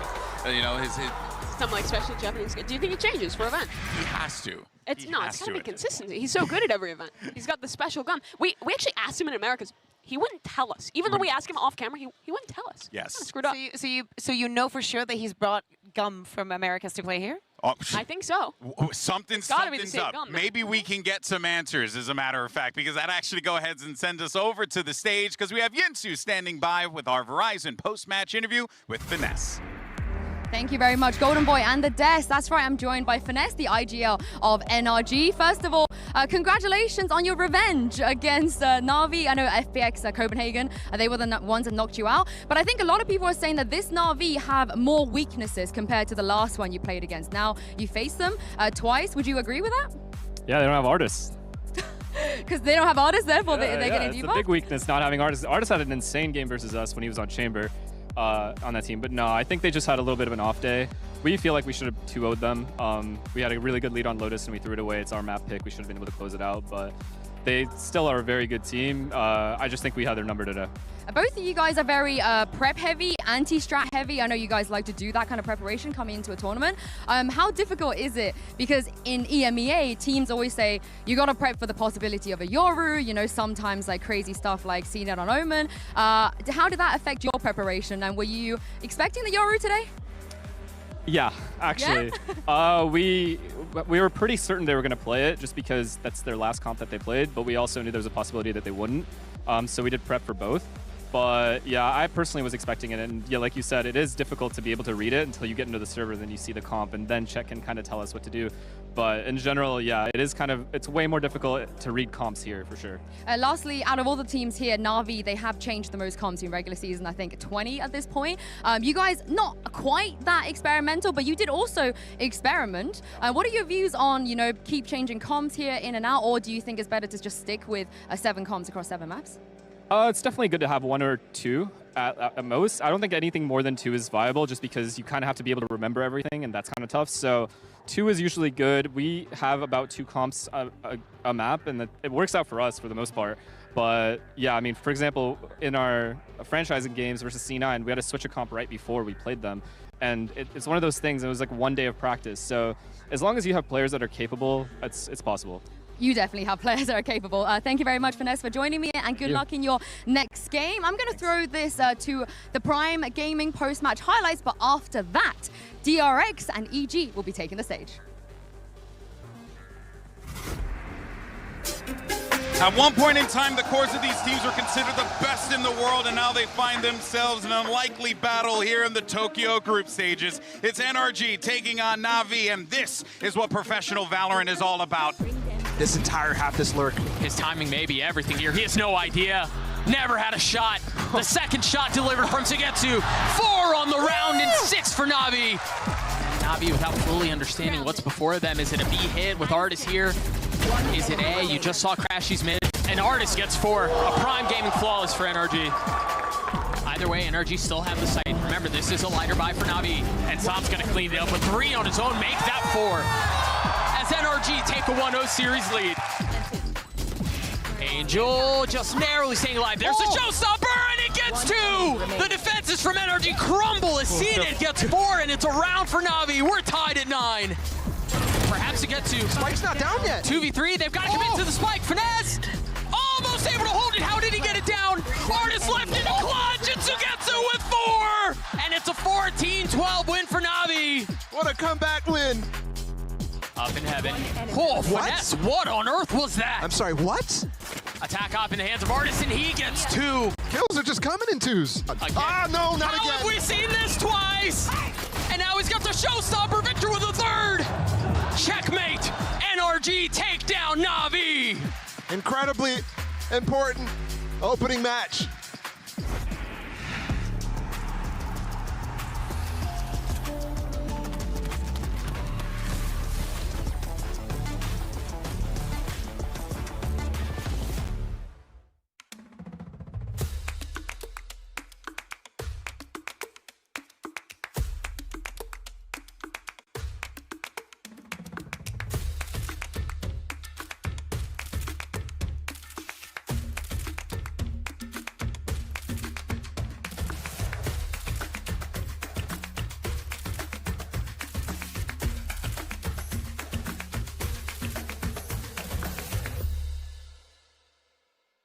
This is Sadie. She's on Verizon, and she has the new My Plan, where she gets exactly what she wants and only pays for what she needs. She picks only the perks she wants and saves on every one, all with an incredible new iPhone. Get iPhone 14 Pro on us when you switch. It's your Verizon.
Welcome back, everybody. It's time for our second match of the day. It is between DRX versus EG. I'm Yingsu, and I've got Mimi with me. And HyperX, thanks for leaving your rugby match early here to join us. I thought you were going to go with a 100 Thieves joke, actually. Oh, I should have. 100 Thieves is a noted rugby team. They don't deserve it, to be fair. What? Yeah, the joke. Anyway, but you look great, Ought to Mike. be here, That's I guess. messed up. Yeah. Say that. How you doing? You know, we don't get to see you on the desk very often. You excited? Yeah, well, you've wheeled me out once in the MEA, and obviously we've got to do it early on now. Yeah. Mimi, how concerned are you about the tech pauses we're about to get? Because Don't start this already. Move on, move on. Lauren's not in the building. It is so we're actually good, you. we're We good. confirmed it. But anyway, let's talk about Evil Geniuses to start with, because after their debut game here at Tokyo yesterday, Mimi, I think even the people that doubted them maybe a little bit can't really doubt them now.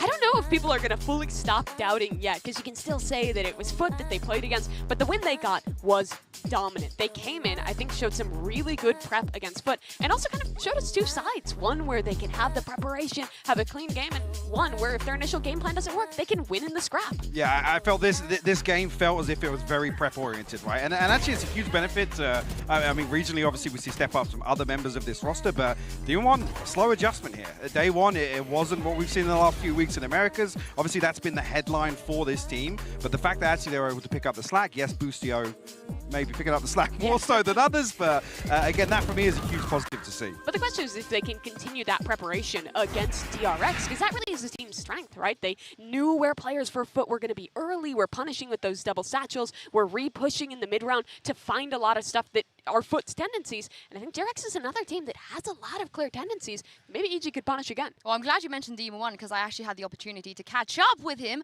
earlier when EG arrived at the venue. Oh, here he is, Demon One. Come join me for a second. Congratulations, first of all, on your win yesterday. But how big of a challenge do you think it's going to be today to go up against one of the most experienced teams in the world? It should be interesting, but I think we have a good chance. We've been improving every day, so I think we're going to be up against them, and I think we have a good chance. You're going to win? Of course. I like it. I like it. Thank you very much for joining me, and I'll see you in a bit. I know he has to say that, but HyperX, it's an obligation. Yeah, but I feel like they have a good chance. I think they really do. I mean, DRX struggled on a lot of fronts to actually, if EG get back on the page they were towards the end of the American stage, then I actually feel like this leans heavily in their favor. Like, I'm looking at this as coming as if, can DRX actually stop EG in terms of getting back onto the form that we've become very used to recently? Yeah, can they stop Boostio, Mimi? Yeah. He was crazy. Yeah, that's the thing. We thought that their game was going to be defined by Demon One, right? Oh, he came at the last second. He's going to be fantastic because he was in Americas. But really, it was their IGL stepping up in this one. He had a life game, it seemed, against Foot. And it's rare you see the kind of Boostio star games come back. But he used to be the chamber player for this team last year. And he is incredible. But sometimes he just has a game like this. Yeah, and he's been putting up numbers against Far. I do think that the fact that he could do that on Lotus, like, of all maps, is really, really impressive. Yeah, absolutely. I think Foot have... I mean, they've been very dominant on this map, and that, for me, was the swing factor of that veto, but... Foot kind of got away with murder in terms of EMEA and teams not really adjusting to how they've approached this map. EG bought the game plan here, and you could tell it was studied, it was targeted actually in the way that they played. It worked so well for them. And I think another thing you notice when Boostio is playing so well, and throughout that entire game, is that EG have just maintained this mentality of just being so chill. You can see in their player reacts, they're always having fun, popping off, smiling, just like yelling for their teammates. It's the energy that got them the run in Americas to qualify to Tokyo, getting that second chance from MIBR winning. And it seems like they've kept that mentality so successfully into the international event as well. Yeah, and the fans are loving it as well. And as you guys saw yesterday, the fans are also loving Buzz. I want to do a quick Boostio versus Buzz here. Obviously, similar agents as well. And Mike, we're going to show the clip in a second here, but this is also a pretty big matchup. It is, yeah. I mean, Buzz is somebody I think has been one of the most consistent members for DRX historically. And again, yesterday, no real surprise in terms of the gameplay. There are lots of things about DRX, I guess, that concerned overall. Obviously, the first blood and first deaths was the main thing that stood out there. But DRX's ability to recover actually kind of pivots around Buzz in particular, the way that he's able to still have impact when they are, playing at a disadvantage. And especially when they are playing with Foxy9. Buzz is the guy who has to do a lot of the flexing. It's him and RB as well, who have to pivot over, play a very different role. And Buzz does so well, whether he's on that Star Duelist or whether he's on the Killjoy. He's providing that consistency for DRX that you're talking about. This was ridiculous, by the way. This gave me goosebumps as well. You know, Buzz, normally, you don't see him as one of the guys that stands up or BMs or anything. It feels like Stack sort of takes the brunt of that. But after he did this yesterday, the entire arena, Mimi, it just erupted. It was insane. I mean, that's what's so good about DRX. They have this experience on stage that anyone will just step up and give you one of these moments. Mike, are you worried, though, that DRX, they have to rely on maybe some of these massive moments in order to win? I'm not really. There was a period where we were talking about RB being the one to be, underperforming on the duelist role historically, and I think actually you can characterize this the same way with Foxy9. I don't want to say underperforming, but maybe not putting up numbers that you would hope for DRX. Historically, they've always had that recovery factor. There were so many events where we're talking about RB's got to step up, somebody's got to get him online. DRX always had the ability to still deliver international events, even with RB being kind of the weakest link, let's say. So even here with Foxy9, maybe not firing on all cylinders, I still have faith that DRX can deliver. I'm glad you mentioned Foxy9 because we can confirm he will be playing again today. And this is what he had to say about his debut here on the international stage yesterday. Foxy9, come join me for a second. First of all, it was really nice to see you play on stage yesterday, your first time internationally. What was that like? Jen's going to help me translate this. 어제 소감이요. 첫 경기. 이제 굉장히 아쉽긴 했지만은 오늘 이겨서 기분은 좋은데 좀 아쉬웠어서 오늘 더 잘할 겁니다. Well, I could have performed better, but I'm glad that I was able to pick up my first win on the international stage, but I'm going to do better today. Time to get your second, Foxy9. Good luck, good luck. he wasn't satisfied with his performance, which I think is leading into what you were saying. Yeah, absolutely. The thing is, though, to just come back to the same point, DRX yesterday were converting like 70% of their 4v5 rounds. And I think even beyond that, 3v5s, they were converting like 65% of them. So DRX still demonstrating they have that roster outside of just their main duelist, whoever it be. Obviously, historically, I'm referring to RB, but here, DRX are still ticking the box in terms of what has been their win factor. And I think yesterday, that was their game to get Foxy comfortable, to get the team used to the international stage again. Kind of a warm-up for them, because ASE, I think everyone expected them to be a weaker opponent, and they did put up a stronger fight than we maybe would have expected going in. But that still was just kind of DRX's opportunity to get going in the groups. Normally, they're so dominant here. I think EG today is going to be much tougher. Yeah, that's going to be a really interesting matchup. Ben Kai, though, said yesterday, even after the 2-0 against ASE, he was not satisfied quite just yet. I think maybe similar to what you were saying about EG. He can't say just yet whether this DRX has what it takes to win the entire tournament. But surely, Mimi, if they beat EG today, and convincingly, we can start believing. Yeah, I mean, there's always that question for DRX. So it's like, when can we believe that they're going to actually make a run, actually win a tournament? And I agree, I'm not seeing it yet. And I do think that Foxy9 is the right direction. They played him for the first time yesterday and play him again today. I think what is important for him isn't necessarily being a huge fragger, being insane individually. We do hope that he'll have these moments, but it's more about being a part of the system and setting him up for success. DRX's game plan was so much about getting these side executes, playing these set post plans, and Foxy9 is really willing to take the risks to give them the space they need to act on that game plan. Yeah, for sure. I think as well this is a historical thing. DRX have dealt with obviously floating in and out a sixth player, so it's not necessarily anything new to them. I'm just concerned about the consistency. We talk about DRX making runs, yes, we're going to talk about is this the event where DRX are going to actually make a push towards the grand finals, but it doesn't feel comfortable. It still doesn't. And again, we have another example of an opening series where it didn't feel characteristic of the good DRX yesterday. Yes, they came out with a win, sure, but it didn't feel like the good DRX. Expectations are just so high. They are. For They this absolutely team are. That even after some of the stuff we saw yesterday, Mimi, we still have questions. But let's look at some of the things we saw yesterday. Because even though it wasn't like peak DRX, Mimi, it's still DRX. Yeah, it was still solid. So much of what they were playing yesterday was just built around rounds like this. Okay, we're set up to have Foxy9 dash in, dedicate to the post plant, and then just play the lineups, play off-site. They knew that ASE wasn't really going to be a team who could super much test them in these retakes, and so they never had to adapt their game plan. They really stuck to this same idea on their attacking side, and it just kept working. So that's why I'm saying, well, it looked good yesterday.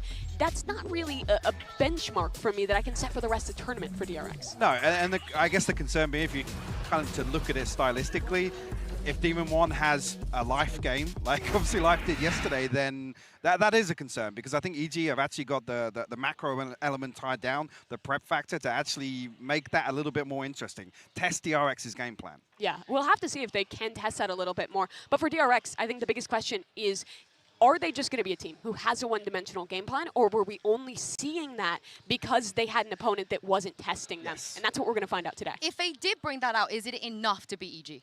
I don't think so. EG's looked so good. They're very adaptable, and they're great at counter-stratting. If you're predictable against them, you're going to lose.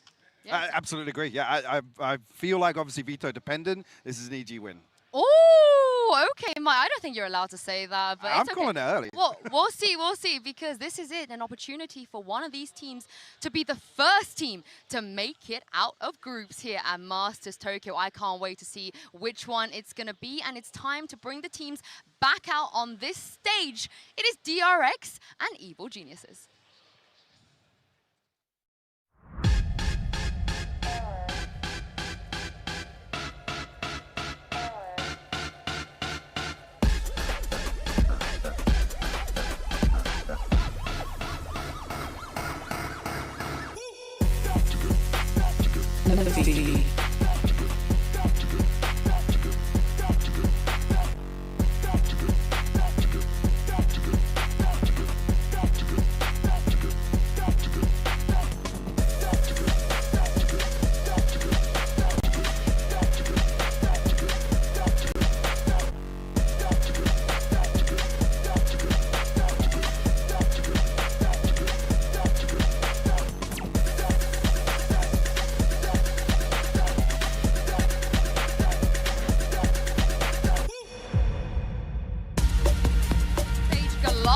on one side, and then the Miracle team from Americas on the other, guys. What would it be? How great would it be, even Mimi, if EG are the first team to make it out of groups at a Masters event? People keep questioning EG. They're not going to make it out of groups in Americas. They're not going to make a deep run in the playoffs. They're not going to qualify to Tokyo. They're here now. They've had their first win. People are still doubting them. But if they can beat DRX, the Goliath of the group stage, the team that consistently makes it out, consistently makes it top 4, no one else can doubt this team. Absolutely. I think it's a really good indicator as well. They come out and perform with the same sort of composure that we saw yesterday. Even when things aren't necessarily going their way, you know, Demon 1 not delivering the same sort of explosive performance that we've been used to recently. I think that would be the best possible indicator to come out of this series. And for DRX, this is your chance to show that this system with Foxy9 is the one that you want to pursue for the rest of this tournament. That this isn't a weakened DRX. That what was happening back in Pacific was just a one-off, and that they will still be that team that is so consistent internationally. Yeah, and before we head into map vetoes, the interesting thing is both teams played 4 different maps. So Fracture and Pearl on one side and Split and Lotus. Where do you think it's going to go today? Do we see any crossovers of those 4 maps? I had a very interesting conversation with Potter last night for quite some time, and she's feeling pretty confident about obviously the top half of their map pool, but feeling like this might align slightly. I don't feel like there's a weak side of DRX pool outside of the perma ban. Yeah, let's have a look at the map vetoes as we go. Mimi, EG, are they going to take the bind away again? I was really surprised they took bind away last time, but they're actually going to continue it. So it seems to be their perma for this tournament. But talk of permas, DRX keeps getting rid of Lotus, and it's the low end of EG's pool. So I think that helps them. And it also leaves open their Fracture, which they will pick, and DRX didn't look great on yesterday. Didn't look fantastic, no. I think that's a big opportunity for EG to start strong on this.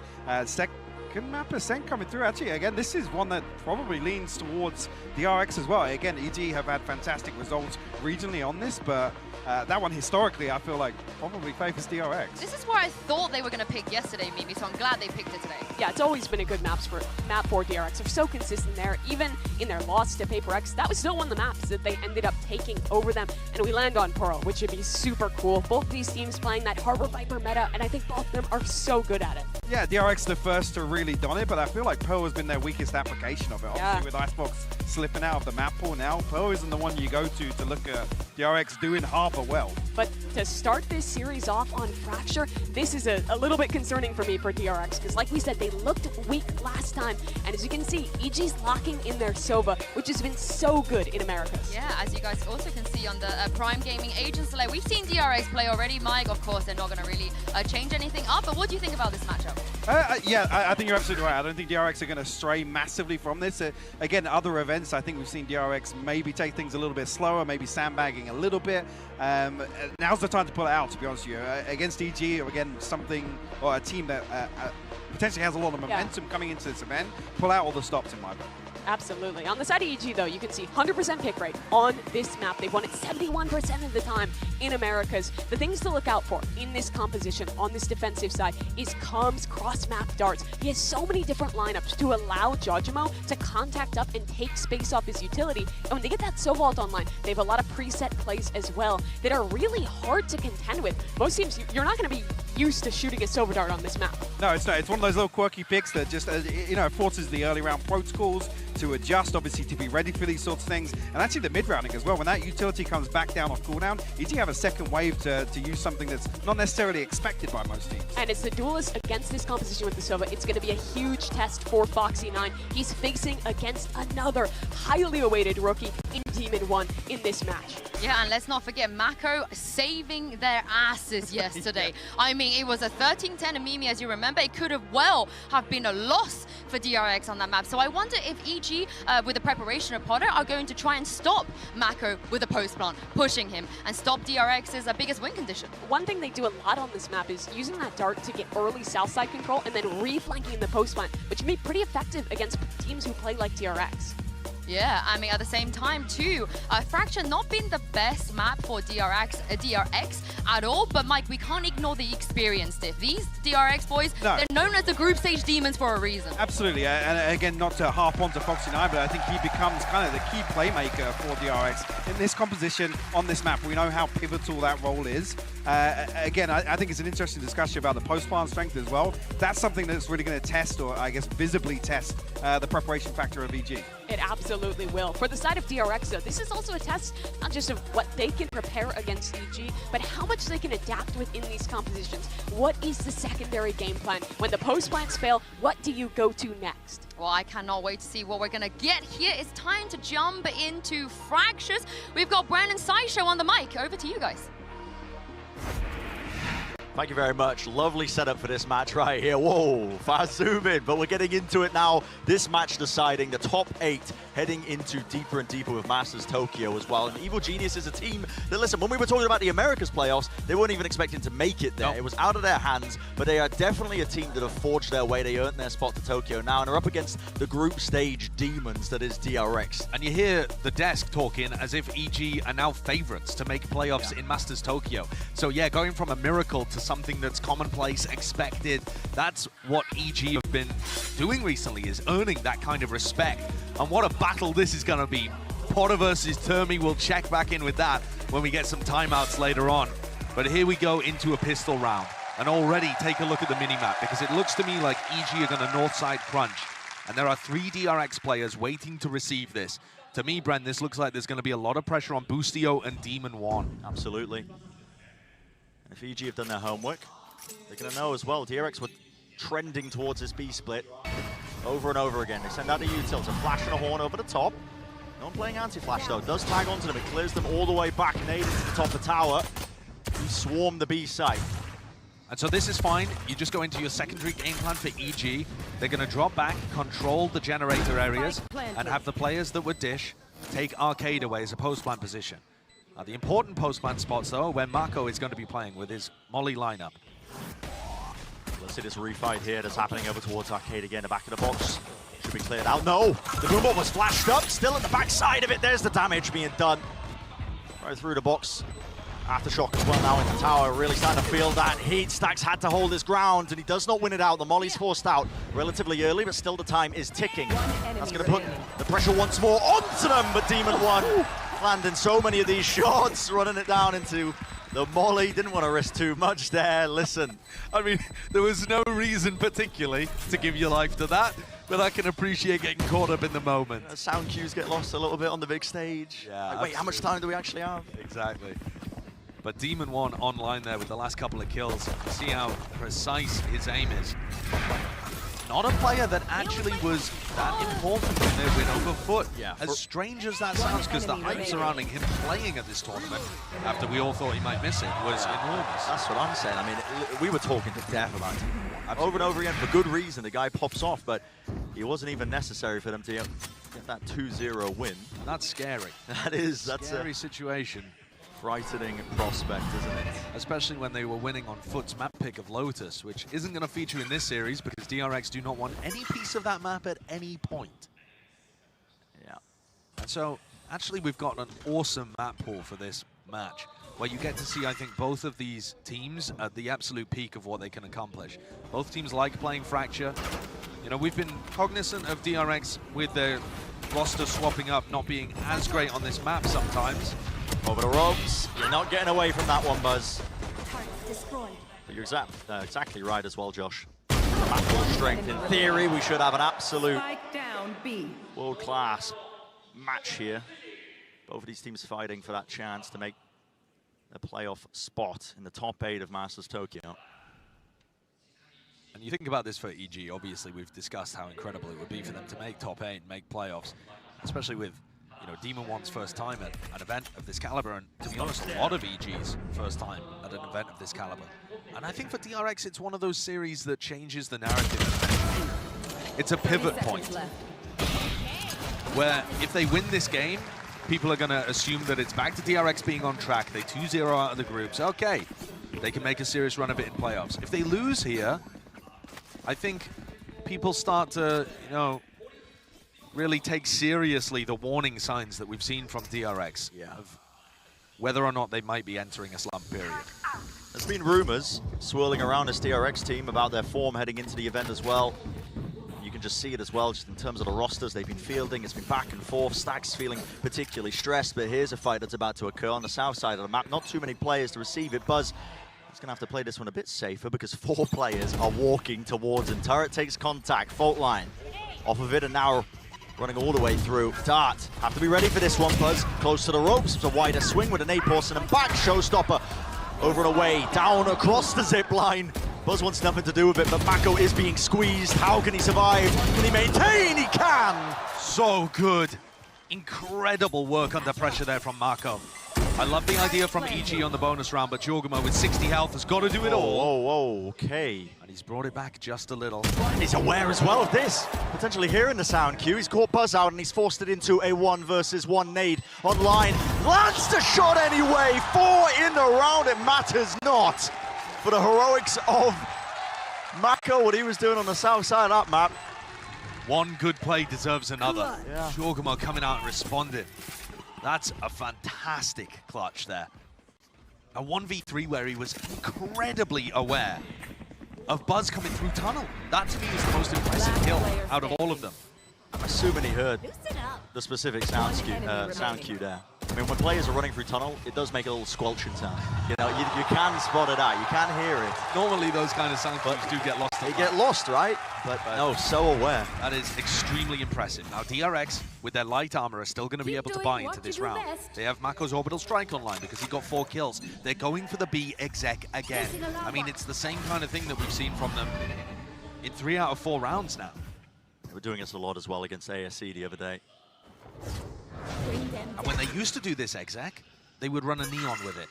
So they would start the exec from about where Foxy9 is, right here.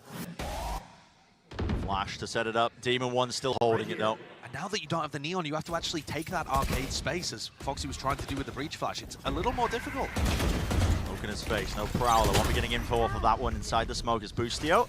He's waiting for the right time to strike, but there's a Nanoswarm at his feet. Has to back away a bit of random spam. Maybe you can get quite lucky with it, but he's going to be backing away. They don't want to give away any lives. Oh my, I mean, the Nanoswarms. Snacks getting caught out there, brought down to his knees. It's a 3-versus-5. Mako pushing forwards. He's trying to equalize. Take away the advantage that might be theirs. Still holding on to canteen control. The regression from Com. What a wide swing. Really wide swing, and they don't have B main position either. Buzz and RB anchoring towards the side. They have to really just come up with something massive and potential. It was there for RB. He grabbed his 2. And yet Jorgamo once more there to shut it down. And Jorgamo's got his 2nd showstopper of the map so far. We're only in round 5. I mean, it's the end of round 4 by the time he gets the ult online. Look at this setup, by the way. Just want to point this out. The turret holds contact, and it is so common for attacking teams to use a flash there and go, and your first player in is pre-aiming the turret positions. And the way that EG like to play that spot is having Demon 1 as the turret behind the turret, the one who actually gets the kills. So as Foxy9 peaks, his pre-aim is towards where common turret positions are going to be. He's not expecting a player to be challenging. And Demon 1, Boostio, both set up to try and actually take that fight. I think already, one of the reasons why I'm so impressed with EG, as we see DRX take a timeout, is the prep work that they do. Because even if it's not specific anti-stratting, they are so prepared. The level of structure that they have in this team and the thought that they put into every small fight is there. I would be very surprised if EG don't continue to put a lot of tree pressure, because it denies where Mako wants to play the post plants from. It's really good against the B split exec that DRX do, and it's very good at denying that post plant positioning after the A split. I just think EG have come out with a really nice game plan that Termi's going to have to adjust to. That's what his timeout is for. Maybe even to settle the mindset a little bit here for DRX, because honestly, it's been a very similar approach almost every single round for DRX so far. Leading into that B split, they haven't really explored towards A too much. They're going for this 1-4 split again. Buzz on the north side is going to be having to play safe here. It looks like there's not going to be too much attempt of an aggression. Ethan might be flashing off the rip over the top, it looks like as well. Just a bit of utility use at the beginning of the deep smoke. Horn's broken. Now they set their sights over towards arcade. Big ults here as well. Yeah, and a slow approach for the first time. Might make EG wonder what's up. Jorgamo's got his showstopper online though, and that is really going to cause a problem for DRX potentially. I've got to point out again though, DRX have still been able to get a buy here. They're going for the light armor strategy, and they've been able to buy round 3, round 4, round 5. It's gross, isn't it? Here we go, Nightfall. Scattered over towards the side. Ethan, nade at his back. Prowler as well in his face. Didn't stand a chance. There's a showstopper. Unleashed this way, that way. Satchel's going all over the bloody place. Cannot find a target. No sound cues. He's caught with the ult. Finally fades. Pre-fires it. Does not find a target. And doesn't even expect them to be on the site. It's Jorgamo, who's unaware. Inside the smokes, though. So the 3v4. A bit of spam again with the Phantom. Landing those shots. Lineups now being played from Buzz. And here's the issue. Mako with Molly, with Orbital Strike. Look at how few DRX players have guns out ready to take fights. They're all playing the post plant lineups. The Orbital Strike has to be used for this lockdown. It has to be cleared out there. But again, the post plants. Again, these deep lineups. Foxy9. What a shot to hit Boostio. Instantly returns the fire. They know where Mako is. That's absolutely disgusting. Diffuse starting to get stuck. That Nanoswarm's going to take some time to hit. That's half on the Diffuse already. It's bought them time. It's a critical one. Can Buzz still do it?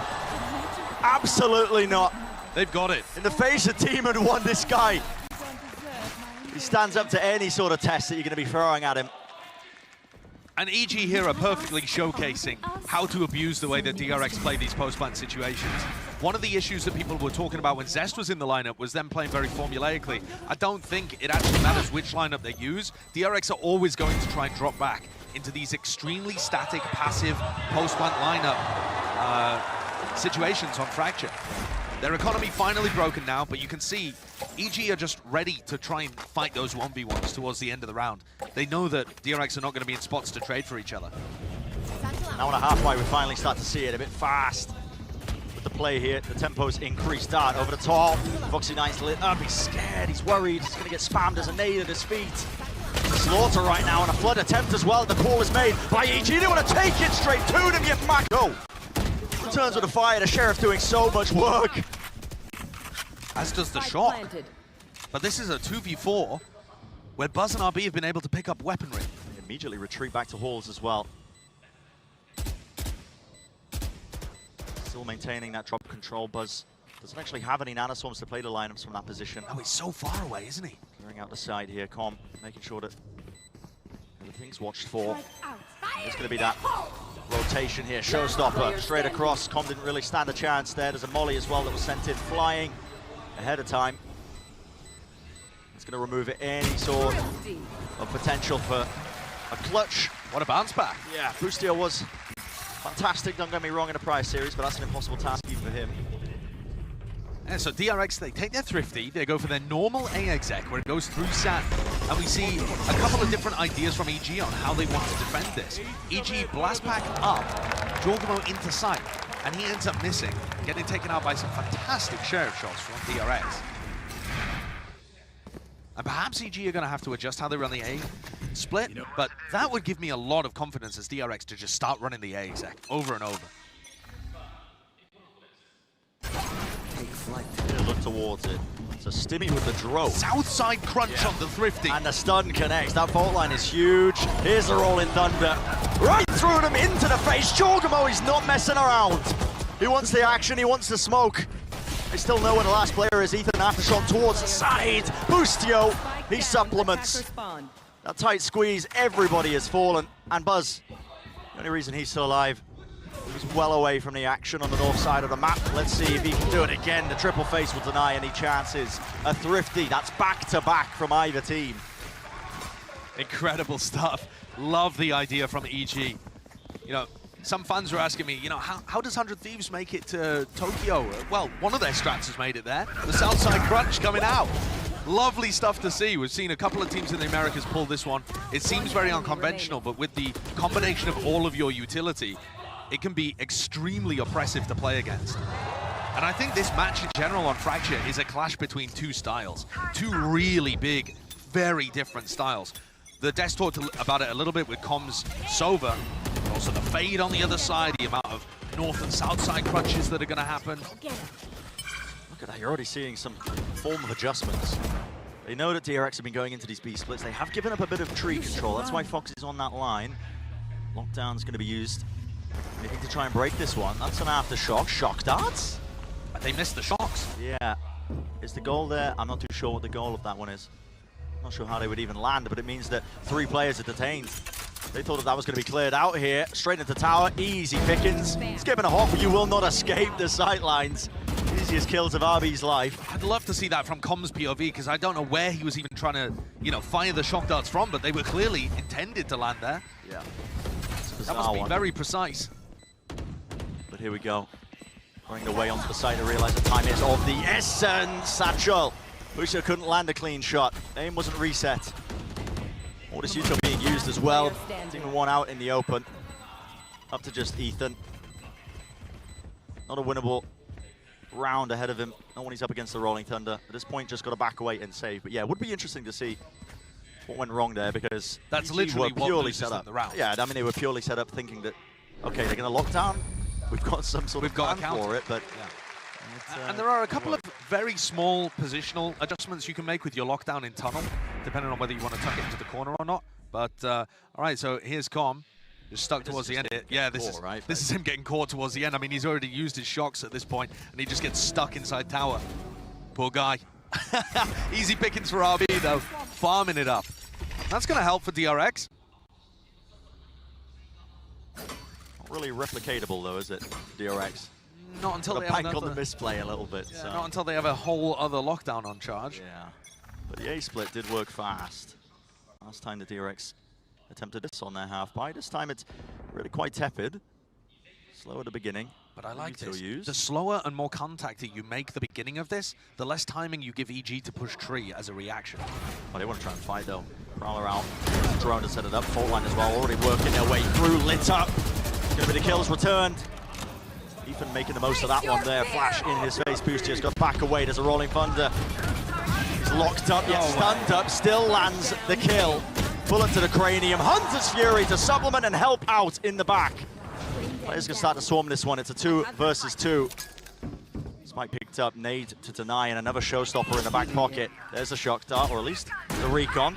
And there's a showstopper. Rocketing forwards. Blitzering pace. Jorgamo to clean it up. Big play from Jorgamo there too, but to me, it's Boostio that's the hero of the round, as he was in the game against Foot. There you see him scratching the back of his head, wondering whether, yeah, we played that pretty well. I got a couple of kills while I was stunned up. I mean, that one on Stax is a round changer. Oh, yeah. Stax is able to get in, but it's the combo of utility. It's very good breach utility as they come through. There's a Hunter's Fury there, putting enormous amounts of pressure on the people coming into sight, and EG are trying to flood defend A. Very different idea compared to how they're defending B by getting those retakes off, challenging other areas. EG are really trying to wait until DRX have thrown those smokes and then pile through them with Breach and Sova util. And this is the thing, DRX are just going to run the same kind of execs over and over. They're not a team that changes very much. That's been a major criticism of them. There's not much nuance in their playbook. That's what we were hoping to see, I think, heading into this tournament, and you have to be ready for this. Lit up onto the ropes. Will you be able to get out a satchel? You will not escape Jorgamo's sights. This time, EG are not set up to be able to flood defend A because they went for that play over towards Dish. So now we're going to see a different application of the defense. Mako, with his orbital strike and with his molly, can't be pressured. There's nobody pushing tree. So this is a really good setup for DRX right now. Should be in theory. Here's a lockdown. Orbital strike can get rid of that. But I don't think they even want to. Nobody's playing offside. They do. They still have to be using this one. It's a wide face there. Foxy9, he was alone onto the site. He's taken out early enough. A tap onto it. Spikes there. Aftershock round the corner, round the side, facing RB. Man of the hour. Reattempt, reaggress right here. Com sticking his half right through the molly. He's bought a lifeline, yet still shut down. Demon 1. Not able to grasp it. Stax with the clutch at the end. And you can see, they were still getting contested. That push through door put a lot of pressure on DRX. They also forced out the orbital strike early, so it couldn't just be used on the plant. But here's that molly. Mako uncontested, no flank on the retake. And in the end, even after Com got half, it came down to this 1v1. Whoever won it would have been able to secure the round. The Stax comes through big for his team. That's only his 3rd kill of the map so far, but he wins his team a whole round off the back of it and knocks EG down onto an eco. Bomb buddy out. You can feel how scared DRX are. Dump a bit of the same utility, familiar kind of beginning to around there, but Foxy9 was pre-aiming where the dart was last time.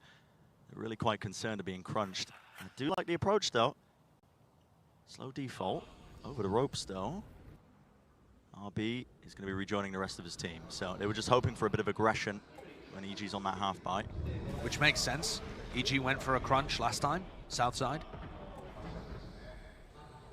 And now at the minute mark, DRX are going to start to group up and go towards somewhere. Foxy9 and RB are 2 away. Look at the timing, though, that EG are taking. Similar kind of timing. 1 minute on the clock, they go and clear out an area. So this is just an info play. DRX, though, should be able to take a sight off the back of this. They might be too slow. Nevertheless, the economy advantage should win them this round, but they are going into 5. Yeah, they are going into 5. The read is there from EG, all the way pushed through. Nade gets them in, double satchel. Shorty in his hands, but he's right up in the air. Easily shot right out of the skies. Making sure to contain all the smokes as well. That flood attempt was put down in a moment's notice. Smoke fades away, but okay. No kills to be had. Com is going to feed himself into the maw at some point. But it gives us a little bit of downtime here. Coming into the half, I'm sure both coaches are going to have a lot to say in terms of helping their teams reinforce the situation. Termi's already used one of his timeouts, remember? And I think just in general, the coaching clash is so interesting to me, Brent, because there's been a lot of conversation with the Pacific fans about how Termi's managed his timeouts and the selection of rosters that they put into the game and how tumultuous everything seems on the DRX side.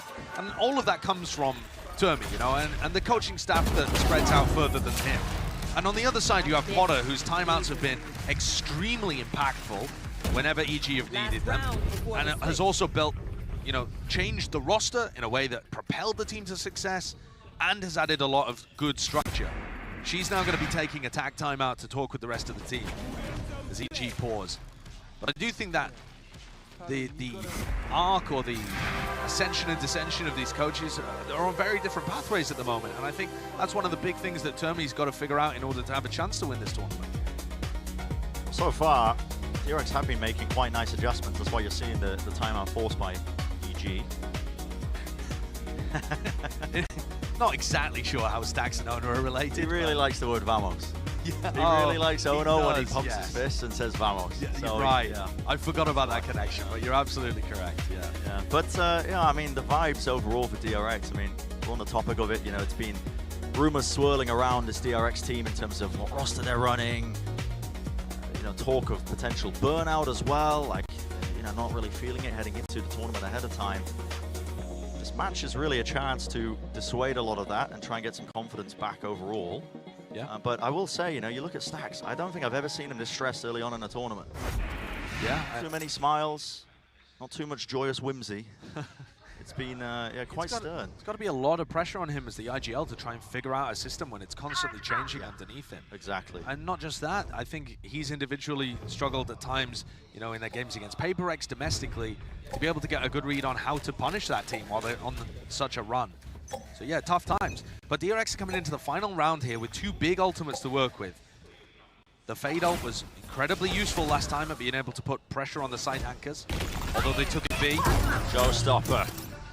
What an increase all the way through. Let's see if Foxy9 can get any value. Nade, rebounds, flash to try and push it back. He fires it off. Jorgamo. Ethan's flash. Oh, it's a random spam. It's a random spray all the way through. What a lead going straight through an exchange as well of bullets. A flash as well to try and push through, and it's a 3-2-1 swing into the smoke. Lit up though. Jorgamo can't hear anything, doesn't know that his position is being swarmed, and there we go. It's covered. Com round the back, and just like that, blink of an eye. That's the last round of this first half. It's over. So interesting the way that they were playing like a flanky retake play over towards B and then a hard anchor defense on A. The initiator utility, immaculate from Ethan, from Com. I mean, there's a flash there to be able to completely blind Foxy9. All the rest of the breach utility gets used to stop them coming through. And then there's a dart on the wall to help support Jorgamo. It's all beautiful from EG, and they go up 8-4 at the half.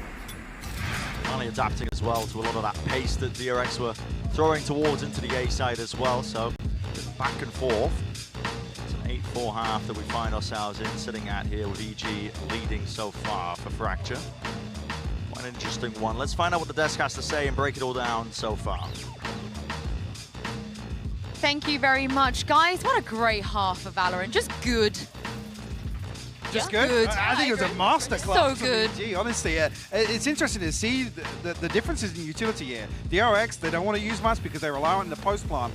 And EG are happy to burn up the layering of like the flashes and the darts, and putting them in so many different positions as well. Early round to find first bloods, but then supporting their sight angles as well.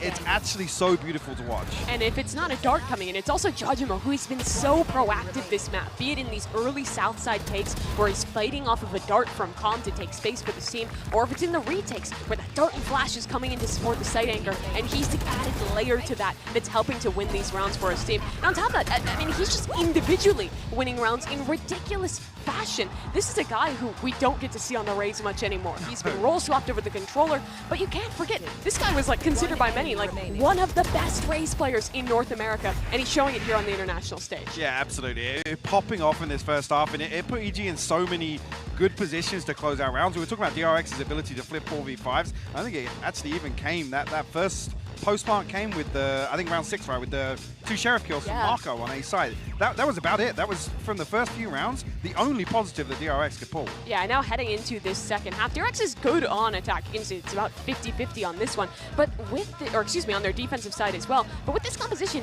you don't have quite as many tools to support your side anchors, and you're going to have to be playing the retake a lot more. The thing to look out for, though, in my opinion, is how Stax and RP are combining their utility. Can they get similar value with this fade, with the flash darts, to scan as EG's executing? Yeah, and I think actually it comes back to the conversation we were having earlier, right? What can Foxy9 deliver here in the second half alongside that supportive utility he does have?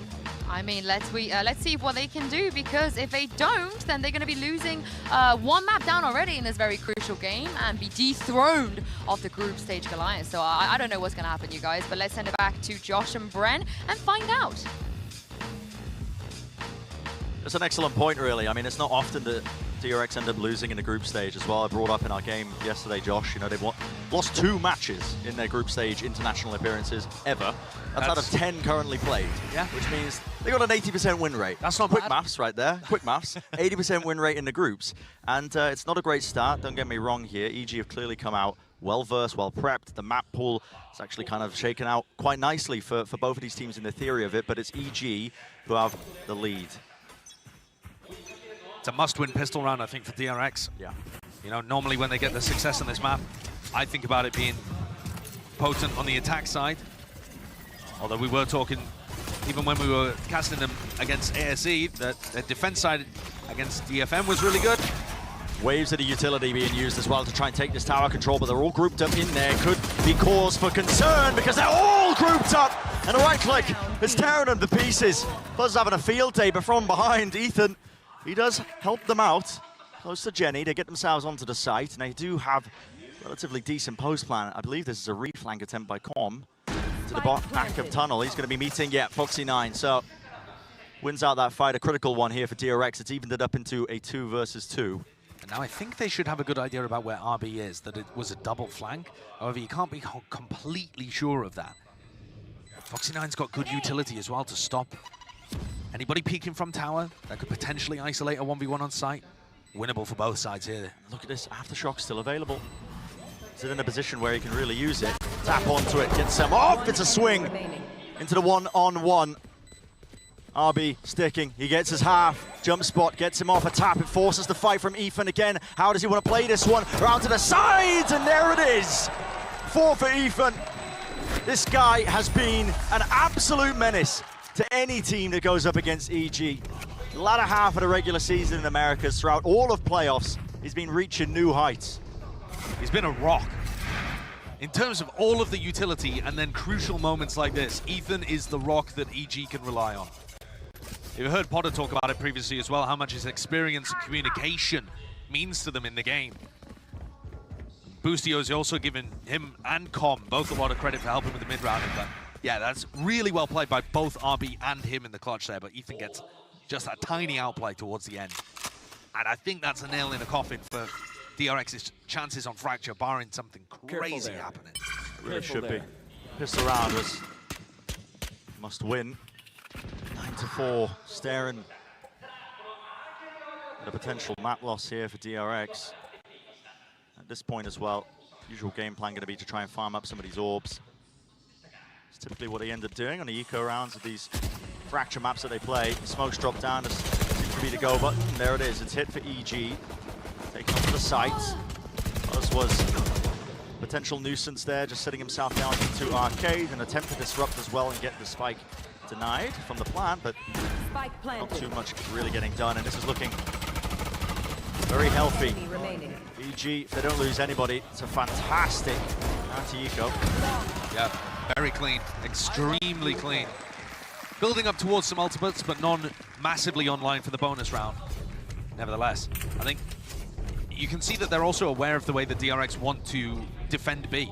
The main way that DRX are going to defend B is by having one player hard anchor around Dice or around Tower, and then Stax and Mako are going to find timing to push through the smoke, like that. And even though Stax only has a pistol in that situation, I think, you know, that's something that EG have to be very aware of. DRX have caught timings against a plethora of teams, including Attacking Soul Esports, where we saw them get the win yesterday. There it is, boatload of utility. Send flying, arcing right over towards drop. So control of that's going to be gained now for EG. And talking about the health of their economy as well. I mean, there's so much danger in this round, even still for DRX. Up against this bonus. Rifle in the hands of Jorgamo. Guardian for Demon 1. We know what this guy can do with it. Destructive. There it is, drone to lead it in. That's an aftershock. Use to disrupt it, just pound for pound using the util, but they waited out. There's a couple of layers to it. Caesar's nice, that's delayed a little bit. But they're just baiting out this defensive utility, and now this second wave is going to be where they commit. Just love the nade. Flash to accompany. It's all combined together. Doesn't actually connect there. Satchel, the movement. It is nice, but Arby was ready as well to contain. Stacks from the side, all the way through spawn. A fight to be taken. Boostio! Landon 2. He spots the third, and Demon 1 has also got his sight set on him. They know exactly where he is, but the movement is quite gorgeous. Foxy 9. So a jiggle out to the side with 4 bullets left in the rifle. A reload risked. Doesn't know where Buzz is. Thinks that the position could be anywhere with 30 seconds into the round. Spike out into the open. Not a lot of health to work with. Needs to force an early fight. Now that Bussio's gone silent for so long, Buzz was worried he went up. Okay, Spike gained 15 seconds though. Is he really going to try and pivot? Is he going to clear this corner? No, knife has to be out as well if he was to make that timing. And so there's a gamble in the 1v2. But DRX, they do win their buy round. They stop that bonus from really getting away with too much. Yeah. EG with worse weaponry for sure, and still a good attack idea. I think the utility and the way that Jorgamo entries onto this site is dangerous, it's difficult to work with, and DRX had a decent answer. They didn't use all of their utility, just to fend off the first few probes. And now there's going to be an armor difference, but we know that that doesn't make too much of a change in terms of how teams play. I'm looking towards Boostio because he's only 1 away from that lockdown. Of course, Ethan 1 away also from the Rolling Thunder, so that depends which one you particularly want to prioritize. Shot dart. It's going to be Ethan. Yeah, Nanos almost broken, I believe, off of the initial load of utility sent flying. Look how active Boostio is here. You don't see Killjoy players do that often. It isn't active yet. I mean, DRX trying to take the fight straight out of halls. Got my eyes locked onto the minimap. I'm trying to take your role. Yeah, so that was fended off. Foxy9 goes down. And now, with the space on the map that Boostio's got, as you mentioned earlier, that's going to allow EG to go through the rope and back over to him. They can set up for some kind of north side push. Yeah. It looks like Ethan's going to try and ult them into the players or something. I mean, Ethan's going to be asked to do quite a lot here. Both of the breaches battling in A main. Jump spot, a chance. Okay, all committed. New Stacks was there, there's a dart at his back. The aftershock slowed to a crawl. Smoke dropped down as well, it's cut it all the way up. Another stun to supplement and swing through. Fight to be taken this way, that way. Evacuation and shots rattled off. That is immaculate from EG. I mean, what a play. How creative is that? Find a player at door, breach ult them, Sova dart them. You've got Jorgamo coming through on one side, Ethan on the other. This team's creativity is unbelievable. You think historically, it's DRX that we've discussed as the team that creates set plays. How many teams have a strat called Vision Strikers or DRX? Almost all of them. Yeah. And yet, in terms of the creativity and the set plays, we're watching them get outdone. Just worked it. Dude, Stax not only got breach ulted, he also then got fault locked afterwards. There's an aftershock used. He's got no chance. He couldn't stand still. I almost hit a spray closet. Okay. And they're vibing. Yeah, spirits are high. Definitely. Forcing the timeout. The last one here for DRX. It's 11-5 on this map here of Fracture. That's the evolution of this EG team. I mean, they come in with these really excellent ideas. And I said this before as well in Americas when we were watching a team like EG. What point does a gimmick comp just become the meta? At what point does it no longer be a joke? Oh. It's when it starts winning, and EG have got a lot of success. There's a lot of evidence behind them in terms of this Fracture comp. They have so many ideas, twists and turns. The playbook runs deep. And think about how DRX were winning Fracture yesterday against Attack and Soul. Even though they were getting pushed and they ended up winning 13-10, it was actually individual huge moments that were carrying them through.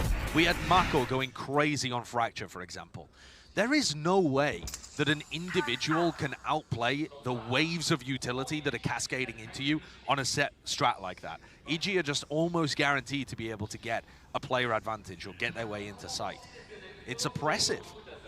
And it makes it very hard for the individual brilliance on DRX to shine through. It's left the team reeling, looking for answers. EG making sure that they control any level of tree aggression early on there. That's why they have a slow pace to begin, but this is just going to be a Killjoy ult play. Alarm bot first to make sure nobody was flanking through Arcade. And this would be extremely effective against somebody like Buzz, who's been anchoring tower a lot. But DRX have read it and they're playing off-site. Fully away out of it. Fault line Hunters Fury right in the gap of where they were going to be standing. I tell you, man, this playbook you print it out, you'll be weighing down the desk. It's so deep, it's so good. Just those extra elements that they throw in. You think it's going to be standard, not quite at all. Oh, I like that though. Just a nade to try and clear out tower. Satchel, the movement's quite nice, but again, another nade to push it back, so 69 can't quite swing onto this. Fight's taken, tower cleared out. Job might be done there, but do they have enough to try and disrupt this post plant setup again? A taste of their own medicine. There's an aftershock waiting underneath tunnel. Find him a couple of seconds, but the fight needs to be won out here. Com, Boostio, playing together. Tap onto the spike. Boostio wins his. Fault line's really nice, and they want to take it to him. It's Boostio. Beams him down. Rifle in hand. Util to supplement.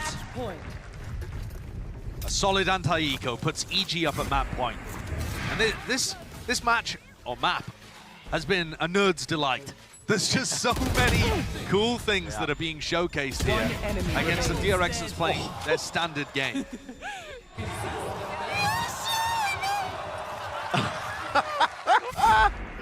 We've heard those high-pitched Boostio excitement noises quite a lot so far this tournament. They've only played 2 matches, 1.5. We're breaking a mic. All right, can DRX pull something out here? The 7-round deficit would be so different. Fault line Helms, an orbital strike! Oh, it's all combined. The nade as well. You try and get out of harm's reach. No one even used a rifle. Yeah, not likely, man. They're playing a different game. They are. I mean, this is the Valorant of the future. Yeah, Project A, blah, blah, blah, whatever it is. Stimmy, drop down. Let's finish this. That's what EG is saying. Now Giacomo's going to have a showstopper online. Yeah, and here it is. Just a snowball. The ult's rotating behind Dice, though. Not cleared, and Buzz, he does put that down. Mako, smoke to help out his teammate. Aftershock misses, doesn't clear it, in and out, weaving this way, that way. Buzz, can he get a little bit more? He can. Straight through. Jenny's watched for. Brings down 3. Doesn't find Demon 1, though. Before he can get any much else going, RB is left alone to do the most. He's brought it to a one-on-one. Nightfall. It's there. Dodge, though. Demon 1 not tagged by it. Spots it out. 35 seconds. This is to stay in the map. Demon 1. 30 Spike seconds really left. is the final boss. Don't want to be going up against him. Grabs the spike. Seconds left in the round. Take his time ever so slightly. RB has been the clutch monster in Pacific this year. Spike planted. Man stuck. Where's the positioning? Where's it coming from? Demon 1 stuck into the corner. Peeks it wide, a jiggle, forces it. He knows where RB is. RB, pressure mounting. Can he do it? Wider face, wider swing. Really being tested, challenged this way, that way. Haunts up in 5, but really does he even have time to spare? He doesn't. And just like that, map 1 in the books, wrapped up. Pretty bow on it for EG. A great way for it to finish with Demon 1 tap. That's the kind of aim style that he has. But it doesn't really get demonstrated when EG absolutely outplay their opponents in terms of the utility and the set plays, the ideas that they have. I mean, this was destructive, absolutely. And I'm thinking back to a quote that Buzz had in the press conference where he said, in the grand finals against HyperX, they exposed our weaknesses in the map pool and our play style. And I feel like, well, he had said they'd made some adjustments to try and shore that up, but this map to me feels very similar. They're targeting the weaknesses of DRX's map pool, even though it's a map that DRX like. It looks weak in terms of like international caliber of play. And also the play style, targeting that post-plant play, that exec heavy stuff. Just a masterclass, absolute masterclass from EG. Top to bottom, man. So many ideas being thrown out, the right adjustments. 13-5 versus DRX. If you're a casual fan as well, you've been watching this one, you're probably left wondering, hang about, what's going on here? DRX that have been so strong in these groups going up against EG. But listen, it's a rude awakening to anybody who's unaware of this squad because they have been making waves in Americas and looking to do the same at Tokyo. And I think they've got a great chance of doing it, honestly. One enemy remaining. This map pool coming up, we've got some great ones. Ascent, Pearl. The Pearl's been looking a little bit shaky for DRX, despite the fact that they've been winning on it in Pacific. Ascent, though, should be an absolute banger. That's where we're really going to see those rookie players unleashed. The Foxy 9 Demon 1 battle. I am stoked for map 2. That is going to be fantastic. It's a map that DRX, they've made great adjustments on. Listen, it's been back and forth. They're stronger ones as well. Should be shaping up to be quite a series. If this one was a tactical dream, the next one is just going to be brutal. Absolutely. Well, that's going to do it for map number 1. Send it to a short break. On the other side of it, the desk breaks it all down. You don't want to go anywhere. We'll be right back. Oh my God, I'm so scared.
This is Sadie. She's on Verizon, and she has the new My Plan, where she gets exactly what she wants and only pays for what she needs. She picks only the perks she wants and saves on every one, all with an incredible new iPhone. Get iPhone 14 Pro on us when you switch. It's your Verizon.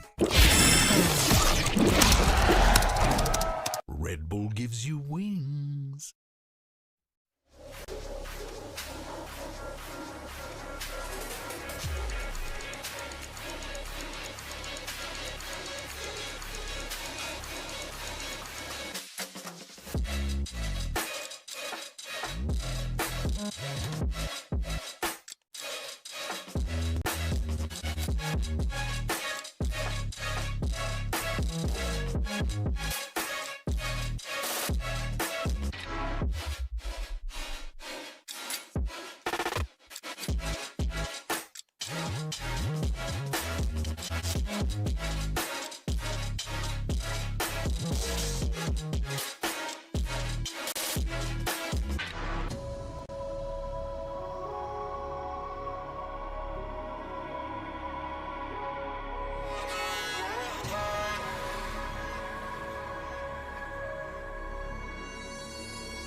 All right, I'm here with Coach Potter after that electrifying win that we just saw, map 1. First and foremost, what did you tell the team to get ready for this series against DRX? But also, what are you going to tell them as you get ready for map 2?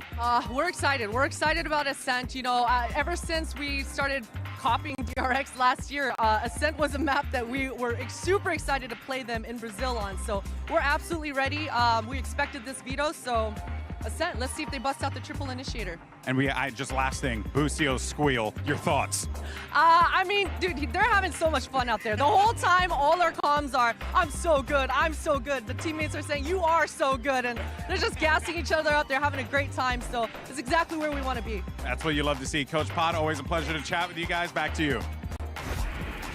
Goated Potter, goated coach, goated team at this point. What a map that was, Mimi. Very, very convincing from EG. So incredible from EG. Every time you watch their Fracture, it feels like they have something new. It started with being impressive because they did a good job at preparing for DRX. They were punishing those post plans with constant south side aggression, but they also just had so many incredible gimmicks that they always have something additional. Yeah, it's just these tiny tweaks as well. We've seen obviously this composition before with the Sova and the value that they're able to get from it, but this felt like the peak of the composition. And again, it's the tiny little changes. It's not necessarily, you know, finding a kill off it, but forcing DRX even deeper into some of these setups. It was just, I mean, a masterclass, textbook example of how to pull a composition out like this and maximize the value from utility. It absolutely was. And like Potter was saying in that interview, they're still just having fun. Yeah. The vibes are still so high. Dude, it's actually crazy to see that nothing is actually, they're not slipping up. Yeah. This energy is maintained and they're still actually executing this game plan flawlessly. Yeah, and the thing is, while they're having that excitement, not only are they executing that game plan, but they're calling stuff on the fly. Like, so many of these plays are like preset. You think of that round where they're crunching south side. A lot of that is ideas they had ahead of time. But rounds where they're just Sova ulting to support teammates anchoring on the site, that can't be preset. That's all ideas on the fly. And EG is incredible at finding those adaptations. I mean, every single piece of that puzzle just came together, I feel like, every round in that second half. But let's take a look at our Verizon high-speed moment. And this one goes to, honestly, the entire organization of EG. Mimi on round 7 for being able to pull this off. I mean, this was an eco round for them after DRX got their first real win, and instantly they pull this one out. This was the perfect read on the game as well. DRX not finding value towards B, they win around on A. EG have the perfect setup to crunch outside here, and they completely sucker punch DRX. They don't even have a say in it. And that's also preparation. DRX, be it their A hit or their B hit, their default is 4-1ing on that south side constantly. And clearly, EG watched that, was ready for it, and not only had those pushes from A main, they had the crunch on that round, they had different variations to punish the same setup for DRX. And I think that's what makes this team so good. They don't just have one idea of how to counter-strat, how to prepare. They have multiple iterations of the same thing, which makes them so hard to play against. I feel like at the end, that was, towards the end, that was basically a GG go next for DRX. You know, if you are them, maybe you try and forget about it because we're going to move on to map 2, and we're going to move on to pretty much a historical, Mike, pillar of DRX. Yeah, you definitely say that, but it's definitely a statement to come out with a 13-5 loss in map 1. That's got to be a tilter for DRX to come in now, to have to reset, potentially bring out a new comp, or I guess a changing comp and a slight switch up in roles. That's the big question for me, because Demon 1, excelling on the Brimstone, now has the opportunity to really stretch his legs on the Jet. Yeah, he is always insane on this map, and I think that the Ascent has been the best example of EG's improvement throughout Americas. At the start of the season, they were showing us some of the gimmicks, some of the little ideas, but they were struggling on the fundamentals. They were making a lot of mistakes in the mid-round on the attacking side, but deeper. And in the playoffs of Americas, they started improving so much. I think Busio really found his stride calling on this map. They do a great job of, similar to Fracture actually, leveraging comms utility to set Demon 1 up, to get information on the mid-round and make really sound decisions. I mean, also when it comes to, I mean, Mimi, you've always been bigging up the prep of Potter and all of the staff from EG. They, yesterday, it felt like they knew that they had to play Lotus, and their game plan was great. They managed to beat a team on their best map. Surely They know they have to play Ascent today. I think you've hit the nail on the head, because Potter's saying we expected this veto. Yes. Has to be terrifying if you're DRX, honestly. You're playing into EG in terrifying form, and actually them expecting this, you know they're going to pull all the stops out here. Yeah, it seems like maybe they're going to pull out the triple initiator, but they aren't. DRX is going back to the same stuff that everyone has been playing, the meta in the Prime Gaming Agent Select here. This is a map where DRX in the past has been the innovator, has tried new things, but right now, they're almost playing the same stuff they have for a while. We haven't seen them be able to add new ideas onto this map. I think part of it is this constant switch back and forth. It's the same comp, but stuff really changes when you're pivoting between two players and swapping those roles around. Sure, and two big concerns we mentioned before map 1 started. They got to clean. DRX have to clean up their first kill conversions. Again, massive concern on Fracture. Here, even more so on Ascent. Yeah, I think so too. But the thing is, if there is going to be a place where DRX can find a kind of a beacon of light, can come back, surely it is Ascent, right? It has to be. It has to be. This has always been a super strong map for DRX. This is a map about fundamentals, about execution, the basic stuff that you expect DRX to excel at. But after map number 1, EG looks unstoppable. Well, EG, they are 1 map away from making it out of groups. That's the first team. I cannot believe, Bren and Sideshow, that I'm saying that right now. What about you guys? I can't. I had them coming up as the #1 seed. So that's on me. That wasn't supposed to be an opportunity. I'm going to use it. I'm going to take the opportunity to glow. It's offered to me. I'm taking it. Listen, I'm taking it, man. I'm taking it. And here, this is it. DRX is the staging ground for Ascent. I mean, listen, it was a good setup because when I was doing the VOD prep as well for these teams, I was liking the adjustments that DRX made on Ascent as a map. They were learning from their losses, actually, coming through their own playoff run. Yes. And it was one of their better maps. Definitely. But the aspect I'm really excited for is the rookies, Josh. Yeah. I mean, that Jet head-to-head battle between Demon 1 and Foxy 9 is going to be, hopefully, quite fantastic. Yeah, it should be crazy. We actually haven't had like a map where Demon 1 has dominated. Boostio did most of the work yesterday, and then Jorgamo and Boostio, actually, to be honest, took over on that, along with basically just being a strategical outplay. But yeah, the arcs of both of these players are similar, and here they go, clashing in B main. A little bit slow to begin with, just a turret, lay it up here. The knife for a knife as well. Foxy 9, he can actually dash forwards, it was active, but he couldn't use it. A Demon 1, the immediate strike back. Oh, that's unfair. Yep. I mean, Foxy just had his wings clipped by Ethan, whose utility was absolutely immaculate on Fracture and continues to be so again here on Ascent. You normally expect Ethan to be over in A main, catwalk kind of area, but he's floating because they have the Killjoy setup over there. It's a deep lurk though from Boostio. Took up all that space towards A. Just hunting for a bit of that information. I like that smoke from Mako. It denies any information from people over towards A. But I think Jorgamo's already got the read here. They're searching for information on both sides of the map. Looks away for a second RB. What was he? I don't know. Looking at? I don't know what he's anticipating, man. Maybe somebody's just going to start ghosting around the map. I'm not sure, but that's left a spike out in the open. Did one of his teammates call that they could have found a timing on him through their own spawn? That is bizarre. That is really quite odd, but he's missed that one. This reflank, this repush. Stacks still alive, 70 health. Weapon picked up. Trying to take a clean fight. He does offset the movement. No one's really giving him anything, though. They were just buying time for Jorgamo to wrap all the way around. So the pistol round for EG. Off to a similar beginning as map #1. And it's not just the fact that both of the least experienced players are playing Jet that makes this story between Demon 1 and Foxy 9 interesting. It's also the fact that they've come in so recently to teams that have got some level of establishment, and they've been given a huge amount of work to do. And yet, Demon 1, I feel, has instantly fit into the system and propelled his team forwards. And DRX are having constant issues with integration. I don't think much of that is really Foxy 9's fault. I'll be pointing it out throughout this attack side, but I have real issues with the way the DRX are playing their attacks recently. It's way too exec heavy, and they don't have these double wave pushes. Again, I'll get into it when there's an example to showcase, but Demon 1 is looking confident already, isn't he? Look at that, taking liberties against the eco. He's not worried about giving away any of the weaponry. This way, that way. I like the idea. Yeah, cheeky attempt. Just up the stacks, though. It's not looking likely here. But EG bringing up the point as well about this map pool depth for both of these teams. It's really quite difficult, I think, to get a a hold of where EG might be bad at with their map pool. Absolutely. They've had a lot of wins across the board on a multitude of maps. It makes them a difficult team to prep into.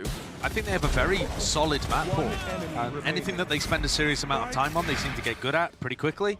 And I couldn't really pick a map where I think DRX has a major advantage.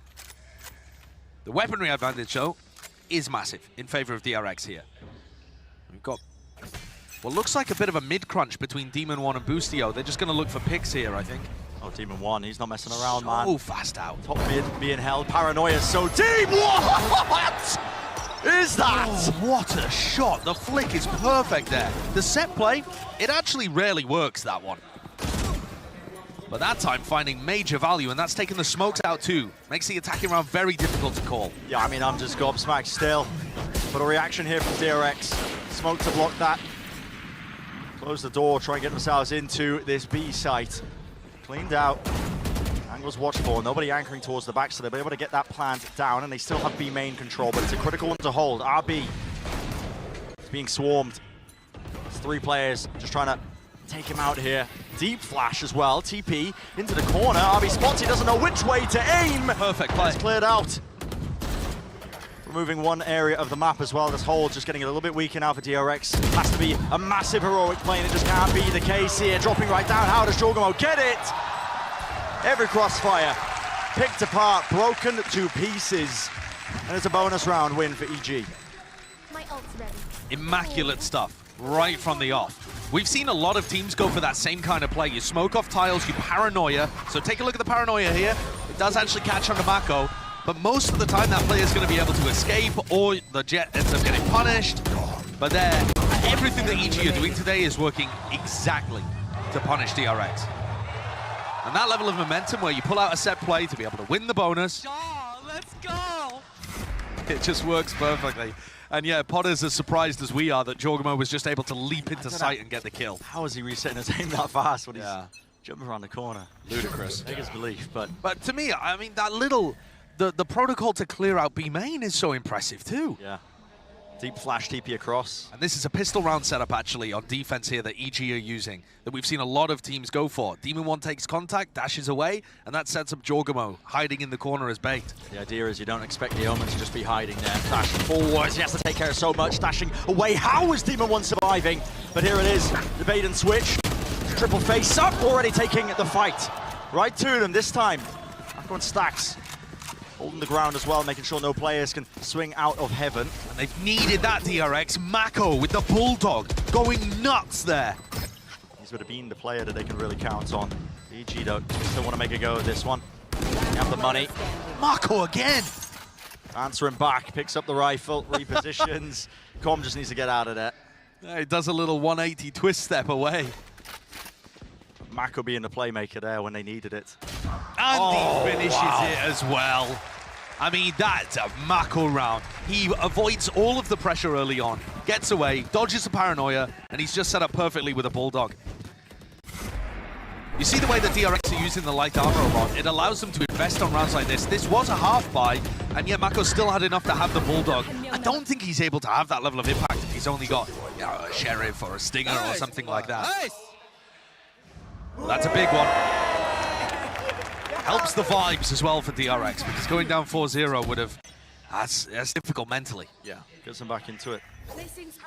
Now they're dealing with a different obstacle ahead of them. Demon 1's picked up this... oh, wait, what is this? Leviathan spam?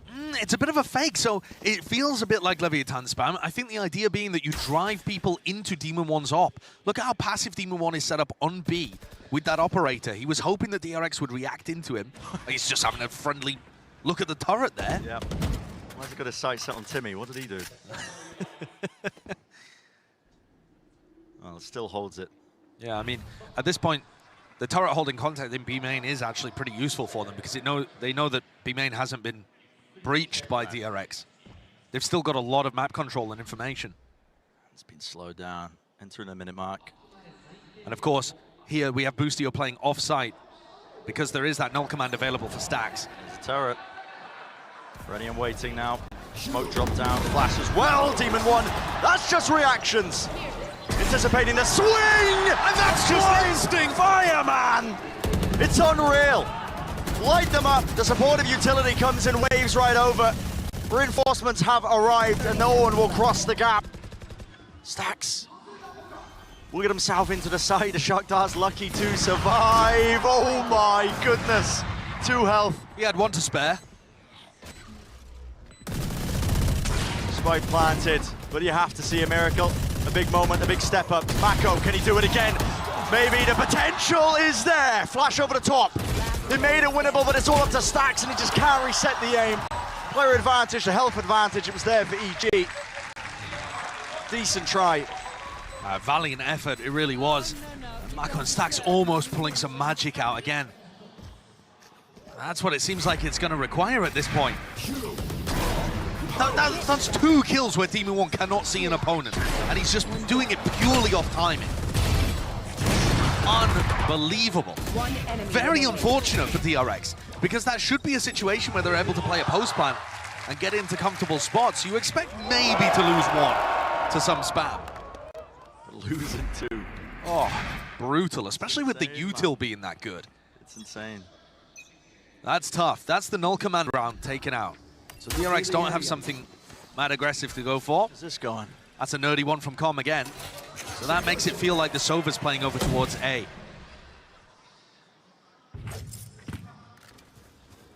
Control taken though. Foxy9 not messing around. Into the corner. Smoke. At his feet, the reposition. A bit of spam as well. A bit further back there. Dart does light up the opposition. Bustio again, he was attempting another reflash. It's a paranoia, they want to push him right into it. They force the dash, he's running the gunning, man! Com getting away with it. Another flash re-peek over the top. Pushing back this aggression. EG trying to really get a squeeze into mid, but they do back out. They survive. They just have so many setups. Oh. Not slowing it down, are they? Inside the smoke, they can hear the footsteps. Jorgen was hoping, hunting for the timing. Demon One takes it. 1 player left standing, it's Mako. We talked about miracles, but how do you overcome that? Keep it up. On map 1, the gun rounds went 6-2 in favor of EG, and it was a complete outplay. I mean, the little set plays, the larger strategy, it all went the way of Evil Geniuses. And DRX are taking a timeout here as Termi gets to talk to the team. To me, it looks like the same thing again, and not enough respect being given. This is one of the downsides, actually, of running Foxy9 in this roster, is that I feel like he doesn't have the same experience and discipline. He's not as meticulous with how he enters into areas. When he got stuck in close mid there wasn't an anticipation that he might get crunched. He didn't back off into mid, regroup with the rest of his team. He stayed isolated, stuck between the arches, and picked off first. That was a paranoia that came through from Jorgamo, from Catwalk. You know, so many elaborate set plays. And if DRX are getting caught by those traps, EG are going to run away with this half. Stop EG, I mean, listen, man. Is that a command for DRX, or is that an angry fan? I'm not sure. They're trying. Oh, they are certainly trying, but that's what the timeout's for, man. Come up with some solutions, but it's going to take an evolution of DRX, I think, as well, because they are so, you know, setup heavy, exec heavy, or whatever. When EG are able to pry open those timings in between, when the setup's there, when players are getting in position to find a util, it just breaks them apart. Yeah. And when DRX have gone for those slow exploratory plays, EG are picking them to pieces. Yeah. We talked about the Jet battle at the beginning of this map, and the defense side is easier for Jets usually. Some counter spam potentially from Buzz here. Oh yeah. Odin but Odin. Flash over the top though. He's backed it up as well. Yeah, he has backed it up. Yeah, the Jet differential currently is ridiculous. Foxy9 0 and 5, I think, maybe more than that. And Demon One has 9 kills. Here's the setup again. Flash is nice. Jorgamo though. Oh my god. Again, the shots coming through. When you remove the Jet player, good luck. Tags down. Drone for a drone. Already into the site. Just got to try and brute force this one. Popping all over the place. Com striking him down. Damage is done. Mako responds. Flick to the side. He's been completely saving them on these A hits. Here's a lockdown though. This is going to be pushing them all the way back. RB doesn't have the ult to try and break this one. Door still down as well. You're going to have to move away from the site. Mako has the ult. He's going to try and dodge this one as well. in play. Down into hell. It's cleared out though. Com aware. Has to be. No, Mako there gets him. Demon One still alive with the knives. In and around, trying to force a fight as well early off, but it's a 1v4. There's the one. But okay. Just go A and let Mako 1v5 them. That's all you have to do, DRX. Apparently. It's ridiculous. This guy's defending them from the flood. Then he goes into backside, into hell, and he dodges the ult. Dodges the lockdown with his own ult. And then he cleans up Demon One at the end. How Com doesn't get that kill, I'm not quite sure, but it's all Mako. From beginning to end. The vibes can't be too bad in that camp. He's 10 out of 5. Yeah. He's the only thing currently that's keeping them in it. They've won 2 rounds on A, where Mako's got 3 and then 4 kills. Delayed knives. That one broken though, so on the defense side, EG not getting any information.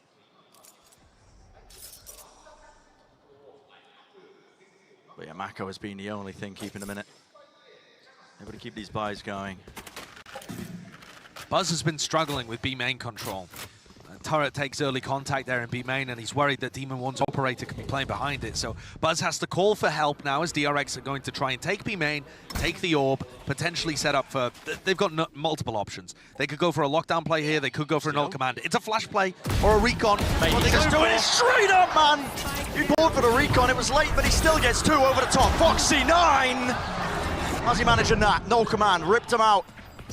Spikes drop down into the middle of nowhere because EG players still anchoring towards the back. It's up to Jorgamo to hold this off as well, but Stacks needs to reclaim some ground as a 3-2-1 swing. EG managing it, shots landed. Ethan turning up.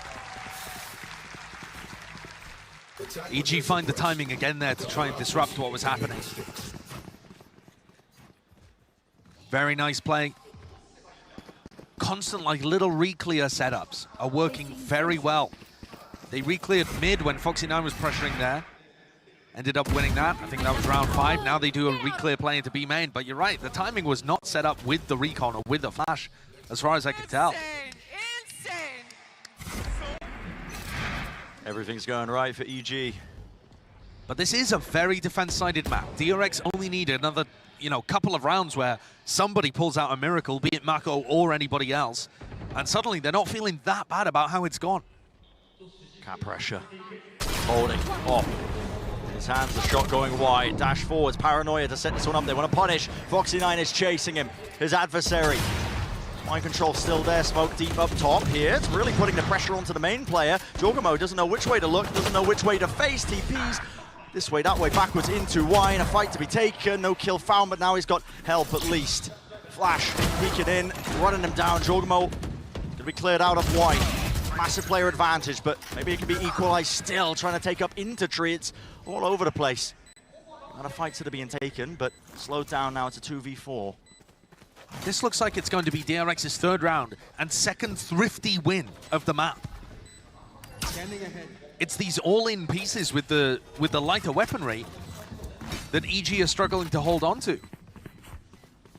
Yeah, and EG are going to be forced to save. So this is what I'm talking about, Brent. It can be a fantastic half for EG where they thoroughly, completely outplay DRX.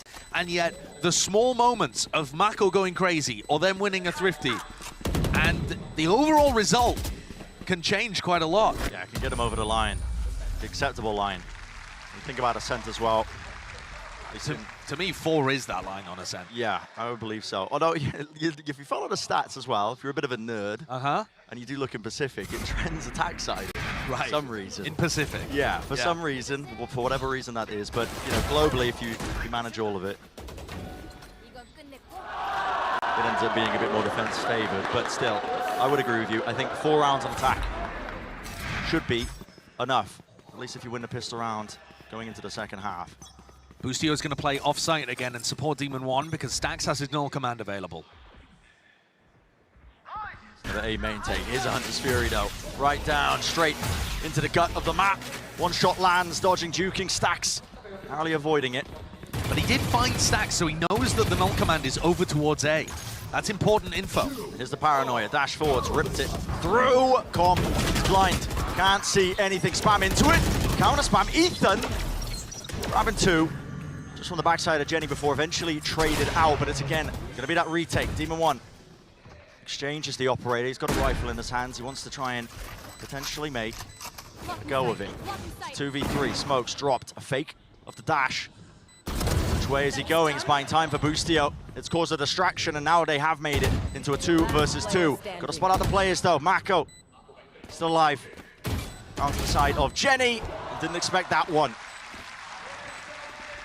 Another round on A, another 3 kills for Mako, though it was, to me, the entry play that worked much better that time. Foxy9 not getting caught in the choke point initially, able to dash into his smoke, follow up on the paranoia that Mako throws, and DRX finally get an A round that actually looks, you know, like it went to their game plan rather than playing to EG's tunes. And they've recovered this. They have recovered this. In terms of the scoreline, this is now looking respectable, and there's still 2 rounds to go. Now, we were talking about this earlier, of course, in the NRG Na'Vi game, where it was a 6-6 half, and then NRG ran away with it on the attack side. So maybe it's a very different beast here, but DRX have knocked EG down onto a light buy. Could be a tournament where those expectations are turned on their head. Oh my. As a judge, nice timing. Tags him, no. He was spotted. Good awareness. Yeah, really nice awareness. Even going for that re-swing. Straight into it. Inside the smoke, dodging, the util going over. Jorgamo still here though, inside the smoke, can't land a second. Attempt to reset with the Bulldog. Just spotting it. How is he grabbing the second? With Mako down. It's now into a 2 versus 2. They still don't have the weapons for it, but anything's possible with Demon 1, you never know. Door has to be broken. Post-plan positioning. How did DRX want to play this? Doubled up. One towards Jenny though, RB still holding for Tree. Slight gap in the play. Big's first contact is Boostio. Spots it close, a wide swing and face. And Stax' head is ripped off, it's up to RB. He was a menace in map number 1. A tap onto it. Knows they're not sticking, but what a shot to land, man. That's just a pre-fire. Expecting the peak timing. Oh, and that's a disaster for DRX. We've seen so many thrifties in this game. I think that's the 3rd round. It's ludicrous. Where the team with the low advantage, the low economy, sorry, has taken the win. Yeah. Yeah, and it's a hero play by Demon 1. This is what wins it for them. How does he get a second, man? I mean... Oh, wow. And Mako's been so good for DRX, but that one lost duel kind of opened the door for Boostio to do this.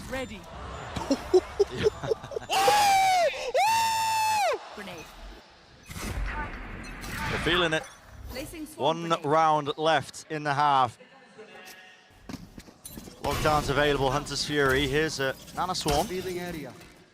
Close to logs. It's actually intended, I think, for a turret that takes contact. So it would break a turret if the defensive setup had it there, but that's shifted. We know this, of course. Shot dart as well. Does not land onto the alarm bot. It's kept up for EG. And now they're going to be feeling the heat, aren't they? Paranoia. That does connect. Boostio in a bit of trouble. The pathing up towards heaven. Spam onto the corner. The angle here. Foxy9, he wins his fight. And RB wins the second. This is looking good for DRX. Wrapping around. Jorgamo left to anchor, but he's being swarmed, converged on his positioning. It's noted, and again, left down to Demon 1 and Com in the blink of an eye. That is just the perfect round from DRX. The pathing is so specific to them as a team. DRX Leviathan love to run that strategy. Use the lockdown. Foxy9 going for it, landing these shots. Spam, counter spam, backwards, forwards, 7-5. Very good scoreline here for DRX. Yeah, what an awesome way to finish the half with a flawless round like that, where they barrel over, predict where Boostio is going to be based on his turret placement, and this is the crucial kill. Foxy finding the opening after a really slow start, where Foxy was 0-5. He ends the half positive at 9-8. Only a fraction behind Demon 1. Gotta sing his praises there. I mean, the kid is absolutely stepping up. Let's send it down to the desk to break it all down.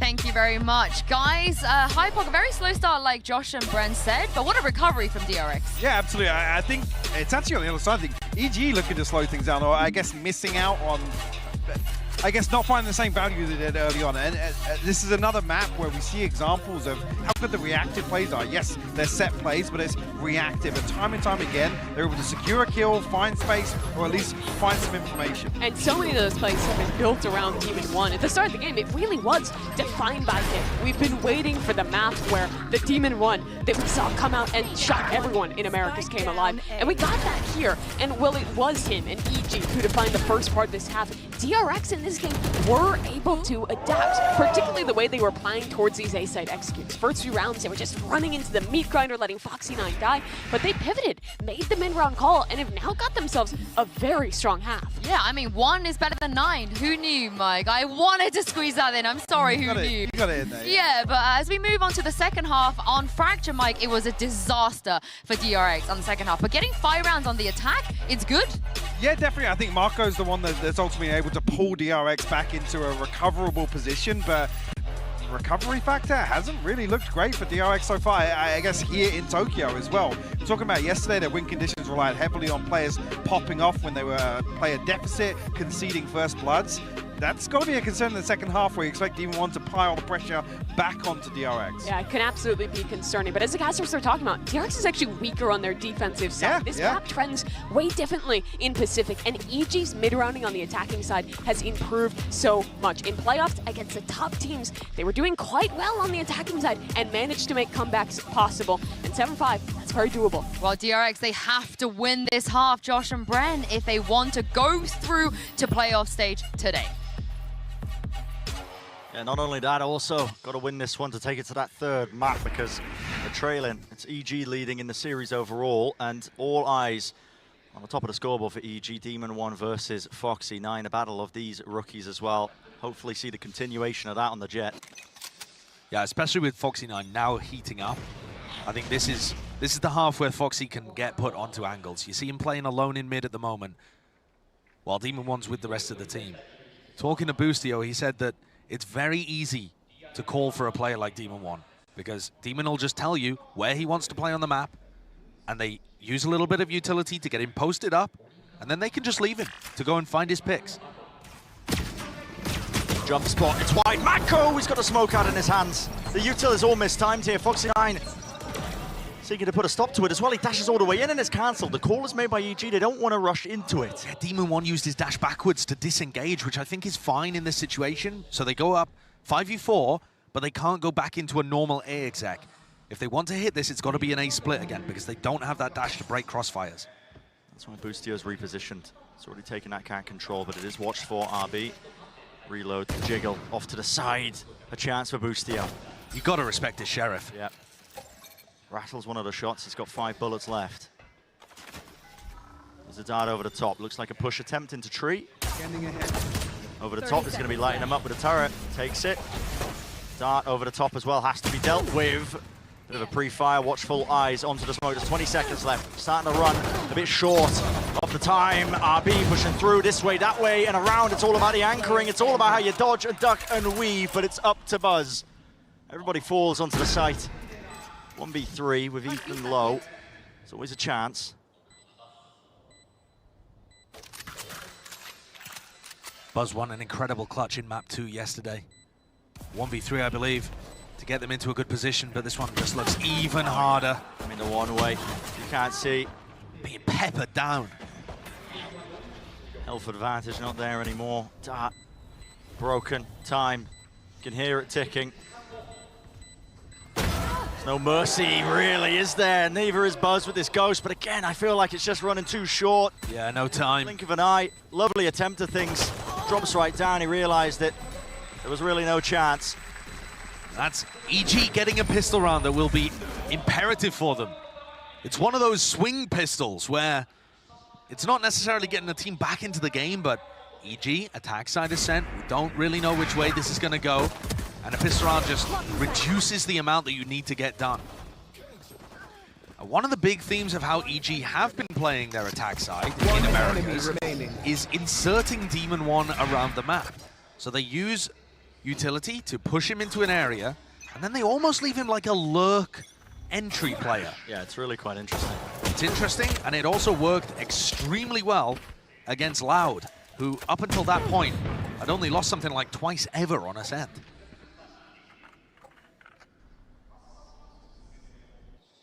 You go around for DRX, attempting something a little bit cheeky. Did have the turret to take contact and a spam angle with the Sheriff, but EG, of course, slowed all the way down here. Exploring into mid, looking this way, that way, trying to find out, okay, are we running into a stack or not?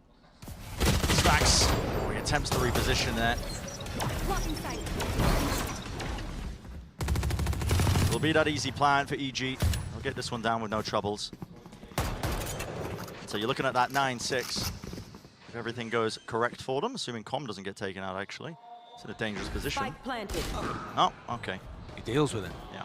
He's still got 2 players behind, though, so he probably will get wrapped here. The question really is, do they do it quickly enough? Is there any chance, even then, that they can win the 3v4?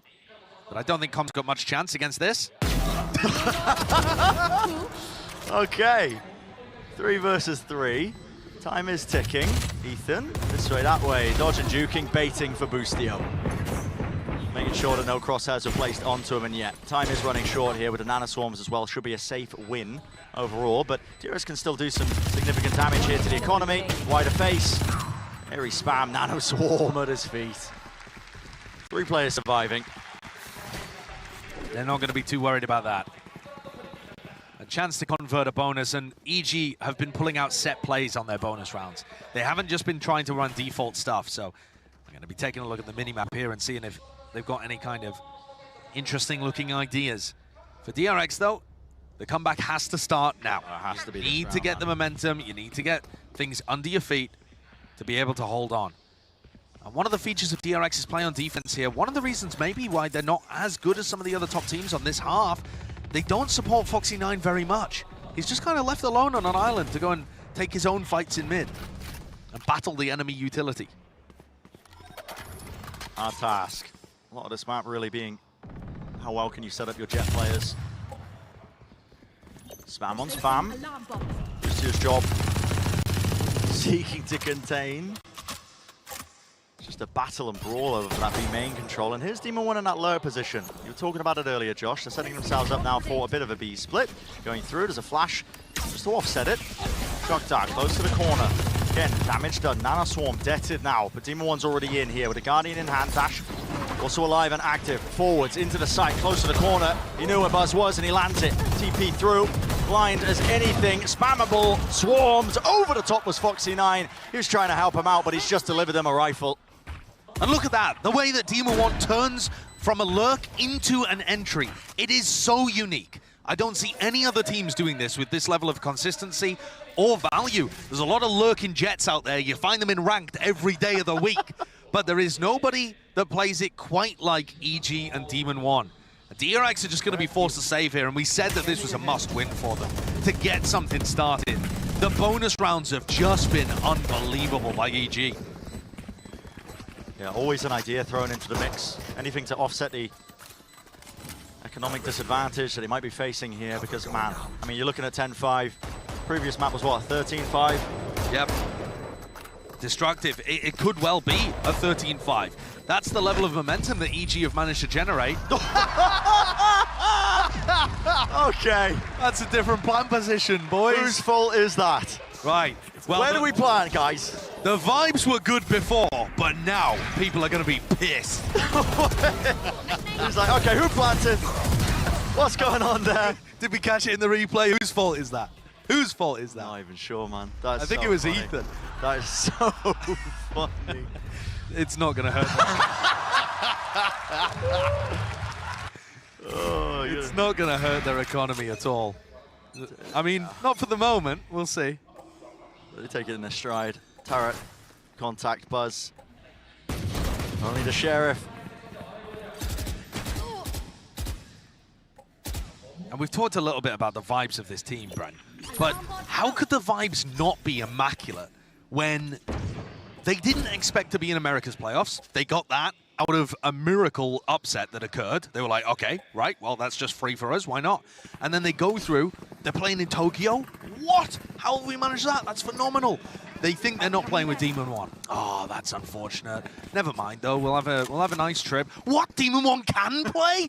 I mean, it's incredible effort we ball kind of attitude with this team. Like everything that could have gone well has gone well for EG on this run. It's superb. Twists and turns in the tail of EG, and they are making the most of it. At times it feels like they're playing with house money, but they've got preparation behind them. Absolutely. And a clear desire to make strides here at Tokyo. Here we go, though. Foxy9 could actually be a bit of a wrench in the machine here. Hit him, barreling up towards Cat there. They make a tremendous amount of noise. Spike dropped down. He's still got the rifle. Tap needs some help. There's the rest of his team as well to supplement. Aiming still held here by Mako. Adjustments necessary with the aim. Let's collect that second one. Moving their way up though, now towards Heaven. There's 14 seconds left into this. What is going on, man? It's ludicrous. 7 seconds remaining. They can't even get themselves onto the site. It's all over the place.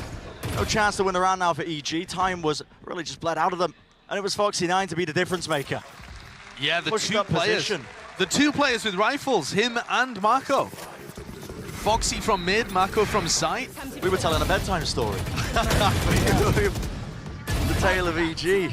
But that's another thrifty that DRX get online. And they've had tons of those. Really found a lot of their success through getting those thrifty round wins. I think this is their third in the map. And it's helped them a lot. And listen, here's where 3 players dying to the spike from EG actually might end up being important. Because either this one or the next could well be an economic swing round. Good play apart. Operator's there for Foxy9. Flash repeat, Mako. Disrespectful. That's how he's playing this A main control. Just trying to take the fight straight to them. There's a bit of a different approach actually. Usually on the defensive setup at DRX, they are quite passive. They tend to wait for people to come towards them. So them playing more actively towards A main is a difference. Drone now towards mid. See if they can take out the alarm bot. It's dealt with. A minute left in the round. This reposition by Foxy9 could be everything. Vital. Operators here. Are they going to walk right into it? It's a paranoia, man. They've got layers. Levels to it. Offset this way, that way. Pivot. RB pushed into mid. Ready for the spray transfer. It's beautiful. 2 targets found. The spike dropped into the middle of nowhere. Giacomo. Wow, how's he done that? Towards A, but RB still needs to contain the shot down at his back. He's brought down. It's 2 versus 2. Giacomo's got the spike. He's on A. He needs help though. Boostio's got to get here as quickly as possible. There's that free plant smoke towards door. TP's back away. Foxy9 still creeping across into Heaven. Doubled up, him and Buzz. Time has been bought. Boostio is there, but they don't actually know really where these players are. Finding the positioning now, though. How does this get played? Jumping down, trying to bait a swing or something. Fight is there. Boostio still alive, but Foxy9, he responds and he lands it. Gotta see the replay of how Giacomo even made that one possible, but it's RB that opens things up. RB did so much work in mid there to make things possible for DRX, and that's the 2nd round in a row where DRX have found value by reactively pushing mid. That's what Foxy9 did on the eco round, and now you see the Sova, just a raw Sova in mid, making a push in order to catch the EG players off as they rotate around the map. So whatever it takes. Yeah, and it's working really nicely right now. DRX have identified an issue with how EG rotate around the map. Maybe the fact that they are less thoughtful of the re-clears. Because it's not some kind of big elaborate utility re-clear. It's just one quiet contacting player up mid. There's a lot of risk to doing that, but it's working out very well for DRX. Let's force this timeout. EG taking a bit of a backseat here. Potter going to be dishing out some advice, adjustments that need to be made. But you are right, it's these little re-clears that are happening. Maybe they've just got the read as well. When the mid default gets used, smoke drop down, alarm bot's broken.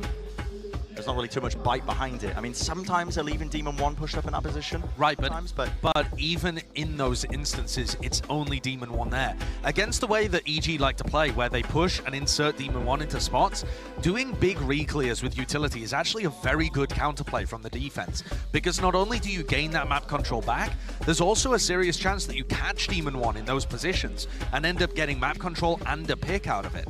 So I love that idea conceptually as a way that DRX could approach Ascent defense. They haven't really been going for that, though. They haven't been going for these big utility reclears. It's just been, you know, Foxy9 walking up mid, seeing if he can find what's going on. And it's all based off the information that other DRX players are feeding those mid players. The Knight's waited out and the no command's there. Speed it up, why not? Foxy9, what a shot to hit still. On any of the targets, is Ethan, so he can be brought back up. A wallbang attempt. Good try. On his body, a lovely attempt. Doesn't quite land it though, and now you're still feeling it all the way through. No one's watching lane. Paranoia is there. Hunter's Fury. It's all coupled together. A dodge, a dash to disengage and avoid all of this coming your way, but EG are so fast with it, man. They've taken the space, but the spike has dropped down into the open. Yeah, that's reclaim this. Player advantage and good post-plant positions, but the problem is you're not in a post-plant. Mako, he's holding. That's the Paranoia off the face of the contact. The fights are being won out. Wow. 2v3. Spike has been picked up, and guess what, Com? He's running out of there. He's like, I want nothing to do with this. Do your best, Ethan. I'm leaving you, mate. Com in a 1v3. We've seen this guy close out before. 6 and 11 right now. He has had some incredibly hot moments. That's cheeky. Okay. Don't know what. Yeah. I mean, what's he going for there? But I mean, that kind of recon dart would only be used if you were playing towards main, for example, right? So he's trying to bait them based on the positioning. How hard is this clearance? Very hard. RB. Nice idea. Yeah. Not sure if you heard a footstep or what, but incredible awareness. Yeah, very good awareness. And the whole point of that recon dart is to make you think that he couldn't be in heaven. Yeah. That the recon was for information instead. So, we were talking a lot about how good EG's set plays were and how much they were tactically outplaying DRX on the first map. DRX managing to take that one off Mako's Paranoia and contact. I mean, first of all, the spike being down was the major problem, right?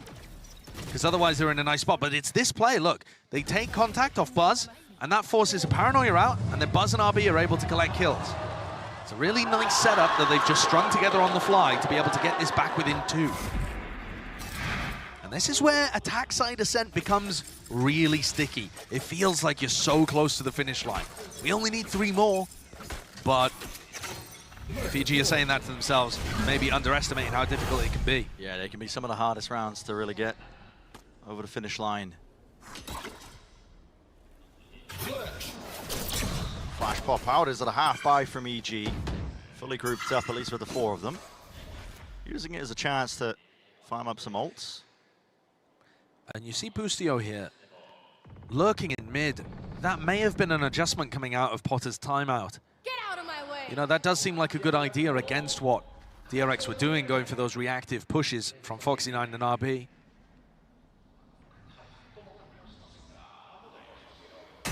Knife over the top, that's going to be a drone tagging. The Boostio doesn't see too much else though. Grouped up still. It's going to be heat being turned up, I think, for DRX. Foxy9 narrowly avoiding it. Flash over. Smoke drop down as well. Another tag. Really just lit up entirely. Foxy9 can't take a clean fight. They're into the back of the site towards it, this way, that way. Running and gunning. Ethan, he's removed them. He's found a second, not 2. Still all the way through. Foxy9, and Jussie gets 3. A knife as well, pushing them all the way back into the site. There you go. Lockdown, ready and waiting. There are tools. DRX could offset this. They have the Hunter's Fury. They want to choose to use it. They want to try and play for it. A Boostio is going to push. Yep, pushing off of this. Buzz was watching. So the lockdown, it's removed. Now Buzz with a lockdown of his own, and Com has repositioned to try and anticipate that. He's watching it. Lockdown's there. Buzz, he's low. Brought down. I like this. Com isn't rushing it. He knows that there's going to be a second player here. This is just a game of chicken. RB waiting it. Lands it. Force it into a 1 versus 1. Necessary for DRX. Time is short. You can hear the spike ticking away. A tap onto it. Sticking it through now. Jiggling with the fire. The shot! Silence for RB! That is just spectacular. What an incredible play towards the end there from RB. Ethan going for the pre-aims, just missing the head on his little jiggle peaks. but he made it very predictable what he was going for, and RB knew there was no wide swing coming. Ethan had done so much. I mean, those 3 kills just come out of nowhere. It felt like he was destined to close the round in the same way that he'd opened it up. You can see he's heartbroken about it because that drags the map with 1 round separating these 2. So much credit. I got to give it to RB there in that clutch scenario. A lot of pro players, even if they are pro players, they get flustered in spots like that. The jiggling, they lose their nerve, they get off the spike, they don't start sticking to the fuse, but RB knows the only win condition, the only way he can play to his out is by sticking it to halfway and landing the shot, and he does it like that. RB has been phenomenal in the clutch this year, and yeah, it's so impressive from a player that previously was receiving a ton of criticism, and I think fair criticism, for having choking performances at big LAN events. When they would get deep in the playoffs, he wasn't really turning up. And since he's swapped his role over to be the flex for DRX, he's just found way more opportunities to play in the late round, to play supportively, and he's been a nightmare for other teams to deal with. We'll take a look at this moment just again and see the way that Ethan was playing it. I mean, he's just catching tiny glimpses, tiny glimpses. It's just amazing. The way that both players are playing it is perfectly appropriate, but yeah, monstrously good from RB to hit the shot at the end there on a 1 round, man. 1 round sort of stands to DRX being able to equalize, get to 10 to 10. Thinking about where they begun as well. Losing the pistol rounds. They've had to claw back. They're waiting for a reaction here. They're so confident that DRX are going to go for some flash push. It's because Mako's been fighting it. Yeah. But put that fear and conditioning into them. They just allow them to get it. So Jorgamo was tapping it first to try and bait out a reaction, and then Ethan actually takes the ult orb to be able to get his null command online. Here's that little piece of reaction from Foxy9. He knows that there was a few in A main, so he's going to walk forwards in mid. Sees the flash, plays anti, dart at his feet. This is dangerous, has to use it to get out of there. So good awareness from EG to deal with the problem that's been hurting them in a couple of rounds so far. But that's only half the puzzle. You've gained some map control, sure, but where are you going to end? How are you going to get there? There's 40 seconds left. Time might be a problem. Look at how scattered the EG players are. I mean, they are spread out equally across the map right now. It's like they're playing a slow default, but no command's ripped off. This is straight down mid. It's a big fake. It's obfuscated, yeah. They're trying to fake it like it's an A split, but now straight through to the middle of the map to B split. Now the Odin spam! Making short work still. TP into the back, shoring up the defenses. Trying to anchor it up. Players drop down onto lane here. Dart at the back, spammable potentially. Over the top is Foxy9, into the smoke, he expects it. 10 seconds remaining, this way, that way, Shorty's not enough. 7 seconds, there is time. Mako denied. He can't stop the defuse. And all the players watching, the position's there. It's a 1v2. Stax is running as fast as he could to try and help out. It's left up to him, the IGL. A hard task of it, beginning of this tournament. A bit of spam, common warbanks. He's got to force these fights out. Players are low, but Demon 1 never lacks the confidence. So eager to take the fight there. And they still had that second layer of comm hiding behind, ready to trade him if it failed. So another very good setup. That round, though, was on a razor-thin edge. The timing being the biggest issue. And you can completely see why Mako would try and sacrifice his own life to stop the plan. If he manages to get a wide swing off there, he's won the round. Oh, he wins the round, yeah, easily. But EG are just able to get that one by a thread, by the tiniest margin. And it forces another timeout. I feel like the coaches have had so much impact in these games. They've been constantly adding their input, maximizing the amount that they can torch the teams. I think both coaches are really going to want to talk to try and both get their, get EG over the line and get DRX straight back into things. Yeah, I think this is, I mean, you get tested here. There's nothing quite like it on the international stage. You're playing in front of all these people. Pushed to your limits. And that's what makes it even more impressive to me that EG are turning up. We've seen so many teams that do very well domestically, regionally, and then they turn up to the global events and they're not ready. Or, even though they felt like they were ready, it just got to them. The moment, the pressure, overwhelming. And yet EG, for all of the inexperience on this roster, they're still here, they're still performing. And something we haven't seen from them, tactically, is Demon One attack opping very much. And as you can see, he's going to pick it up in this round. 19 kills, attack side op. Not necessarily going toe-to-toe with Foxy9, but looking, I would imagine, more to get posted up in an area and see if he can generate a pick with it. Change in the setup. Oh, Foxy9, this is so brave, man. Dash isn't even active. It's being watchful. Demon One! How has he got the read? How is he expecting it? That's ludicrous. I mean, we know that DRX have been going for mid-pushes occasionally, but to predict it exactly coming out of the timeout? Yeah, I mean... What is that read? That's just different. Yeah. Someone's been doing their homework, that's for sure. EG known VOD watchers. And thinkers. Oh, man. So yeah, there's the pick that they're looking for. And often Demon One will swap weapons with Boostio in order to entry for them too. So that off doesn't necessarily slow him down on the attack. Breaking some util. Smoke drop down at a choke point just to fake like he could be walking through. Or at least crossing onto the other side. Remember that the time was an issue for EG in the previous round. It almost lost them it. And there you go, there's that weapon swap I was talking about. Demon One picks up the Vandal, Boostio up in. 30 seconds, not even. It's running short. Buzz has to be the difference, doesn't he? Recon dart to the side, that's dealt with. Over the top, he's being supported, has to deal with it, and he does break it. Smoke to dash through into it. Can Buzz get anything done here? Has to anchor it as the player. Adjust with the aim, only the one. Inside the nade, RB holds his ground, waits it out through the smoke, deals with Demon One. Off to the side, he just can't survive. Enough time. Plant's going to be stuck now into the post. 3 players, though, grouped up towards the back of the side for EG. It's not the greatest post plant in the world, but they do have that player advantage. Mako and Stax against the world. Nate is close to the corner. Flash and Paranoia is used together. Blinded back and forth, this way, that way, behind Dice as well. Not watching. Dart is there, and Boostio watches. The sightline's set.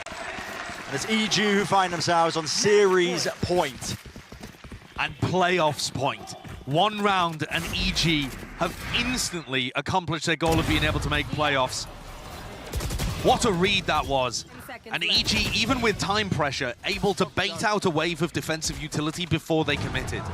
Very impressive stuff.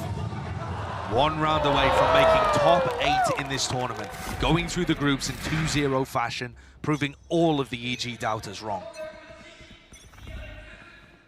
It comes down to this. You keep yourselves into it if you're DRX. This is heavy aggression into A main. Very passive position by Jogamo that he's holding. Are they going to try and flash repeek into main here? Yeah, it looks like there was an attempt. Yeah, Jogamo's taking contact though. He knows that this is happening and might accelerate the B push. It should give them options to try and B split. But they're waiting for Com to clear it with the drone. So mid's there, Shock Dart will be landing, I think, into mid. You think about this too though, EG don't actually want to react quickly into areas because they're still trying to attack up with Demon One. It does slow them down. Minutes. This could be the finisher. The weaponry's not good. Here. We've actually having to scrape at the bottom of the barrel for this buy. Yeah, but the bad weaponry hasn't stopped them before. We've seen 3, 4 thrifties in this map so far. Or at least low eco wins. Can they turn it around yet again? Indecisive, 40 seconds. Yeah, and this time way, that way. They don't have a pick. Faking, I think. TP into the back, dart over the top, Hunter's Fury. It really does feel like it's going to be a B hit. Jogamo, man! But he's drawn 3 players there. He has, and that was the goal because the spike is making its way over here. Mako, he has to deny. Finds the first. Main compromise, this way, that way, dashing forwards. TPs abound. What is going on? 2. It's all over the place, man. Anarchy.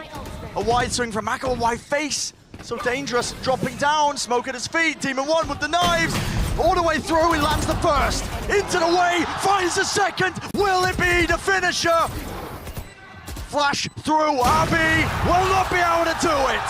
EG are going to playoffs.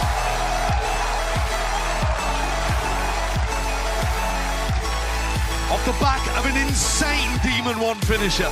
We were waiting for this guy to turn up. Yesterday, not really required. Map 1 playing Brimstone, but the Jet head-to-head hyped up, savored and delivered. 23 kills to end that, and what a finish. He pops knives in a 1v3 on the site with Ethan unable to help him and takes his team through to playoffs. What a performance, individually and as a team. And what a Cinderella run this has been. But it doesn't feel like it's form that's taking them here. It doesn't feel like some of the prior runs that we've seen in Valorant where it's all based on hitting their shots and finding those timings. The deep prep work and structure is taking EG through to the point where that brilliance can really see the sunlight. They are shining. They make that top 8 all the way through the upper bracket, and it's DRX. Not down to the lower, they're not out of the event just yet, but this is a rarity. It's worth repeating. This will be the 3rd match ever in a group stage that they've ever lost. But for EG, today is celebrations. It absolutely is. Again, how could the vibes not be utterly immaculate on this team? They're 2-0ing DRX, a team that we normally talk about as title contenders. They didn't expect Demon 1 to be here, and he's just taking them through that final round with his attack at Open and his Bladestorm play. They're rocking the bold looks. Yeah, man, I mean, they're feeling it. I mean, it's all just working for them. Everything is. But you can see the hard work that they've put in. And we were talking about vibes before, and that can feel vague to people at home, but I do want to point out, if everyone is enjoying themselves and having fun and feeling like they're on a run like this, giving harsh criticism doesn't feel like an attack. It just feels like good feedback. You know, when you're in a bad situation, you shrug it off more easily. There are reasons why teams that are enjoying themselves and having runs like this where the internal atmosphere is good, there are good reasons why that turns into good gameplay. The potential to just go on an absolute tear. They're paving their way. They have forged a path through the Americas playoffs here in Tokyo. It is just excellent, isn't it? You can't help but smile when you watch these players, man, just enjoying themselves. They were going to Tokyo expecting it to be a bit of a holiday, but they weren't going to be playing with Demon 1 up to full strength. And now the strides they're taking are just magnificent. And this is going to kind of reinforce some of the DRX slumping stuff that we were talking about, but I think also you've got to give the flowers to EG in terms of how they played. They just look superb. That's going to do it for this match as well. We're not done just yet with the VCT action. Do not go anywhere after the break. The desk is going to be breaking it all down.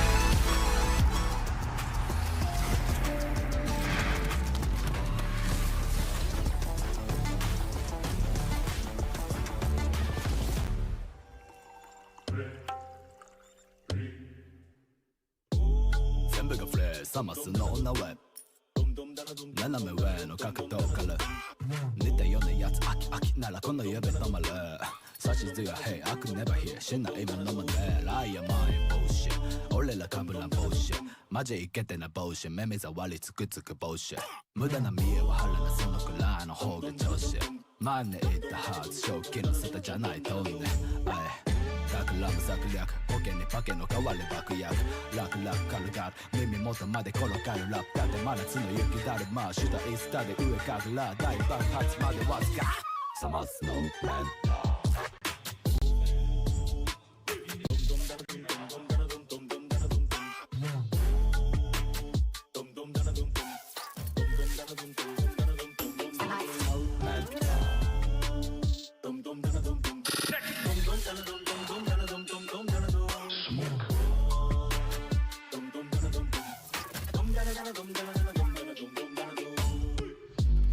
逆転の発想さながら昼の月サマスの効いてるビッチの膣もお前が聞いてるあいつはトレッシュ俺らフレッシュドギバデンラタナクレイシーこしらえちっちゃな街からフライ縦横無尽西からガシ個性のない前よりマシファットな体でバッシローディーパテッコないけど前には勝てっこない俺に勝てるのはせいぜいかけっこくらい迫力待てのライオウィニディ 산테 또 마이크 샴벤스로 샴페 따와 네 템포 리플렉스 샴본 더 마 Yeah, flipping it though, bitching a hoe, the team I could low, wanna snake it out of my mouth, take it on. Some us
They have done it, Evil Geniuses. They are your first team from the group stage to progress to the playoffs here at Masters Tokyo. I'm your host, Yoonsu, and I'm back here with Mimi and HyperX. I feel like, Mimi, you saw this moment coming. You did.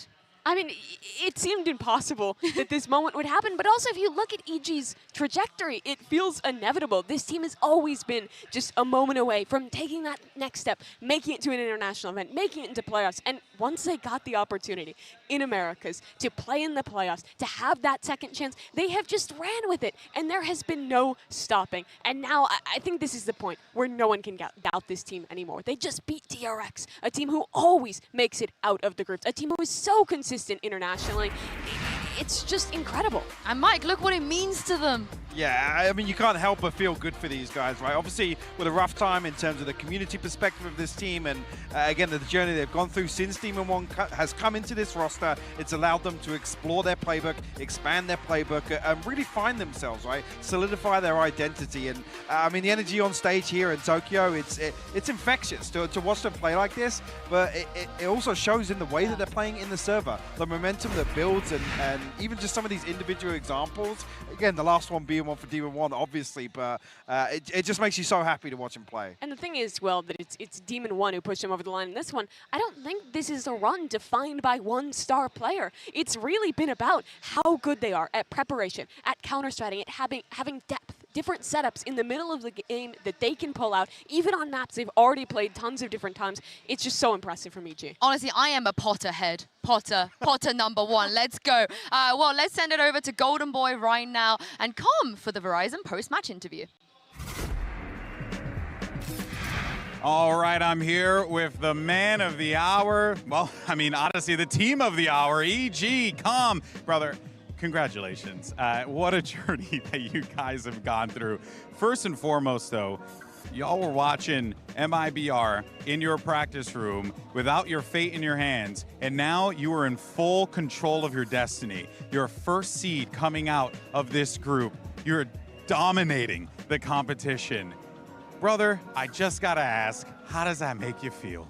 I mean, you go from devastated to overwhelmingly excited, so I don't even know how to feel right now. Honestly, I feel like breaking down and crying, but on the other hand, you know, I keep control of everything. Keep it composed. You know? Yeah, guys, stay hard for the camera, dude. You know what I'm saying? Of course, man. Hey, you know, but this obviously was going to be a tough game here, right? DRX, fantastic squad. what was really like, I talked to Potter a little bit. She was telling me that you were excited to play Ascent against this team, but what was the game plan against DRX? What were you guys trying to isolate so that this way you can pick up this victory today? I think it's just, you know, adapting to what they play, because that's a really good team. Like, honestly, respect to all those players. Like, I've always looked up to them all throughout I noticed Valorant. you guys had a lot of respect for them, honestly. Yeah, 100%. Human One wasn't teabagging. But at the end of the day, like, I think we're the kings of adapting. And when it comes to that, like, we just read them really well. And I think towards the end, it got a little scrappy, and, you know, you really had to, like, win your aim duels to win the round. But I think at the end of the day, I'm like just blessed. Yeah, well, and you know, I mean, looking at what happened yesterday till today, obviously everyone on, and we were talking about it constantly, how it was just EG as a whole stepping up in this tournament. But today, Demon One stepped up big time after having a slow start. What happened yesterday till today? Like, was it just, you know, kind of feeling a little bit off? Why don't you shed some light on that for us? I would say Max. Yesterday, his settings weren't as good, but Ethan injected him with the great settings, and all of a sudden, he's cheater one again. So, I mean, I don't know. Just, like, Max is an unreal talent. Like, I'm so blessed to have him as a teammate. And I think whenever he's feeling it, we're all feeling it. And, I mean, our whole team is just feeling it right now. So I'm just... Last question, though, before I let you go. You got a little bit of time before you got to play again. You guys going to be able to relax, enjoy a little bit, or are you back to work, just getting back on the grind? I think back on the grind. I mean, hard work don't stop. You know what I'm saying? That's right, baby. Always and forever. Much appreciated, Calm. Always blast to talk to. Let's go ahead and send it back over to the desk to break down and close out the day. Thank you very much, GB and Calm. Honestly, that answer when he said, I don't know what to do, you know, maybe break down and cry, I feel like we could all relate to that. Think back on the journey they had in Americas, all of the hate, all of the doubt, Mimi, not only just to make it here, but then to prove everyone wrong on the international stage and gain so many new fans as well. I feel like I want to also break down and cry for them in a happy way. Yeah, it's just such a happy moment for them. I think especially for the guys who have been on this team for a long time, for Busio, for Calm, for Jojima, who have been through the ups and downs of EG, who have had these moments of so much criticism from the community, from everyone at home, to finally be able to break through that and show what you've known you've always been able to do. Yeah, I think as well, today's result is actually one of the most validating results they could possibly have, right? We talk about DRX and the form they have in the group stages, but you look at some of the numbers in this series, and it's madness. Like, again, DRX in terms of the discipline, in terms of their structure and whatnot, EG won every single pistol. They converted 3 bonuses today as well on top of that. DRX aren't a team that usually, by the numbers, have these, you know, polarizing results. And they've looked up to this team, and not even only that, but they've stolen stuff from this team in the past. Last year, when DRX was starting Triple Initiator, they were one of the first teams in North America to bring over Triple Initiator. They stole so many ideas and comps from DRX, took inspiration from them, and I'm sure that's continued into this year. And to beat players that you've looked up to in the past, I think that's just the I made it moment for these guys. Yeah, and they got they're looking at, you know, at the HyperX, Fnatic, Liquid. They're all waiting for them in the playoff stage. I can't wait to see that. But before we close everything out, let's visit the HyperX Reflex moment of the day. And it goes to Sogetsu earlier in the day when Na'Vi went up against NRG. I mean, this guy, Hypog, despite all of Na'Vi's pitfalls, has been the constant guy that showed up this entire year. It always is. Like, this guy is, I still stand by the statement, he is the cleanest aimer. Again, you get some peak Sugetsu clips, and they're just so fantastic to watch. The thing is, across series, he might even deliver 2 or 3 of these, which is the mad thing. I think the perspective of the player swinging into him is what's most impressive. He's on the screen for like a moment and just gets deleted. Sugetsu is insane, no matter how well his team is playing. I mean, that's the thing. Everyone else has been kind of up and down, but he's been the constant here. But don't worry if you're a DRX fan, we are going to see them again. With that said, let's take a look at the group bracket now. Starting with Group A, you guys, Na'Vi are in the lowest. Na'Vi could potentially, Hypog, be going home before the group stage ends. Yeah, which is a crazy statement. Again, you'd probably argue usually any other team other than EDG with their opening series, you say, oh, no, don't worry, Na'Vi, make a lower bracket run, but that's actually a pretty scary one to look at. Yeah, it's going to be difficult for them. EDG still searching to find that first win for China, and Hungry with their for performance already, I mean, there's a real chance for that to be an upset. Also, Kankan versus CNED. Yeah, that's going to be insane. I can't wait to see that. But let's take a look at the Group B bracket as well, because Na'Vi, again, in the lowers in Group A, but DRX are in the lowers in Group B. Which, What again, timeline are we in? We're talking about this is absolutely mental. But I'm looking at that Foot versus ASC matchup, Mimi. What do you think about that? I think it's going to be a solid one. ASC actually really impressed me. I think they had some solid ideas in their game against DRX, made that one quite close. And well, their playbook wasn't quite deep enough towards the end of that one. I think for Foot, a team who has also shown some weakness at times, there is a chance there. Yeah, I think it was an off day for Foot. Again, maybe some regional bias coming in here, but I got to root for them, man. Like, if Foot come here and put up a performance in Tokyo, again, we know how much that's going to mean to them after their performance in BCT this year. Okay, but do they beat DRX? I'll double down. If they beat ASC, yeah. Foot beat DRX as well. Foot to playoffs. I mean, I think Foot is a pretty solid team still, right? Like I can absolutely see them recovering in this one.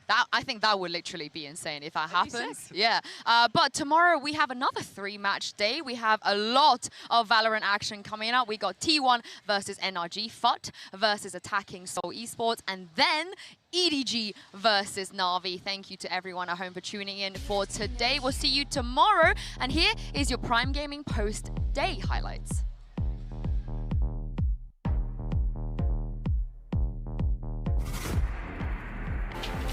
At one point in time, the cores of these teams were considered the best in the world, and now they find themselves in an unlikely battle here in the Tokyo group stages. It's NRG taking on Na'Vi, and this is what professional Valorant is all about. This entire half, this lurk. His timing may be everything here. He has no idea. Never had a shot. The second shot delivered from Sugetsu. 4 on the round and 6 for Na'Vi. Na'Vi without fully understanding what's before them. Is it a B hit with Artis here? Is it A? You just saw Crashy's mid, and Artis gets 4. A Prime Gaming flawless for NRG. Either way, NRG still have the sight. Remember, this is a lighter buy for Na'Vi, and Tom's gonna clean it up with 3 on his own, make that 4. As NRG take a 1-0 series lead. Angel just narrowly staying alive. There's a showstopper, and it gets 2! The defenses from NRG crumble as Seeded gets 4, and it's a round for Na'Vi. We're tied at 9. Perhaps it gets 2. Spike's not down yet. 2v3, they've got to commit to the spike. Finesse! Almost able to hold it. How did he get it down? Artis left in a clutch, and Sugetsu with 4! And it's a 14-12 win for Na'Vi. What a comeback win. Up in heaven. Oh, Finesse, what on earth was that? I'm sorry, what? Attack up in the hands of Artis, and he gets 2. Kills are just coming in 2s. Ah, no, not How again. have we seen this twice? And now he's got the showstopper victory with a 3rd. Checkmate. NRG take down Na'Vi. Incredibly important opening match. The group stage Goliaths on one side, and then the Miracle team from Americas on the other, guys. How great would it be if EG are the first team to make it out of groups at a Masters event? I love the idea from EG on the bonus round, but Jorgamo with 60 health has got to do it all. Okay. Online. Lands the shot anyway. Holy, that boy Jorgino is back. I need food after this. Need more Subway sandwiches or more food. Big Sustenance. food. No snacks, big food. I tell you, man, this playbook you printed out, you'll be weighing down the desk. Yes, sir, baby! Let's go! Oh my God, I'm so good. And just like that, map 1 in the books, wrapped up with pretty bow on it for EG. Drone for a drone, already into the site. Just got to try and brute force this one. But it's a 1v4. Oh, there's the one. Just go A and let Mako 1v5 them. Jordan to hold this off as well, but Stax needs to reclaim some ground as a 3-2-1 swing. EG managing it. Shots landed. Ethan. 10 seconds remaining. This way, that way. Shorty's not enough. 7 seconds. There is time. Mako denied. EG are going to playoffs. Off the back of an insane Demon 1 finisher.